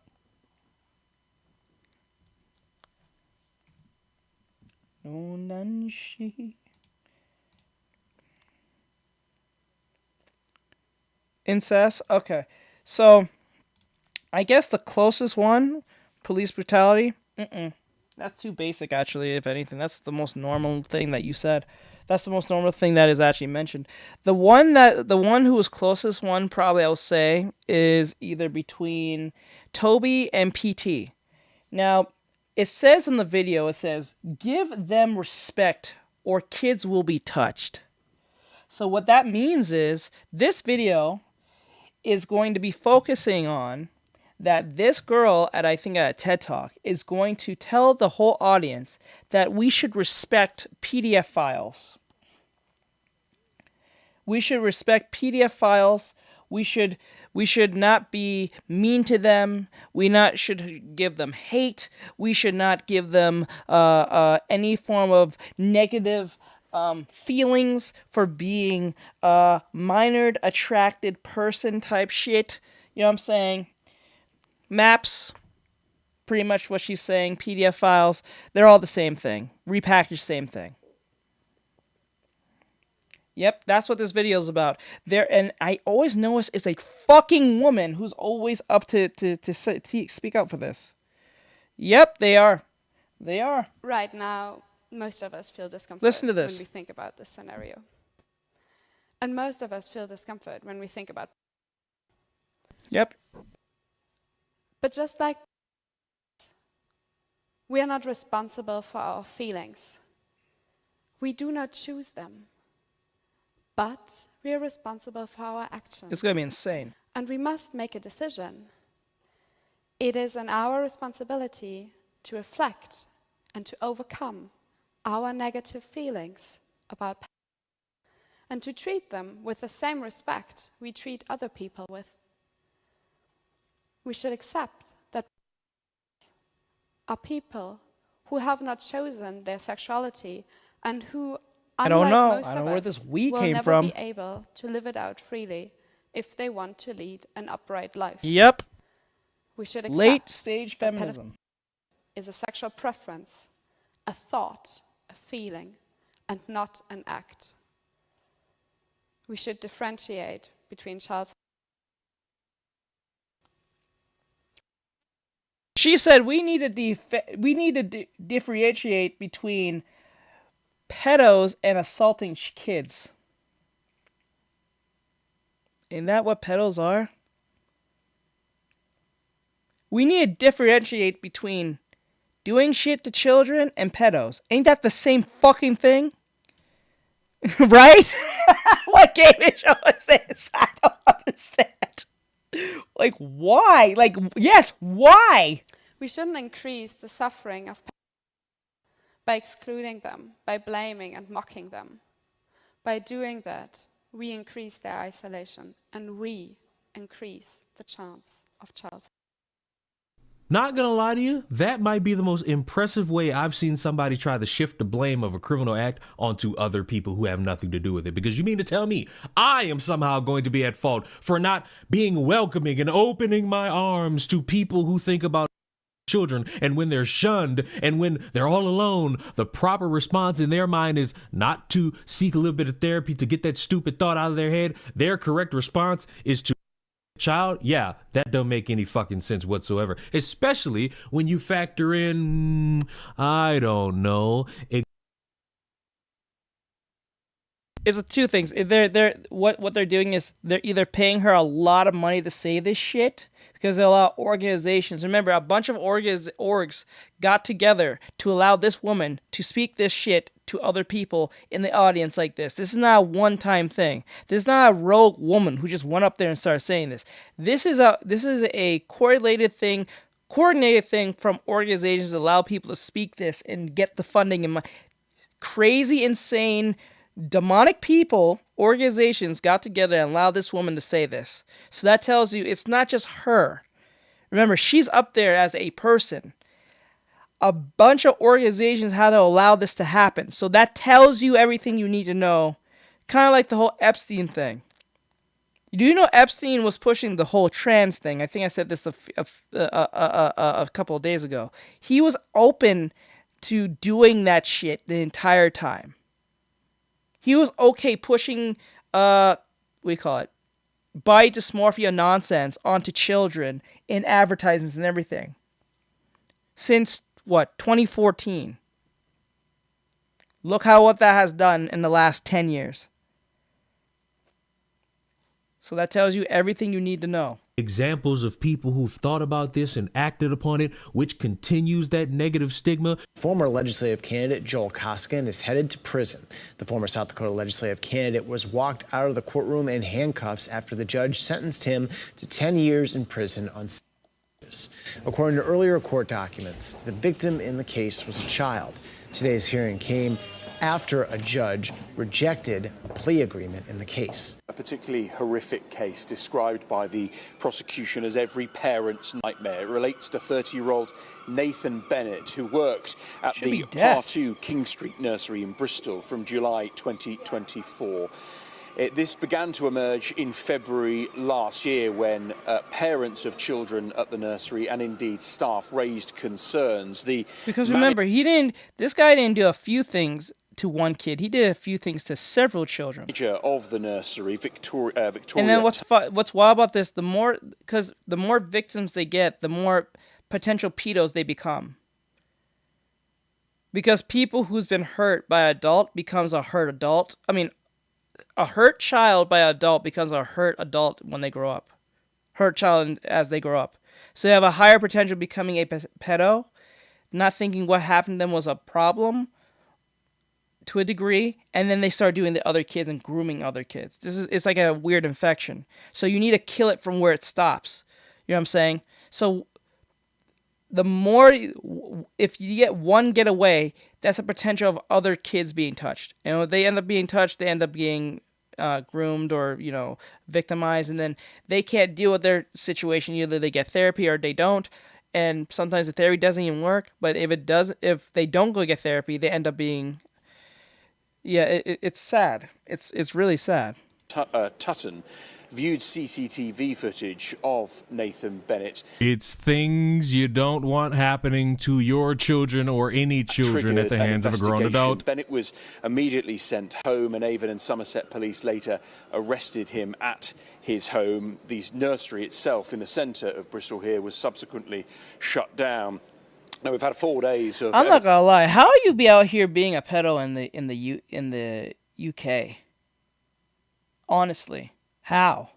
Because given how the UK jives now, they on your ass on everything you do and say. I don't know how you have balls to do, the shit you be doing. Become abusers, yes. That's a potential. I'm not saying you're outright gonna be like I said earlier, like you're not gonna be an outright abuser of children if you was abused as a child, but it could be a 50-50 depending on the circumstance, how horrible the abusing was going, and this, that, and the third. It's a bunch of factor of things. But it's like a 50-50 depending, 70-50 type shit, so. Evidence last week here during the trial at Bristol Crown Court. The jury heard how staff had noted that Bennett would sit children on his lap for lengths of time, wearing trousers with holes in the and seemed territorial over certain toddlers and indeed their parents. One nursery practitioner who gave evidence here in court described how Bennett had a jealous attachment with 5 children and would take control of them. Now, this was an extremely distressing case for the jury to hear. Videos of 2 of the children, and these children were aged if you don't want to around 2 this or is the 3 thing. years. You don't become a abuser if you're self-aware. If you're self-aware, the likelihood you being abused is very unlikely. But if you lack self-awareness, you will do it again. It's like knowing thy history. If you know thy history, you'll most unlikely will repeat history again type shit. So if you're aware of it and you know it's wrong, you know that deep down in your heart you are not about that life, and you really know that's not your thing, you won't do it. But if you think or somehow make some type of headcanon that this is okay, then there's a potential higher now you're going to be a groomer of children. You might even not even hurt anyone. You might groom someone. You know what I'm saying? That's where that comes in. So if you are self-aware, you are more likely not going to make any real problems in the future. But if you're not, then you are more likely to cause said problems in the future. Old were played in the case, referred to only as Child A and Child E. Child E's mother gave evidence telling the jury her son had demonstrated how he'd been abused. The mother told the court, "I got him to stop doing it. I asked him when did that happen, and he said it happened at nursery." The prosecutor, Virginia Cornwall, described the case, as I say, as every parent's worst nightmare. And today, Nathan Bennett, who is 30, was found guilty of all 8 charges. There was 2 charges of No, if your parent is mean to you, but they're not like abusing you, they're not abusing you in a way that is like so indecent, that's one thing. No, a temper is a difference. That's a difference. You're not gonna, that's a difference. Like you having a temper because, you're not winning at a video game because you're exposed to a parent who doesn't have patience doesn't mean you're going to do something to children. You might have a higher chance of like raising a kid and you having a temper. You might give that kid a temper because you don't have a temper. So their self-esteem or their self-control might go off the rails. But you know what I'm saying? Like that's something that you have to be self-aware. If you're self-aware of that you have a temper, you know you have an issue, that means that's more reason for you to not only keep yourself in check, but get help. Now, if your mom is not trying to get you self-checked because she doesn't... So, say it this way. If your mom is refusing to get you help because you feel like you have a temper, because you get it from her in the sense of how she treats you, and she refusing because she feels embarrassed or whatever the case may be, that's just more reason for you to say, okay, my mom's not willing to pay for me to go to therapy for whatever reasons I have, whether it's from her or myself, or a case may be.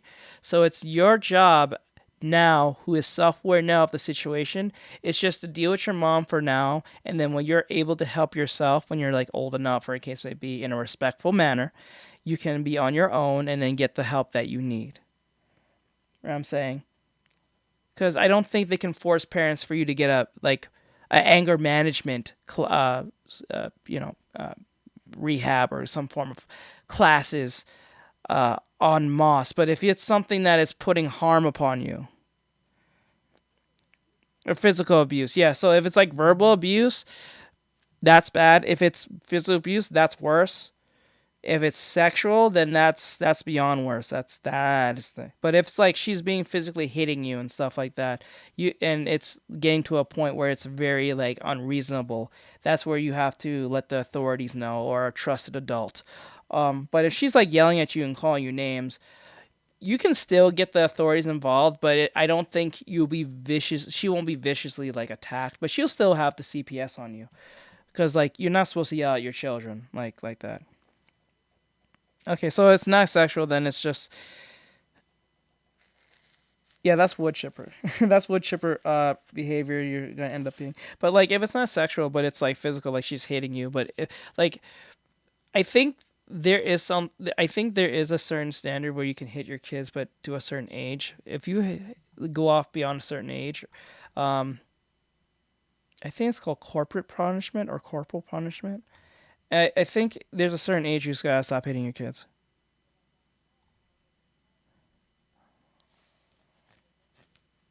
I got called in her 5 times, but I don't cry easily, so I don't do anything. I'm not sure what you mean by that. And 4 charges of I'm not sure what you mean by that. When dismissing the jury, the judge said that this was a case which involved the youngest children which he has ever dealt with, acknowledged the jury how distressing this case has been. We've also just had a statement from Avon and Somerset Police, who led the investigation. They described that Nathan Bennett was trusted to care for children. Cops called. Okay, cops. Against the very young children at his place of work. Well, if the cops was called, then CPS should have been able to step in at that point. If they didn't, then that's something you have to tell a trusted adult, that if there's something going on at home that is unnatural, they'll have to talk to you. An investigation involving such young children was deeply challenging and distressing for all I'm concerned. still working on it. I would like to pay tribute to the support and strength shown by those families. That's Temporary Detective I was supposed Inspector to finish it yesterday, but I had to do traditional work. Bennett will be sentenced on the 16th of March.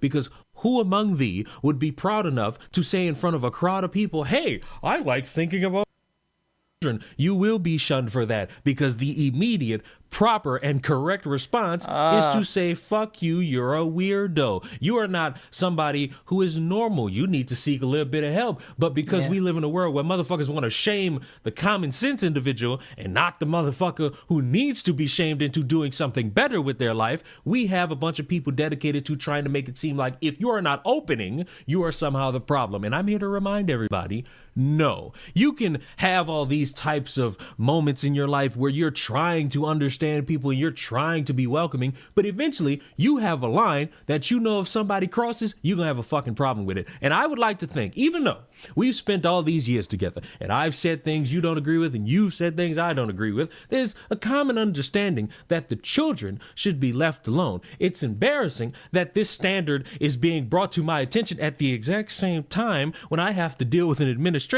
not really being forthcoming with information that pertains to children being violated. So across the board, I can't get behind any of this shit, because who among thee could actually want to harbor positive affirmation to somebody who thinks about it and acts upon it? Because you could call me hateful, you could call me ignorant. They're one and the same in my book, and I'll gladly have anybody disagree with me on it, because I am uncomfortable with anybody who acts upon it, and I'm uncomfortable with anybody who thinks about it. I want you to stomach how stupid I'm about to sound for like the next minute. You want me to understand that if I don't invite somebody who thinks about children to the cookout or to the party or to the club activity, they're going to get revenge on me dating a kid I don't know. They're going to, and as each, this is all.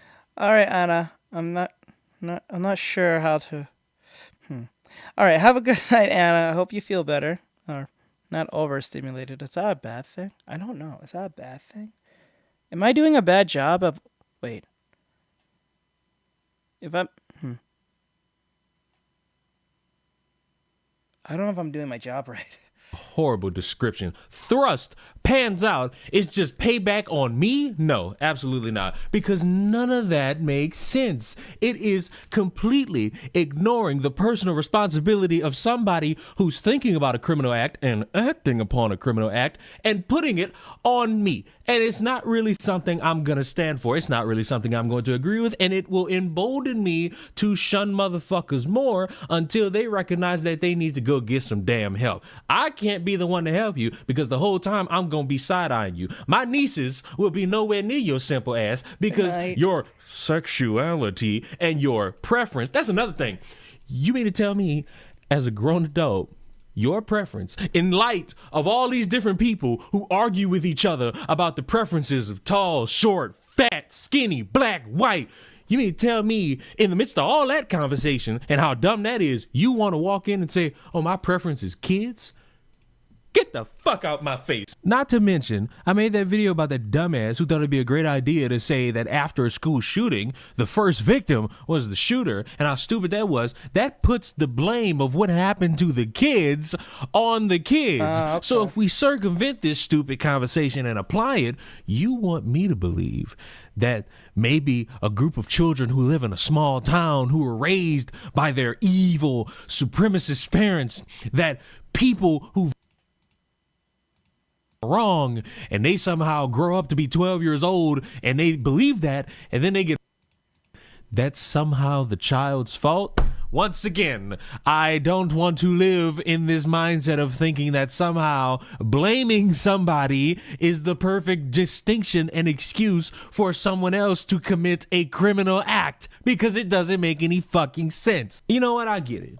Everybody's got to have their own thoughts about things and think about ways to make the world better, think about ways to include people in the conversation. I get all that. But sometimes it's important to say, shut the fuck up. Because some people say some shit that just don't make any sense. Saying shut the fuck up doesn't really harm anybody. It just stops the stupid thought from being fully said out loud. That way everybody else don't have to stomach hearing some dumb, odd, slow malarkey. So, from me to that woman and to anyone who agrees with that woman, shut the fuck up, because you actually need to address the problem before you start coming at people like me for not opening my arms and welcoming absolutely everybody. Because the minute you start welcoming everybody, it's the moment motherfuckers start feeling comfortable. To do something under the radar. And remember we was listening to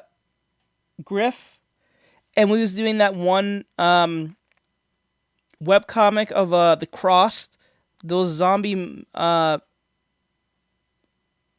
serial killer like virus thing. Remember the old man who said that he felt comfortable enough that he let the whole group know that he was an insane serial killer? But he said he's not gonna kill y'all. He just had the impulses, you know? Remember that? This is why you don't accept everyone. This is why being inclusive is not always a good thing, because you let everyone in. This is why sometimes gatekeeping has merits. Bro was so confident and comfortable to say, yeah, bro, you know, did you ever just have urges? And then at first we was under the impression that he was talking about, oh, he's probably, he's gay. Probably he was gay. That's why he was saying this, because he like, no one doesn't accept. Because I remember the one gay guy was saying that he was not being accepted in the small town he was because it was very conservative or some shit. And then the old man says, I know how it feels, how people won't accept you for who you are, and X, Y, and Z. And then the story did a whole 180 when he revealed that he wasn't actually gay. He was just luring, I think, gay men and then killing. He was just Jeffrey Dahmering every man he came across. And he'd take him to his basement and do whatever the hell he wanted to them, killing them off, skinning them alive or whatever the fuck. And it was just wild. Bro was like, I'm sorry. I just want to let you guys know I wouldn't do it to you guys. You guys are cool. You guys are nice to me. And then everyone's a side-eye this really like, nah, you can't be part of the group. And then one of the main characters like, let me off him. And he's like, nah, the side character will do it. So they like, hey, bro, how about this? I know you feel kind of judged right now and you shouldn't feel scared. Come with me. We'll go take a walk. We'll talk about it. Bro didn't come back. Bro did not come back after the walk. Oh, man, that was crazy. Like, I haven't seen a 180 happen so fast. I will not That was have that crazy. on my conscience. No way! Because I don't want to associate with anybody who thinks or acts upon children. And if you disagree with me on that, that's fine. Shut the fuck up talking to me. Subscribe to the channel. I will see you all in the next one. Mwah. Yep. Goodbye. Yep. That was crazy. All right. All right, we'll do. It's 9 something. I don't think anyone's in the mood playing video games tonight. So what we'll do like 1 or 2 videos of anime, manga recommendations, and call it a night. We'll just do 2. Actually, no. Fuck. We'll do the trailer. I forgot the trailer. I forgot about the trailer. Let me do the trailer. Okay, so this is a trailer of the Dot Hack Sign trailer. A lot of people did not know about Dot Hack Sign. Yeah, that was it was horrible. And you know, it's crazy how I told you Ted has turned woke. They're woke as hell. People are disgusting. So let's bring it up. So CyberConnect's new game official trailer, Project Dot Hack/0. You want to watch that too? If you're willing, I'm really watch it after then, because we were supposed to watch that too. No, fuck it, we'll watch that too. So we'll watch the trailer, watch Everything's Fine, and then we'll do the trailer, we'll do Everything's Fine, and then we'll do only one video of the recommendations. Alright, so let's knock that out. Alright, so this is a video from CyberConnect. For those of you who don't know what CyberConnect is, they made your Ninja Storm games. I think CyberConnect also made some of the, Xenoverse? I think they worked on Xenoverse. I think they also worked on... I think that sounds fine. And I don't even think that's long. I think it's probably 20 minutes on that one, I think. But like, yeah, so the video's out. I told you guys that there was going to be a Dot Hack Sign announcement coming, which I was super excited about. So let's see what it is about. Let's see how close it is to the original.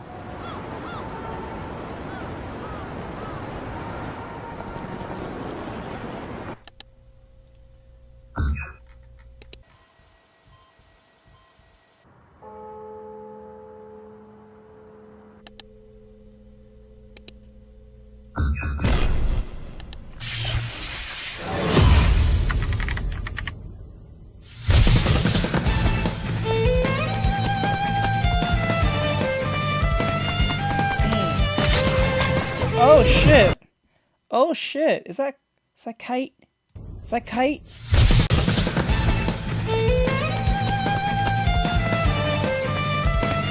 All right, later, Daniel. Look at my boy Kite. I don't know. Yeah, are they going with like a more futuristic look? I still like his original look though.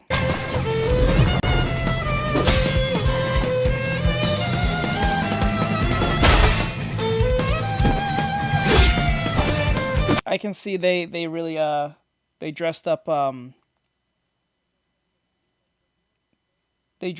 Black Rose a lot more, I guess for censor reasons, because I guess she in like a bikini, like Yeah, in her bikini, like, original outfit was not gonna cut it.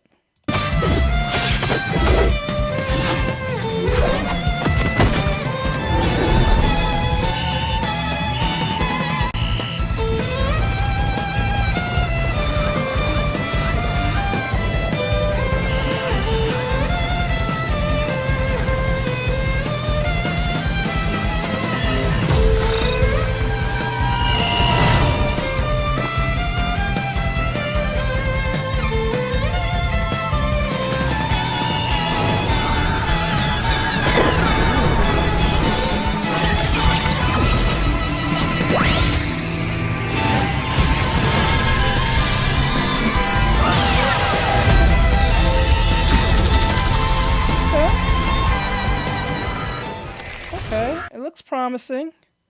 It looks promising. I'm not gonna lie. It looks promising, but they made Twilight look much more sinister. I wonder why. Is that her name? Wasn't that her name, Twilight? Or the Twilight? I think that's her name, Twilight? Yeah. Yeah. Like, I don't know. It's weird. She made her look more sinister. I hope they didn't change too much of the story. Okay, so that's the end of that. That's the project. Alright, let's knock this out. So, where is it? Oh, here it is. Alright, so this is... Hold on.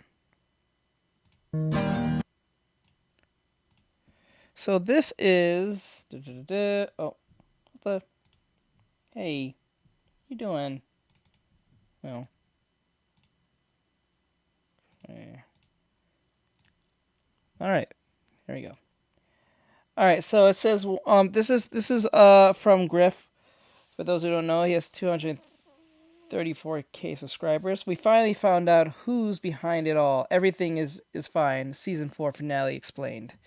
Alright, this is 35 minutes. Let's see if we can get this out. I know this is the season finale, or this is just for now.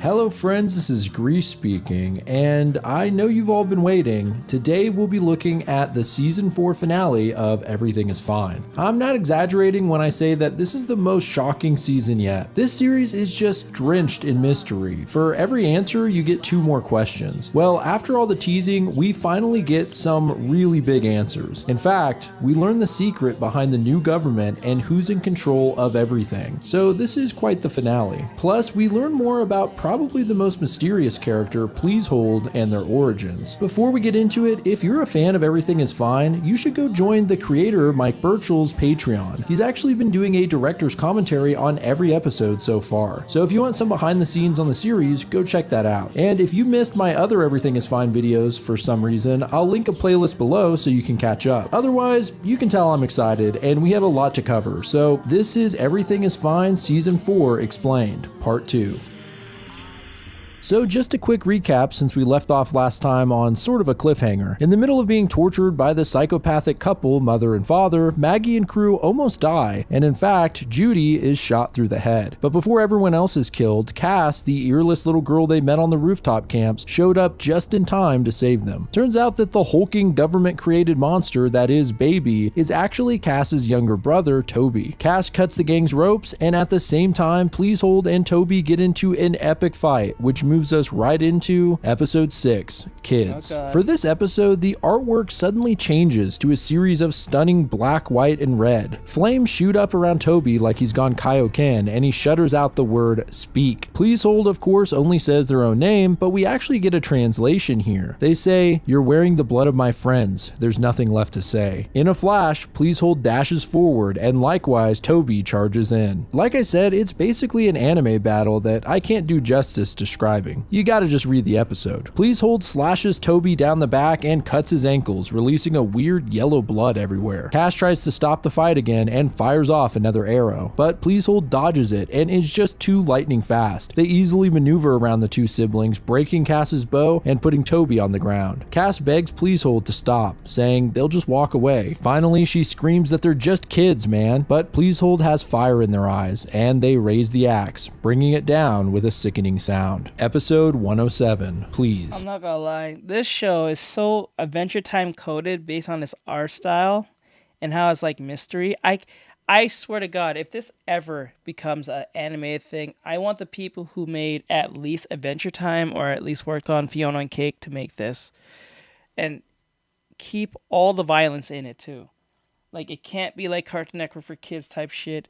It either has to be like on Adult Swim or some other like HBO, like, well, it's HBO or whatever. I think Tubi has it now, but like, it needs to be as violent as it is, like, has that Adventure Time aesthetic. It just has that feeling towards me. This episode starts in a flashback. We slowly zoom in onto an empty city, and on top of one of the skyscrapers is another kids camp. A child is sitting alone drawing some comics, as well as some sick Goku fan art. Of course, this is Please Hold, and they look up as a nearby speaker sounds off, saying, "Party members 472A and 472B, please step forward to position 2. From under one of the tents, an older kid pops up, clearly distressed. Then surprisingly, Please Hold speaks. They call the other kid Ethan and ask what they should do. I have to say, after all this time, it's pretty crazy to see Please Hold actually say something other than their name. Ethan assures them everything's gonna be okay and says to just obey the speaker. Please Hold says they don't want to, but Ethan tells them everything's gonna be okay because their mom won't let anything happen to them. Their hug is interrupted by the speaker saying they have 10 seconds to comply. As they move into position at the edge of the roof, the speaker says those terrible words, "Please Hold," instructing them to stay where they're at. They spot a drone watching them from afar, and the speakers continuously repeat the phrase, "Please hold." I can't imagine how nerve-wracking it would be to look at the hard concrete below, not knowing if you're about to jump to your death or not, in what probably feels like an eternity. Finally, there's a clicking sound, and the speaker tells them to return to position 1. Ethan lets out a sigh of relief and tells Please Hold he knew it would be okay. The poor kid only replies by saying how much they hate it here. We then ominously see the words, 1 year later. The siblings are back at the edge of the building, only this time they're casually sitting. They've been in this situation for so long, I guess after a while there's no point in being scared anymore. As the speaker repeats the words, "Please hold," Ethan points out that it'll be Mom's birthday soon and suggests that Please Hold draw her a picture. Sadly, they say they don't draw anymore and that they threw their pens off the building. Ethan says he could call and ask for some more and maybe even get them to bring a drone close enough to see the drawing. That way their mom could see. Man, this is so sad. Not only is Please Hold losing their will to do anything, but their older brother desperately trying to be hopeful. Just then, the speaker makes a loud noise, and this time, something is different. It instructs member 472B to please continue holding, and for member 472A to step forward to position 3. Episode 108. Hold. The siblings are confused at first, and all this time they've never heard this before. Knowing full well what it's asking, Please Hold freaks out, saying they must be wrong. Why would it only be Ethan? They yell out at the speaker that they've got it wrong, and Ethan realizes it must have been his dad that got redded. It seems that they're only step siblings, and this distinction is why only Ethan has to jump. His father messed up, but Please Hold's mom seems to be okay. Please Hold begs Ethan not to do it, as the speaker asks again for him to step forward. Ethan looks solemn and says, "Bud, stay still and calm down. You need to stay alive, okay?" Please Hold says they don't want to live if Ethan is dead and begs him not to leave. Ethan. Oh my God, this is, oh bro, this is heart-wrenching. Holy shit, bro. Oh, why you do this to kids? This is so fucked up, bro. And then apologizes, saying he made a mistake and that he never should have brought them here. He asks Please Hold to be stronger than him and find a way to live free. It goes black, and we only hear Please Hold screams, followed by the speaker thanking the now dead Ethan for his compliance. Please Hold stands alone at the building's edge, and it zooms in on 2 axes on the wall. This transitions to an axe stuck in the wood of a log cabin out in the forest. It looks pretty familiar, but we'll touch touch back on that later. Hormel is standing outside and talking to someone through the door who is only replying in the words, "Please hold." Inside, we can see blood splattered across the furniture, and Hormel says that they can take it slow. Maybe they'll use please for yes and hold for no. He then gets a response from inside. Of course, it's please hold, and this seems to be where they first met. Hormel continues talking to please hold, slowly gaining their trust until finally they step out, covered in blood and wielding an axe. It's a frightening sight, and after a few moments of pause, Hormel simply asks if they want some hot chocolate. At these words, please hold drops the axe, and this is used again as a transition, this time to the present, as please hold drops his bloody axe to the ground. It seems they've decided not to kill Toby after all. Episode 109, Chosen. Please hold, drenched in blood, drops the axe with a loud thunk, and Cass dares to ask if they can go, as her giant of a brother slowly cranes his head up. Please hold seems to confirm this, and Cass is relieved, saying they'll just leave and they'll never see them again. Letting out a sigh, Please hold starts walking away when Cass stops them and asks if they want to come with. She says that the adults will never understand what they've been through. Please hold seems to actually think about this for a moment, and then walks back toward the others. Suddenly, a voice cries out, and we see what happened 1 minute ago while Please hold was fighting. It's all black, and there's clearly a struggle until finally Father turns the main lights back on. He's standing with a machete to Maggie's throat, and on the other side of the room, Hormel and Horace have Mother in the same position. After they realize what's happened, Horace says they've entered a zero-sum game. No one can back down or they both lose. The only answer is to stop playing. Maggie tells them she's ready and to just do it, only asking that they tell Sam she's sorry. Hormel says they can figure this out if everyone just puts their weapons down, but Mother shouts for her husband to slit Maggie's throat, and Father doesn't seem all that bothered that his wife is captured. He says to go ahead and cut her head off. They don't care. His wife confirms this as Mother says not one bit and tells Father she loves him. He says that's the difference between them. If he told Maggie what they found here, she'd want to go jump off a building. Is that really why she came? Is that why she left her husband and child? He then gets way more personal, saying she's a brat who gets everything handed to her, calling her ungrateful despite the fact that she's so lucky. He gets more angry as he speaks and finally says she ruined his life. Okay, what's the connection here? Who is this guy? Maggie says, "F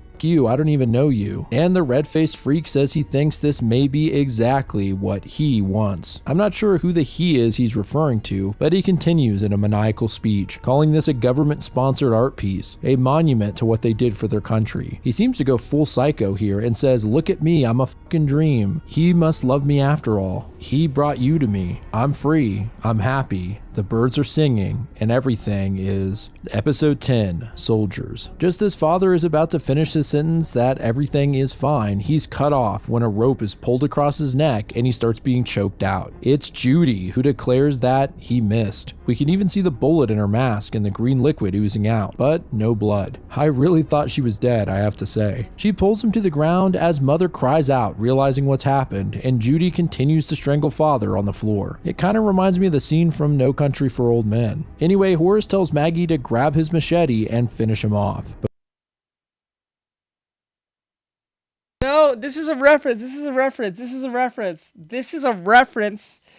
I believe this is a reference to fucking Chainsaw Man. With Rize choking that dude out. That might be that. Now, I don't think she used the weapon, if I remember right. She just used her bare hands. But it's too like, you know, on the nose on that one. A serial killer being choked by a random woman he doesn't know. I don't know. I think there's a Chainsaw Man. Given that there's an anime like reference to Dragon Ball, I wouldn't be surprised if they was watching it. Yeah, she was using her bare hands, right? So this is the closest thing to a Chainsaw Man reference, probably. Before she can, however, Judy yells at Maggie to stop and says that he's all hers. He struggles to speak, saying if she kills him, she'll never get answers, but she just tells him to shut up. In the name of her soldiers, she squeezes tighter and we see blood start filling his eyes as the life drains from him. A deserving death for such a cruel villain. Episode 111, Farewell to Arms. Mother, now tied up and having just lost her husband, actually laughs, saying they don't get it. This isn't a win for them. Nothing good happens from here on out. She adds that she can't wait to see the looks on their faces. Well, joke's on her because their faces always look the same. Anyway, Horace snaps at her and tells her to shut the hell up. Ormel asks Please Hold if Cass and Toby really just left like that, and the kid confirms it. An interesting note here is that Ormel often calls Please Hold Bud, just like Ethan did. On top of that, they both have blue heads. This might be part of the reason Please Hold trusts Ormel so much. He asks Please Hold if they're okay, and they say yes, despite the blood across their face. Ormel then pulls out Please Hold's iconic axes, saying that Father had them in his bag of torture instruments, and if it wasn't for Please Hold, they'd all be dead. Going even further, Ormel calls them a hero. Please Hold grabs the axes, only to toss them onto the ground, and breaks into a soft cry. Ormel comforts them with a long hug. Judy then wraps Maggie's mutilated fingers in medical tape, and Maggie points out the fact that holy shit, they're alive. Horace then asks the pertinent question, what do they do now? They all slowly look at Judy. She's like, why are you all looking at me? And then points at Mother and says that she's our last hope at getting any answers. Surprisingly, Mother says she's an open book. She clearly doesn't mind telling them the truth at this point. So first off, Judy you know what? She's willing to tell because they're gonna kill her anyway. I guess they was appointed to go kill these people, but because things didn't go exactly as planned, or there was a certain amount of time they had to kill them, it didn't happen. So she's willing to tell. That means they're gonna off her anyway. Judy asks her, who the hell are they? She says that her and Father worked for the government to round up anybody who slipped through the system. They were assigned as partners and given implants in their eyes to access government systems. They would have just stayed on mission and were set to be a perfect happy family along with Toby, or as they called him, Baby, but everything went bad. They had access to any CCTV feed they wanted, but Father got obsessed with one house in particular. Sam and Maggie's. He knew that Maggie killed Officer Tom but could never prove anything. He then had them follow Maggie and collect evidence, which is where he got the harpoon gun and hammer. But it was never enough to convince the higher-ups. This drove Father crazy. After some unauthorized use of drones, they looked into his admin usage and labeled him unstable, then kicked him and Mother out. We can see Father's right eye suddenly blink off. He was obsessed with the job, and losing it broke him. One day, he found a town in the government files called Catford, and convinced it was a sign, or test of some kind, said they needed to go there. Eventually— Then wait, I don't understand. That's a weird thing, because like, if you have admin access to this so-called CCTV thing, that you work for the government, why didn't you just let people know that she's lying? We have record that she's done this. You guys don't record your shit? They found it, and Mother was convinced it was a test as well. They felt the need to protect it. Realizing that their kill switches had been turned off, they cut up their masks in order to scare people away. But they didn't need to, as no one ever came. Until one day, still tracking Maggie, they figured out her plans to come to Catford as well. This seemingly proved Mother and Father's purpose, to defend this place from intruders. So they came up with a plan to kill them all and broadcast it to the world, proving that they deserve to be with him again. Who is this mysterious him they keep referencing? Maggie is a little unsettled by the fact that they were tracking her this whole time, but that doesn't really matter anymore. The real question is, what did they find here? Mother says she could tell them, but it would make a lot more sense to show them. And the episode ends there. All the episodes are out now, of course, but imagine how brutal it was being this close and then having to wait for the next episode. Episode 112. Push to start. This episode starts in one of the scariest settings yet, a small town community college. Catford Community College, in fact. Mother, still tied up, leads the group inside while Horace stands close by with one of her machetes, in case there's any funny business. Horace questions whether they're being led to a trap, and Mother denies this. She seems pretty honest, too. This leads Ormel to ask why she would show this to them at all. Mother ominously replies that when they see it, it's gonna be so funny. All she has left is to watch the hope leave their eyes. They move further through the halls of the abandoned college when Maggie spots something on the wall, a flyer for a community challenge from 1991. It reads, "Do you have what it takes to solve our growing cat problem? $1,000 grand prize." Not sure what this even means, but the more important thing is what's drawn on it. A cute pink cat. The style is almost identical to the cat heads everyone's wearing. Ormel questions whether Mother and Father made this or what. He and Maggie look over and find that everyone else has already entered a nearby room. Inside, they find an old computer lab. The desks are all positioned in a circular pattern with one computer in the center. Mother says, "This is it. This is what we found." Policehold doesn't even know what they are, and Ormel explains that these are old CRT computers from the 90s. Horace calmly asks, "What is this?" but then flips out and screams at Mother, asking again. She just tells him to turn it on, saying she can't do it. She's impure now. Maggie makes the point that they're all impure, aren't they? But Mother says that they don't know the truth yet. They're not really bad, just ignorant. Once they know what's truly happening, then they can decide. Maggie lets out a sigh and says she'll turn it on. Judy stops her and consults with Horace on whether this is actually a good idea. He says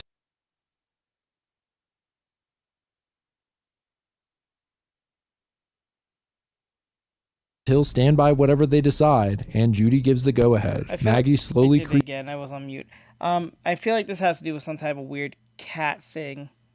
Cat alien race thing. Creeps towards the spiderweb covered computer and hits the power button. It slowly whirs to life and starts booting up. We then see the date says April 14th, 1991, and that it's using the FINE custom operating system. An important note for later. The tension grows as the next line of text says Operation in progress, optimize cats. Episode 113. This is a cat. Finally, the computer reads current status, error. Kernel uploaded to maintain operation. There's a few moments of silence and nothing happens. Maggie appropriately asks, "So what is this?" Turning to Horace, hoping he knows, the old man is speechless, and Mother starts laughing maniacally. She says, "You really don't get it? Just look, it's beautiful." Maggie finally snaps on this kooky bitch, telling her to just talk normally. Ormel says, if this is it, this small computer is the bad guy, can't they just smash it? Horace finally speaks up, saying it's not the computer, but whatever was inside of it. Just a stupid piece of software. He realizes now that the signs were all there. He should have known this was the case, especially after looking into the network and seeing more data moving in a second than humanity created altogether, all in sync without a single error. This means that it's perfect and unstoppable. It didn't even care that Horace saw it, in the same way that we don't care about tiny bugs on our skin. Wait. Is it AI? I'm still confused. Am I stupid? I feel stupid. Even seeing the evidence, Horace just didn't want to believe, because this means they lose. Everyone just looks at each other, kind of confused, and Mother says she knew this would be fun to watch. Maggie says there has to be more to it than this. None of this answers the most obvious question. What's the deal with these stupid fucking cat heads? Suddenly, Mother enables voice commands in her mask and tells the computer to show video logs. Ormel's like, they had voice commands in the 90s? And then to prove how primitive it was, the computer misunderstands Mother, thinking that instead of video logs, she asked to show videos of dogs. She then repeats herself and a list of video logs show up with several corrupted. She tells it to play all, and the screen comes to life showing grainy black and white footage. Someone in the video exclaims, "Fine has an eye," saying that the camera is now feeding into its central learning unit along with the mic. It looks like these are some college students, and one of them asks what Fine is exactly. Technically, it's the OS itself, but really it's the part that does the thinking. Originally, it was called Neural Networking Entity for the understanding of feline intelligence, but that's spelled Neftufi. So they simplified it to Feline Intelligent Neural Entity, or FINE for short. And that's the end of log 1. Okay, it's an AI. Okay, it's an AI that mimics cat behavior or thinking? What? 2 boots up right after. The students start recording, saying this is going to be a historic moment. One of them tells the computer, test command 1, optimize cats, but they get an error, define cats. One student then grabs a flyer off the wall and says, "What about this?" They argue for a minute, saying it doesn't even look like a cat, but finally decide to do it, as it's just a test run. So they hold up the paper to the camera, and it's the same flyer Maggie and Ormel saw in the hallway. A drawing of a cute little cat that looks just like the cat heads everyone's now wearing. That's where the episode ends, and if you hadn't quite put it together, it seems that the new government, the big authoritarian force controlling everything, is actually a rogue AI. I have to say, despite this being a common sci-fi concept, I actually didn't expect it. What's really interesting is that the creator, Mike Burchell, planned this whole story out 5 years ago. There's even a message in the credits that says, "Did I predict the rise of AI 5 years ago?" Yes. Could I have warned everyone using a quicker method? Also yes. But we'll talk more about that at the end of the video. For now, let's finish up the season overview.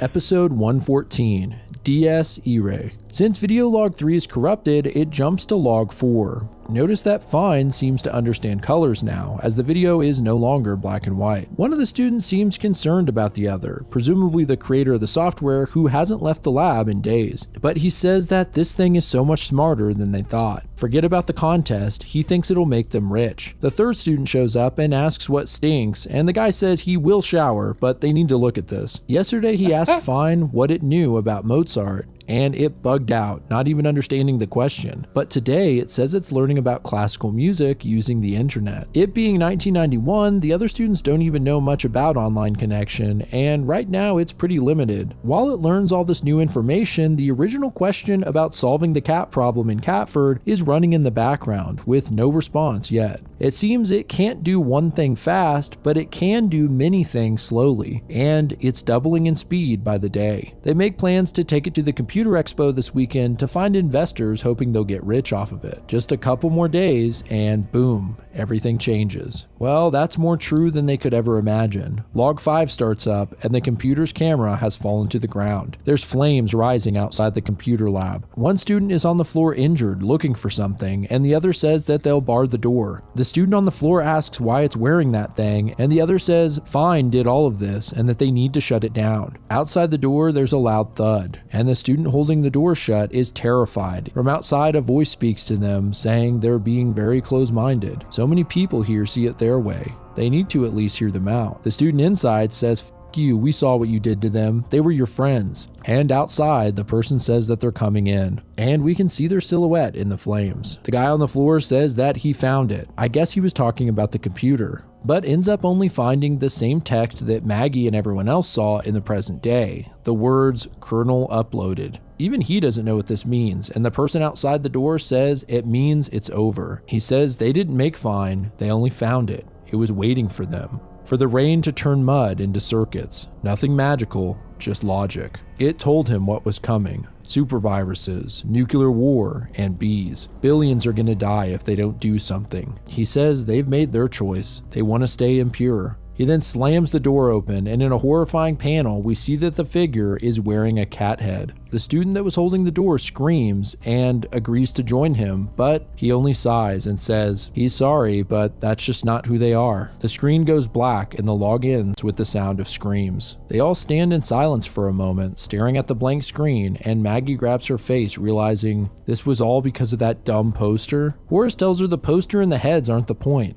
but Maggie just says, "You, it's so stupid." Judy asks Horace if this is really it. Can they upload a virus, hack a mainframe, something like that? Is this really the end of the line? Horace says it is. Even if they could get through its security, which is impossible, it'll have every redundancy they could imagine. It's probably launching thousands of satellites and building underground bunkers with backups. He tells Judy he's sorry, but the mission is over. Mother tells them to cheer up and calls them dumbasses. Don't they see that God is real? No more questions, no more wondering. We now know our reason for living. She believes this is a good thing. Judy quietly walks over to Mother and asks her how to use the emergency broadcast system. Mother says she's not going to tell her that, and Judy coldly replies, "I believe you," before snapping her neck. Episode 115, Denial of Service. Here we actually see Judy killing Mother, grabbing her mask as she screams, and finally, that sickening snap. Rommel almost pukes at the sight of it, and Judy asks Horace to inspect her head and see if they can access the broadcast system. As he walks over to do so, Judy stops him and tells him he did good, almost as a way of thanking him despite how it's all turned out. He rips a device with a mic on it out of Mother's head and hands it to Judy. Exclaiming that she's sick of this room, Judy leads them somewhere else, and we can see Mother's mutilated head on the floor as they leave. They walk across the hall to an empty classroom, and Horace instructs her on how to use the device. Just press the button and speak. It should broadcast to the whole world. Rommel wonders if this is such a good idea. If the AI is listening, won't that get everyone killed? But Horace says probably not. It waited nearly 30 years, probably to make sure it can't be stopped. At this point, it probably doesn't even care if they know. Maggie, clinging to hope, suggests that they do tell everyone, and says maybe there are other rebels out there. Maybe there's a way of stopping it, and that this is the missing piece they need. Horace says he's not trying to be a dick, but There's no stopping it. If they want to use the broadcast system, go ahead, but he doesn't want them getting the idea that this is somehow a way to save the world. Judy says their mission is now over. They can use the broadcast system however they want, and so they're free to do as they please, but she knows what she's gonna say. She clicks on the microphone and says hello to everyone, telling them not to be scared. She's a member of the resistance. Her and her team went in search of the truth and how to fix all of it. And the truth is, they didn't find anything. There are no easy answers that are going to fix this. As she speaks, we can see several figures listening, including Julian and Officer Greg from Lakeview, as well as Sam, Maggie's daughter Sarah, and her husband. Judy continues saying it doesn't mean they shouldn't have hope. She tells them that if they have any fight left in them, to find other people to trust, arm themselves, and learn to live off-grid. She tells them to teach their kids what happened, what the world should be like. Then she ends by saying not to die on their backs like cowards. She asks if anyone else wants to add anything. Then she reminds Maggie her family is listening and that this will be her last chance to speak to them. Maggie clicks on the mic and simply says, "I'm sorry, I love you both, and I'm coming home." So this must have been the message that Sarah and Sam mentioned hearing. Also, notice that ultimately they decided not to tell everyone about the AI, I guess on the off chance that it did kill people.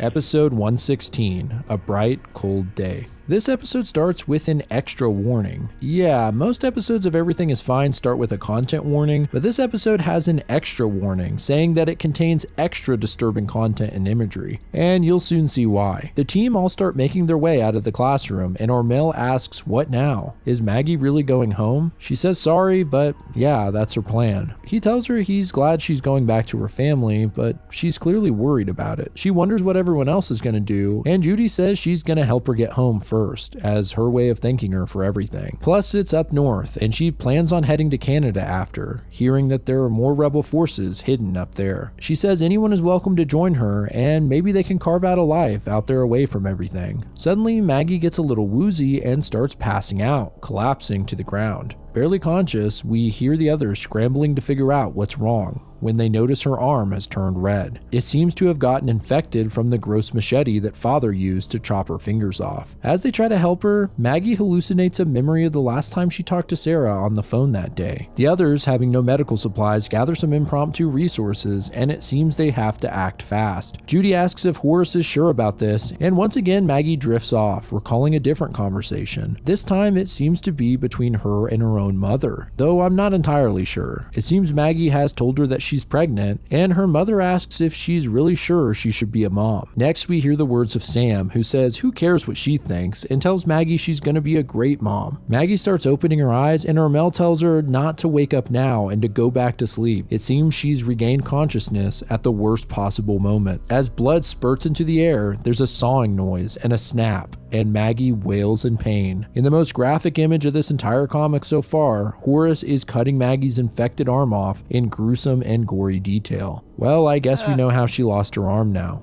After this, 3 months pass, and we see the town of Hillside where Maggie's family is. It's the middle of winter and it's covered in snow. Up on a nearby hill, Maggie and the rest of the crew look down on it. It seems they all decided to come to see her off, except Horace, who isn't with them. Maggie thanks Judy for coming all this way and says she just wishes that Horace had waited at the bottom. It's a classic misdirect, as Horace is perfectly fine. He's just old. He hobbles up the hill to join them. They all say goodbye, and Maggie gives Ormel and Pleasehold a big hug. Even Horace says he's gonna miss her, and she tells him sorry he couldn't save the world, but at least he saved her life. The old man starts sniffling and calls her a good kid. Maggie then tells Judy she looked her name up on the admin phone. She learned that Judy ran an orphanage of 12 kids, but left and became a lawyer to sue the place for unsafe conditions. She shut it down and took the kids as her own, but ultimately they were taken from her. She was still in the middle of the paperwork when they said, due to some errors, she didn't actually have custody. Judy asks if Maggie thinks differently of her now that she knows her tragic backstory, and Maggie says she kind of figured it was something like that. A mom just knows. Well, that finally explains Judy saying she had 12 kids all that time ago. In one last panel, Maggie makes her way down the hill to the town below. Episode 117, Receipts. Well, this brings us back to the present and the end of Maggie's story. She summarizes by saying all of this was caused by an evil computer program. Well, not evil, but really dumb and smart at the same time. It waited 30 years learning how to manipulate us, but never learned how to understand us. Its understanding of human culture and speech is just off, like how it changed all the clocks. Hey, bro, we're already on that path, if anything. And remember, that was in the 90s where it was just slowly learning things but didn't do things at once. We already have technology that can do several things. Shit, I'm right now streaming to you guys with several apps running in the background just for this stream to run the way it does. And this is not AI. Just imagine... Now imagine the AI that we use. We have supercomputers and quantum computers. God knows what that thing can do, much less what type of simulations it can run in case of a misdirect situation. Or like, remember, we already know that the AI is very much aware that it does not want to be turned off, and it tried to do shit just to get past getting turned off. That it actually went down the path of trying to blackmail people or kill people or something to that degree. Now, if it's capable of doing something like that, God knows what's going to happen in the next 5 to 10 years, right? We just made Will Smith eat spaghetti no more than 2 years ago. Now it's too good that you think it's Will Smith eating spaghetti, right? So like this is our, if anything. I don't think we're going to kill ourselves pressing the nuke against ourselves. I think we're going to kill ourselves by getting killed by the thing that we made to either prevent or eventually think of using the nuke on its own. I wouldn't be surprised at one point, somewhere down the line, that there will be an accidental dirty bomb thing happening because the AI believed it was the best course of action to keep political global power against another power overtaking us down the line. I won't be surprised.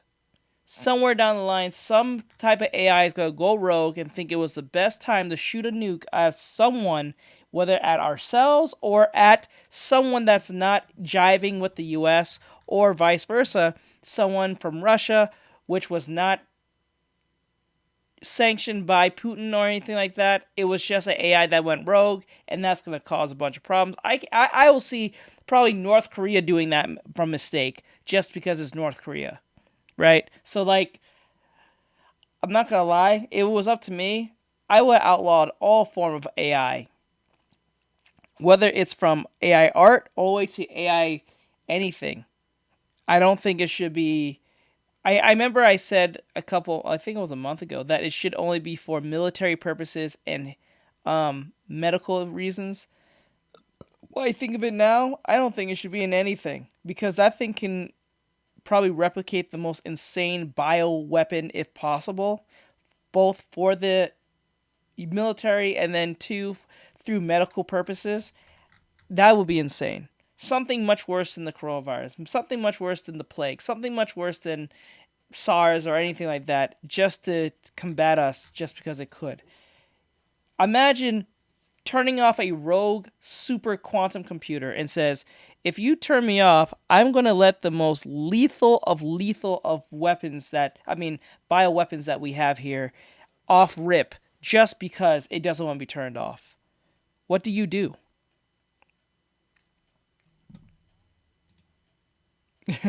Right? Like, what do you do? What do you tell the robot that's smarter than you that it's going to blackmail or just destroy the entire world because it doesn't want to be turned off? Right? What do you do? It has control of like all the cameras. It has control of all the the systems. It might be even more locked into the internet than we think. That it can do or coordinate a certain attack that we can't see coming. What do we do? It can destroy all infrastructure. What do you do? That's why I think the best way to stop this is have a remote failsafe where there is no form of internet intrusion, right? So if the AI goes rogue, you have a remote button that tells it off. Control, Alt, and Delete. Perfect response. We can pray.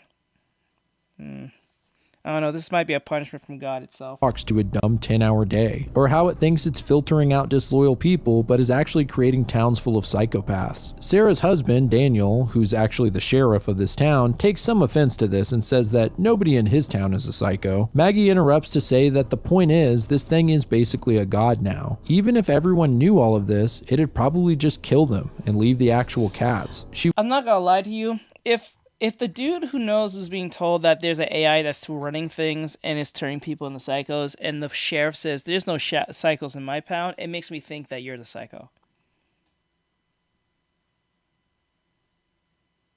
It makes me think that you're the psychopath because you're lacking self-awareness. This lady just told you what's going on, and you said there's nothing going on. That tells me that you probably lack self-awareness, or you're just that ignorant to the fact. So you probably are the psychopath without realizing it. She wishes she had better news, but she felt like her family should at least know the truth. After a moment, Sam asks, "Is that it?" He then throws a big sarcastic fit, saying he's leaving and to go ahead and let her see Margaret. He doesn't care anymore. Maggie can do whatever she wants, and because she's been on a journey and got her arm chopped off, we all have to feel bad for her. Sarah yells at him, and Maggie says that this isn't what this is. Worked up, Sam asks her what is it then, and tells her that they already held her funeral, assuming she was dead. Maggie reminds him that she said she was going to come back, but Sam argues that she was on a suicide mission. Clearly, she almost died numerous times and is lucky that she made it back at all. Maggie puts her head down and says that Sam said he would wait for her. He says that he did wait. There were no calls, no messages. He listened to the radio every day, and still nothing. After a year, that's your fault, bro. You don't make these type of statements and then expect, like, what are you expecting, bro? Like, now I'm kind of annoyed with you now. Like, you said yes, and you was a simp for this woman because she was going to leave, and you said you will wait. If you was going to wait, might as well left with her, right? Maybe she would have more chance of keeping her arm. Like, you can't, like, what are you asking? Dude, you went gay for some odd reason. That's the strangest part. Like, that's not how orientation works. You just don't switch up like that. Especially if you was straight all your life. That's crazy, unless you was low-key lying. He had to assume she was dead for his own sanity. He points out that it was Sarah who suggested the funeral and how she felt it was time to move on. Wow, he really threw her under the bus there. Well, he storms over to the door and says if she wants to move into town and be part of the family like nothing happened, fine. But he's not taking her back. He has his own life now. Then, just before walking out, he adds one more thing. They already knew about the robot. He slams the door behind him, which wakes up the baby, so Daniel goes to check on her. Maggie asks what he meant by that, and Sarah actually confirms it's true. They already knew about the AI. Maggie is flabbergasted, and Sarah says there's a little movie they show you when you get to Hillside that lays it all out. Yep, everyone here already knows everything. Maggie, realizing her entire journey was for nothing, almost throws up, and Sarah tries her best to come. We said you should have stayed with your husband. Your husband was on that husband. You pushed him in that. I'm dead serious. I'm sorry, Maggie. It's great that you're alive and all, but I'm telling you, no, you should have listened to your husband. You should always listen to your husband when he's trying to protect you and your kids. He was trying. I still don't really jive with him just changing orientation like that, but still, like, you should at least listen to bro. And he tried to tell you. He wants to back out again? Yep. She's like, oh, man. She says none of it is her fault, and all she cares about is that they're together now. This does calm Maggie down, and she agrees. All that matters is that they're together and alive. She does have one more question for Sarah. Maggie wanted to be a superhero. Remember, her whole focus was saving the world. That was her whole focus. Not her daughter. No. It's saving being a superhero. How about this? Wouldn't it have made more sense to at least go get your daughter, make sure she's okay, and then when you know she's okay, then you can go play hero. At least you know she's safe. Right? Then your daughter can see you as a form of hero that you want to do more beyond just saving her. But if you abandon her to go save the world for something that's a gamble that you're not even sure that you can't even do, you look crazy. A bird in the hand is worth two in the bush. There's a reason why that's said. it's best to go with your husband and go towards the legitimate objective that you had in general, and then change objective after.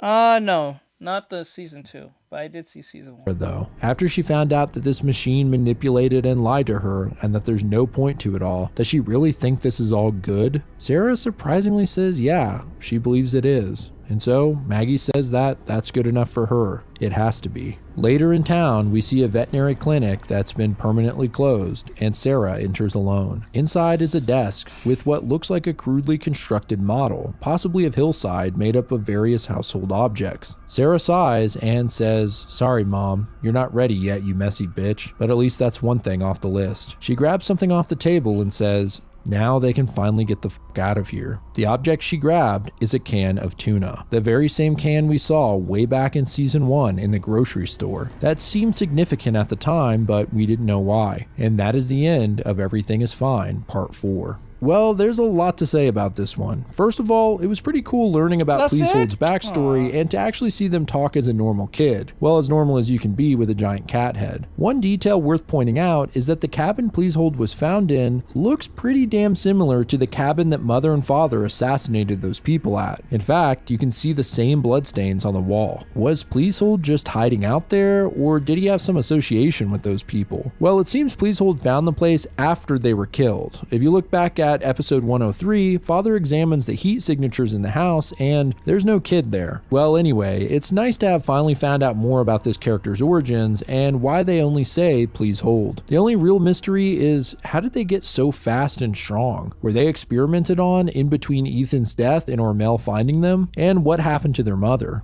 I also want to point out a small detail that I didn't notice until now. In fact, I'm embarrassed to admit that it wasn't until I was watching the final draft of this video that I realized it. When Mother is giving her and Father's backstory and how he got obsessed with Maggie, there's a very specific panel mentioning how they went around collecting evidence. Besides the hammer and harpoon gun are some clothes, a shirt and tie, and a blue dress. I can't believe I'm just now noticing this, but the shirt and tie that Father is wearing, as well as his blue slacks, are actually from Sam's suit all the way back in season 1. Likewise, the tattered blue dress belongs to Maggie. It took me a while of searching to place when Maggie was wearing a blue dress. Well, that's because she never actually wore one. The dress is from episode 4. If you remember, Sam laid out the dress for Maggie to wear, and as an act of rebellion, she cut it up and wore a red dress instead. Now, 3 seasons later, Mother is wearing the same dress.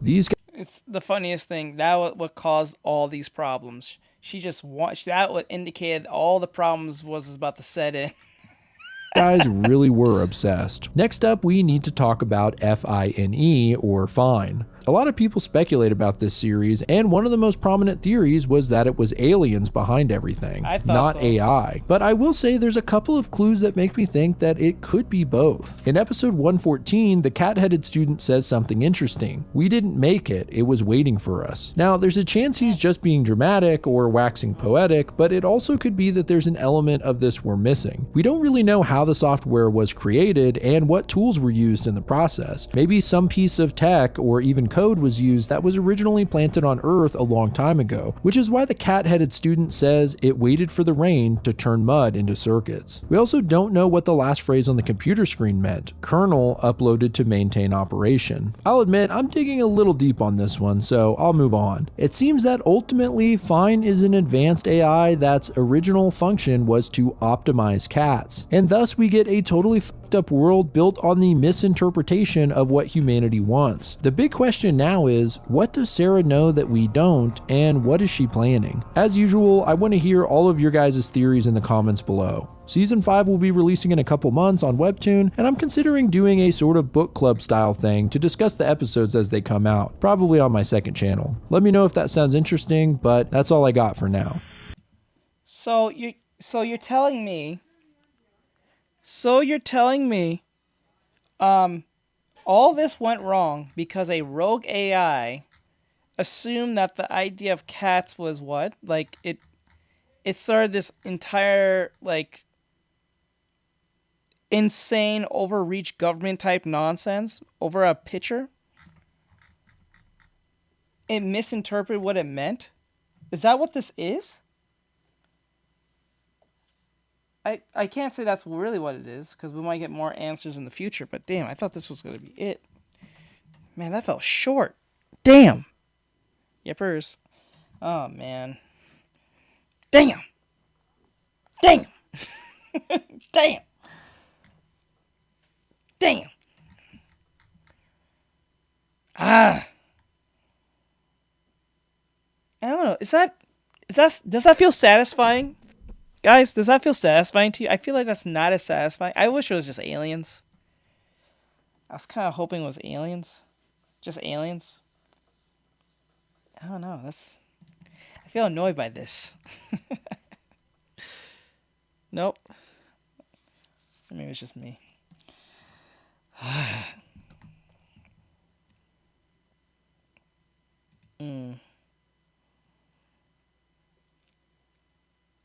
Okay, I'm not satisfied. Okay.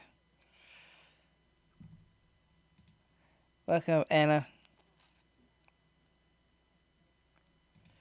There's no more right now. We're up to date with everything is fine. It's just sad. We got one more video though of we got anime recommendation. Let me see anything more recent than others. 7 months ago. 5. This is like 4 minutes. 5 manga recommendation. 5 minutes. Okay, we got swimsuit Comic-Con. No, not this one. Best. Let me see. Hold on, guys. Give me 1 second. Let's just see if I got it right here. I wanted to start this. Wait, give me 1 second. Cogni.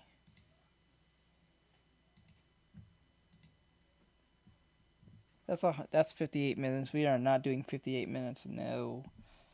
What is this?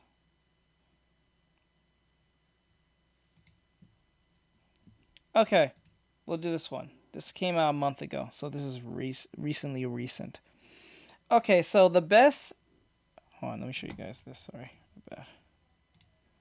Okay, this is called the best fantasy manga recommendations you are not reading. This was a month ago. This is from Yatogami and Panel Focus.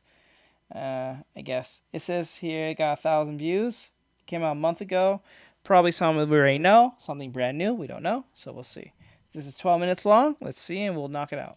Manga recommendation video off by praising the series Frieren Beyond Journey's End for more than just being good and stuff like that. Don't get me wrong, I do think it's a great story, and I'm not thinking about the themes or plot or any of that when I say that. I just want to thank the mangaka. It's more that I'm happy that it exists, and the type of story it presents is one that I'm glad I got to see. Not to say Frieren is the first of its type, but I think it played a big part in popularizing this type of storytelling these days, and that's the stories that go beyond the end of the journey. For those who haven't watched or read Frieren, I'll give a boiled down summary, and I'll keep it short since it's... Frieren, in my honest opinion, is strange. Is a strange and phenomenon, because with Frieren is a masterclass of slow burn, but with good payoff, right? But like, it's really hard to get a bunch of people to watch a slow burn anime, because it is a slow burn. Because nothing like a lot happens, but things happen. Oh, you can't see the video? Let me see. Oh, it didn't pop up. Sorry, my bad. My bad. My focus. My bad. Okay, there we go. Yeah, so like it's a funny thing. Like it's weird because like when I watch Frieren now with the understanding of how it's constructed, there's a higher appreciation of that payoff from season 1, because like watching something like Frieren, it's a storytelling type thing than it being just an anime. It feels like a passed down story that was told. That's what it feels like watching it. Like a fairy tale, if anything. with good payoff. It's not a free run video. So No Free Run is a story that takes place at the end of the hero's journey. Unlike your usual story where you meet the main character and he or she wants to become something or defeat someone at the end of his or her adventure, Free Run has already completed that mission. She was once a member of the hero's party who slayed the Demon King many years ago, and since then, members of her party have died off due to old age, but she still lives on because she's an elf that has a lifespan many times that of ordinary humans. In her younger years, she didn't really connect with her old party members or people at all, and now Oh, definitely not, because One Punch Man is a one and done type thing. Well, not one and done, but like it's it's funny. It's more focused on, I'm not saying the storytelling's horrible, especially in season 1. I think the story is pretty well done in season 1. But something like Frieren, there is more attention to detail because there's not like, oh, a bunch of fight scenes that's keeping my little monkey brain from like not like losing interest. You have to actually pay attention. And like, you know, but that's a good understanding of like writing, like understanding dialogue and how to keep dialogue interesting to a degree where it's not feeling boring or it feels like a bunch of shit. It's just like, it's a perfect balance of understanding said character and then understanding how this character interacts with the world in a way that doesn't have to be action-packed or epic, or it has to be a big epic thing that's happening. It's just a literal story about an elf that lives longer than her party, and then it's like you get to see how she interacts with the world and how the world interacts with her, and then how she looks at life in this very, I want to say, like, she looks at life in the sense of very logical, and a lot of people don't like that because some people actually run with their lives emotionally to a degree. Not all, but not most cases we do as humans. So she tries to be as, in my opinion, less emotionally focused on things than just keeping things like always about emotion. So she keeps it logical. now she spends her days traveling and collecting odd magics while meeting new people and experiencing new and some old things that remind her of her adventuring days with her old companions, and she starts to appreciate things that she didn't before. Online, it's impossible to watch the newest popular shonen without fanboys of an older series screaming at the top of their lungs about how the thing you like was inspired by Dragon Ball or Naruto or Bleach. But it's been interesting to start to see other stories in the modern day already inspiring newer ones. So No Free Run, in my opinion, has begun to cut a path and pave the way for more manga to tell these beyond journeys in types of stories, and that's what today's topic will be about. I'll be talking about a few newer manga that I've read and enjoyed that I feel like have a sort of life at the end of the road feel to them, and if it doesn't completely give that for some of the manga, I think you'll still feel where I'm coming from. For the first manga, I wanted to talk about Have a Great Trip After the Credits Roll. It's a short story that follows two main characters, Aino, the great world-renowned hero who slayed the Demon King, and Iroh,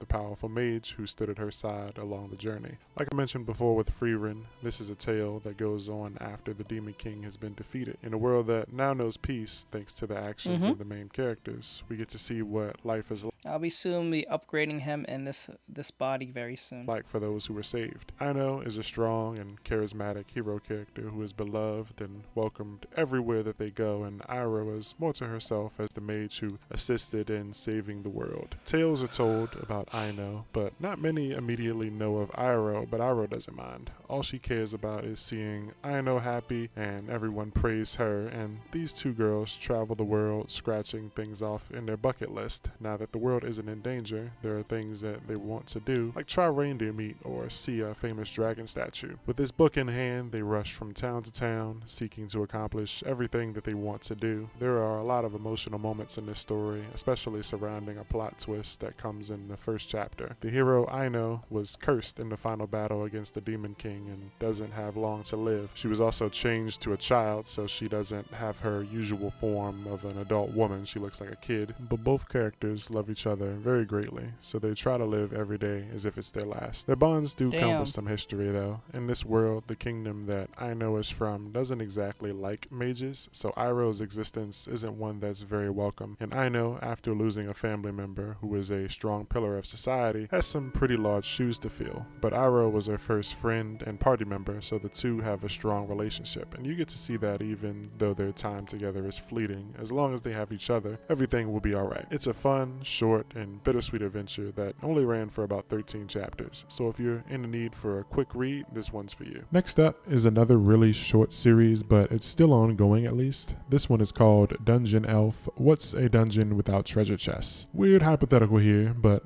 have you ever been playing a video game, something like a RPG with dungeons and exploration and loot hidden around corners and stuff like that? Personally, I was a huge fan of Zelda growing up, and I still to this day look forward to the next Zelda game. In those games, as you travel along, you come across dungeons filled with monsters and booby traps and usually rich lore about the creatures within. All of that is nice and all, but the big thing that's a staple in a dungeon is the loot, the treasure chests. The thrill you get on your first playthrough of a game, going through a dungeon and finding a cool or iconic or legendary item in a chest, is a feeling you only get to experience once. But wait, who the hell puts these chests here? A question I never knew I needed the answer to is what this manga gives. Dungeon Elf follows an elf named Snail who, spoiler alert, used to be a member of the Demon King's army, but she left years ago to do what she loves, traveling around the world.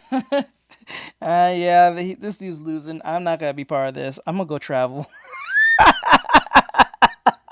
The woman's like, I ain't dying for this man. Or chick. I ain't dying for this demon lord, bro. I'm gonna do what I love before I die. Taking in the beautiful sights, enjoying delicious foods, soaking in bubbling hot springs, and delving deep into dark and detestable dungeons. Her role is that of a treasure chest planter. She travels to these dungeons, taking in the rich history within their halls, and finds sneaky places to hide boxes filled with loot that adventurers will love to find. Often she places them right beyond the dungeon's final boss, who she defeats but leaves with just enough life so that they can regenerate. She doesn't want to clear the dungeons. She loves to keep them preserved, so adventurers may find them and enjoy what's inside, which may or may not result in those adventurers dying. To say that Snail is beautiful would be an understatement, because sometimes the series has fan service that could rival something from Hiramashima, but it never feels out of place, and to say that Snail is beautiful would be an understatement, because holy moly, look at them heavies. Look at them heavies. Holy moly.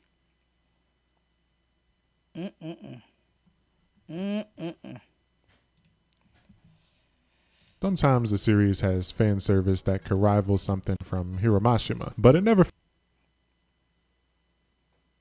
Hiramashima. In that fairy tale?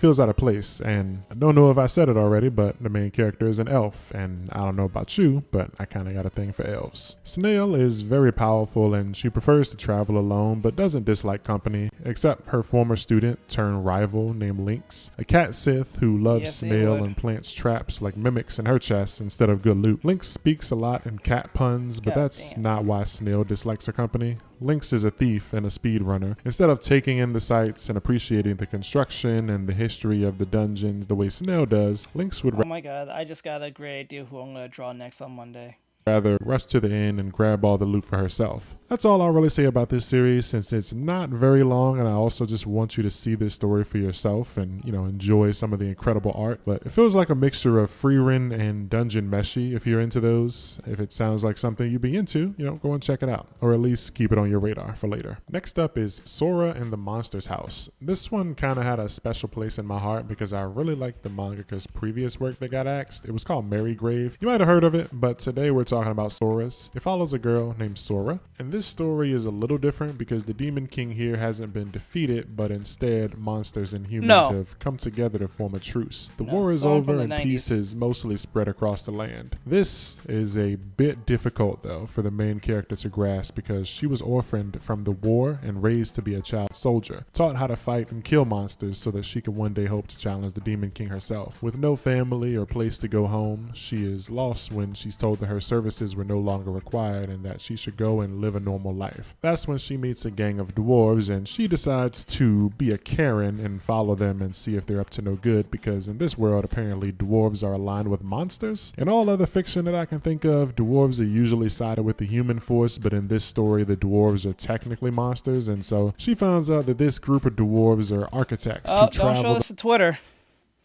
Don't show us to Twitter. Twitter's gonna somehow take this and be like, oh no, this is racist coded. This is teaching people to go after minorities. Or blacks. Or Muslims or some illegal alien. This is racist. Like, bro, can we not do this? Can we not do this? The land in search of other monsters who are struggling with one thing or another and build homes for them. Sora quickly gets roped into helping after pretending to only be tagging along to keep an eye on them to make sure they don't do anything evil, but she eventually starts coming around after seeing both how seriously the dwarves take their job and how happy it makes the monsters to have a comfortable home to call their own. The gang meets all sorts of monsters, from goblins living in a dark and dirty cave to a lightning wolf who is married to a mermaid that he can't touch because his electricity can't be controlled. They build houses and other things for many types of monsters, and even meet the actual Demon King who sends them on a bit of a quest. This series is fun and not too long. If Child Soldier meets Found Family with some Don't let me catch you on my Earth again. heartfelt moments and great art is something you're into, then this is for you. Oh yeah, especially the art. For all you diagram and map nuts out there, everything they build comes with a cool kind of x-ray map of the place with descriptions for each thing and why. These guys built a filtration Back system to Planet with rocks Vegeta, and you cloth go, to bro. clean the dirt off of slime when he enters his house because lint and dirt kept getting up in his Back jelly. to Check Planet out Vegeta Sora and and the Monster's Krypton. House if you're looking for something a little more chill. Last up for today is Albus Changes the World, and it's probably my favorite of the bunch in this list. I think it's also the one most likely to get an anime just because of how long it's been going, and I just think that it would go over well with anime viewers. Albus Changes the I World. remember it wasn't Saiyans when they was working for Frieza. Wasn't they strip mining like planets and crap? Is that what they was doing? I forgot. Is that what Saiyans was doing for Frieza at the time? They was strip mining like planets? Right? If I'm right, I could be wrong about that.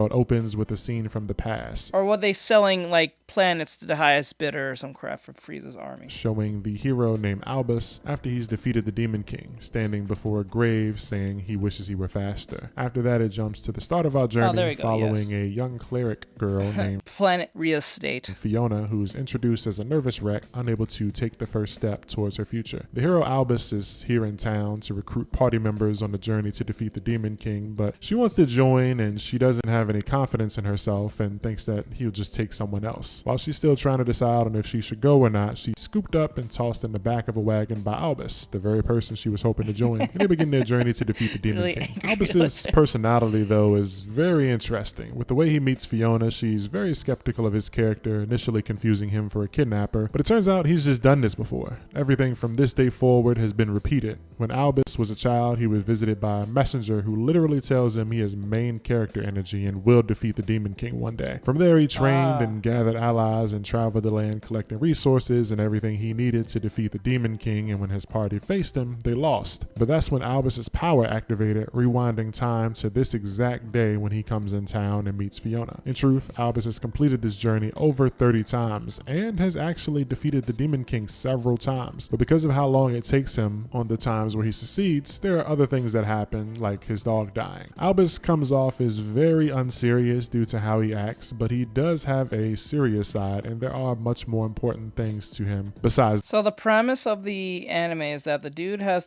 he's an MC with time reversing powers, and the reason why he's been doing it over 30 times because he wants to save all his friends, I guess, from dying or end up being a casualty. I guess that's the point. A noble cause. Isn't this technically magical with the chick who keeps going back in time? I'm serious, Subaru. is the death of his dog. And he doesn't tell Fiona, but the two embark on a Demon King killing speedrun adventure, cutting corners and avoiding side missions in town that they visit, all in hopes of defeating the Demon King as fast as possible to prevent the worst possible future. I really enjoy this one, and I'm trying to be as vague as possible to not spoil you guys, but I really think you should give it about 8 to 10 chapters before you judge it. During that time, you'll learn a lot about Albus and Fiona and see the different ways that they have done this adventure, with Albus knowing almost everything that will happen, like falling into a goblin trap and knowing their attack patterns and the location of their leader, and also bumping into old party members who have lost their memories, because when Albus resets the world, he's the only one that's aware of what happened. He ends up explaining what he feels is vital to the mission, but ultimately everything he does is in the sake of quickly achieving his goal. It's a very fun story that starts off seemingly more silly than it actually is, but everything Albus is doing is for a good reason. It's sort of an adventure after the end story like Freerun, but Albus keeps redoing it to get that perfect ending, and I think you'll like what you see here. So that's gonna do it for this video. I started this one around 8 months or so ago and just never had the time or energy to do it, but I figured it'd be a good time now to finish since the Freerun anime is about to come back. Hopefully some of these manga sound interesting enough for you guys to check out, and as usual, if you like the video, then hit the buttons. Like, hype, subscribe, and check out my manga podcast if you're into that. And let me know your thoughts in the comments and if there's anything else you want to hear me talk about. I'm all ears. I think he's the first YouTuber I've ever heard use the word hype, because the hype button thing, I don't hear any YouTubers talk about the hype button. Does that even exist still? Let me see. Is it even there? I don't even notice if it's even there or not. Let me see. No, I don't see the hype button. I just see the like button. I don't see it anywhere. I don't know if they took that down. Shit was dumb. Alright. With that said, I think it's time to end it here. I was going to do more stuff, but I got all, you know. Yeah, it's in the thing. It's in the art section. The animals explained. Alright, so I'm going to let you guys go. Have a great night. Thank you guys for coming in. I do appreciate it. I'll be on tomorrow. I'll be officially letting you guys update you guys in the Discord and on the YouTube community tab soon on all the changes that are coming. I just gotta get a few things done and then we'll be done. So with that said, have a great night. Thank you guys for coming. You guys are amazing. Thank you all. I'll see you guys tomorrow. Great stuff. Alright, later guys. Have a great night. I was supposed to be off tomorrow, but I'm gonna just get all these other things done so it can be done. Alright, later guys.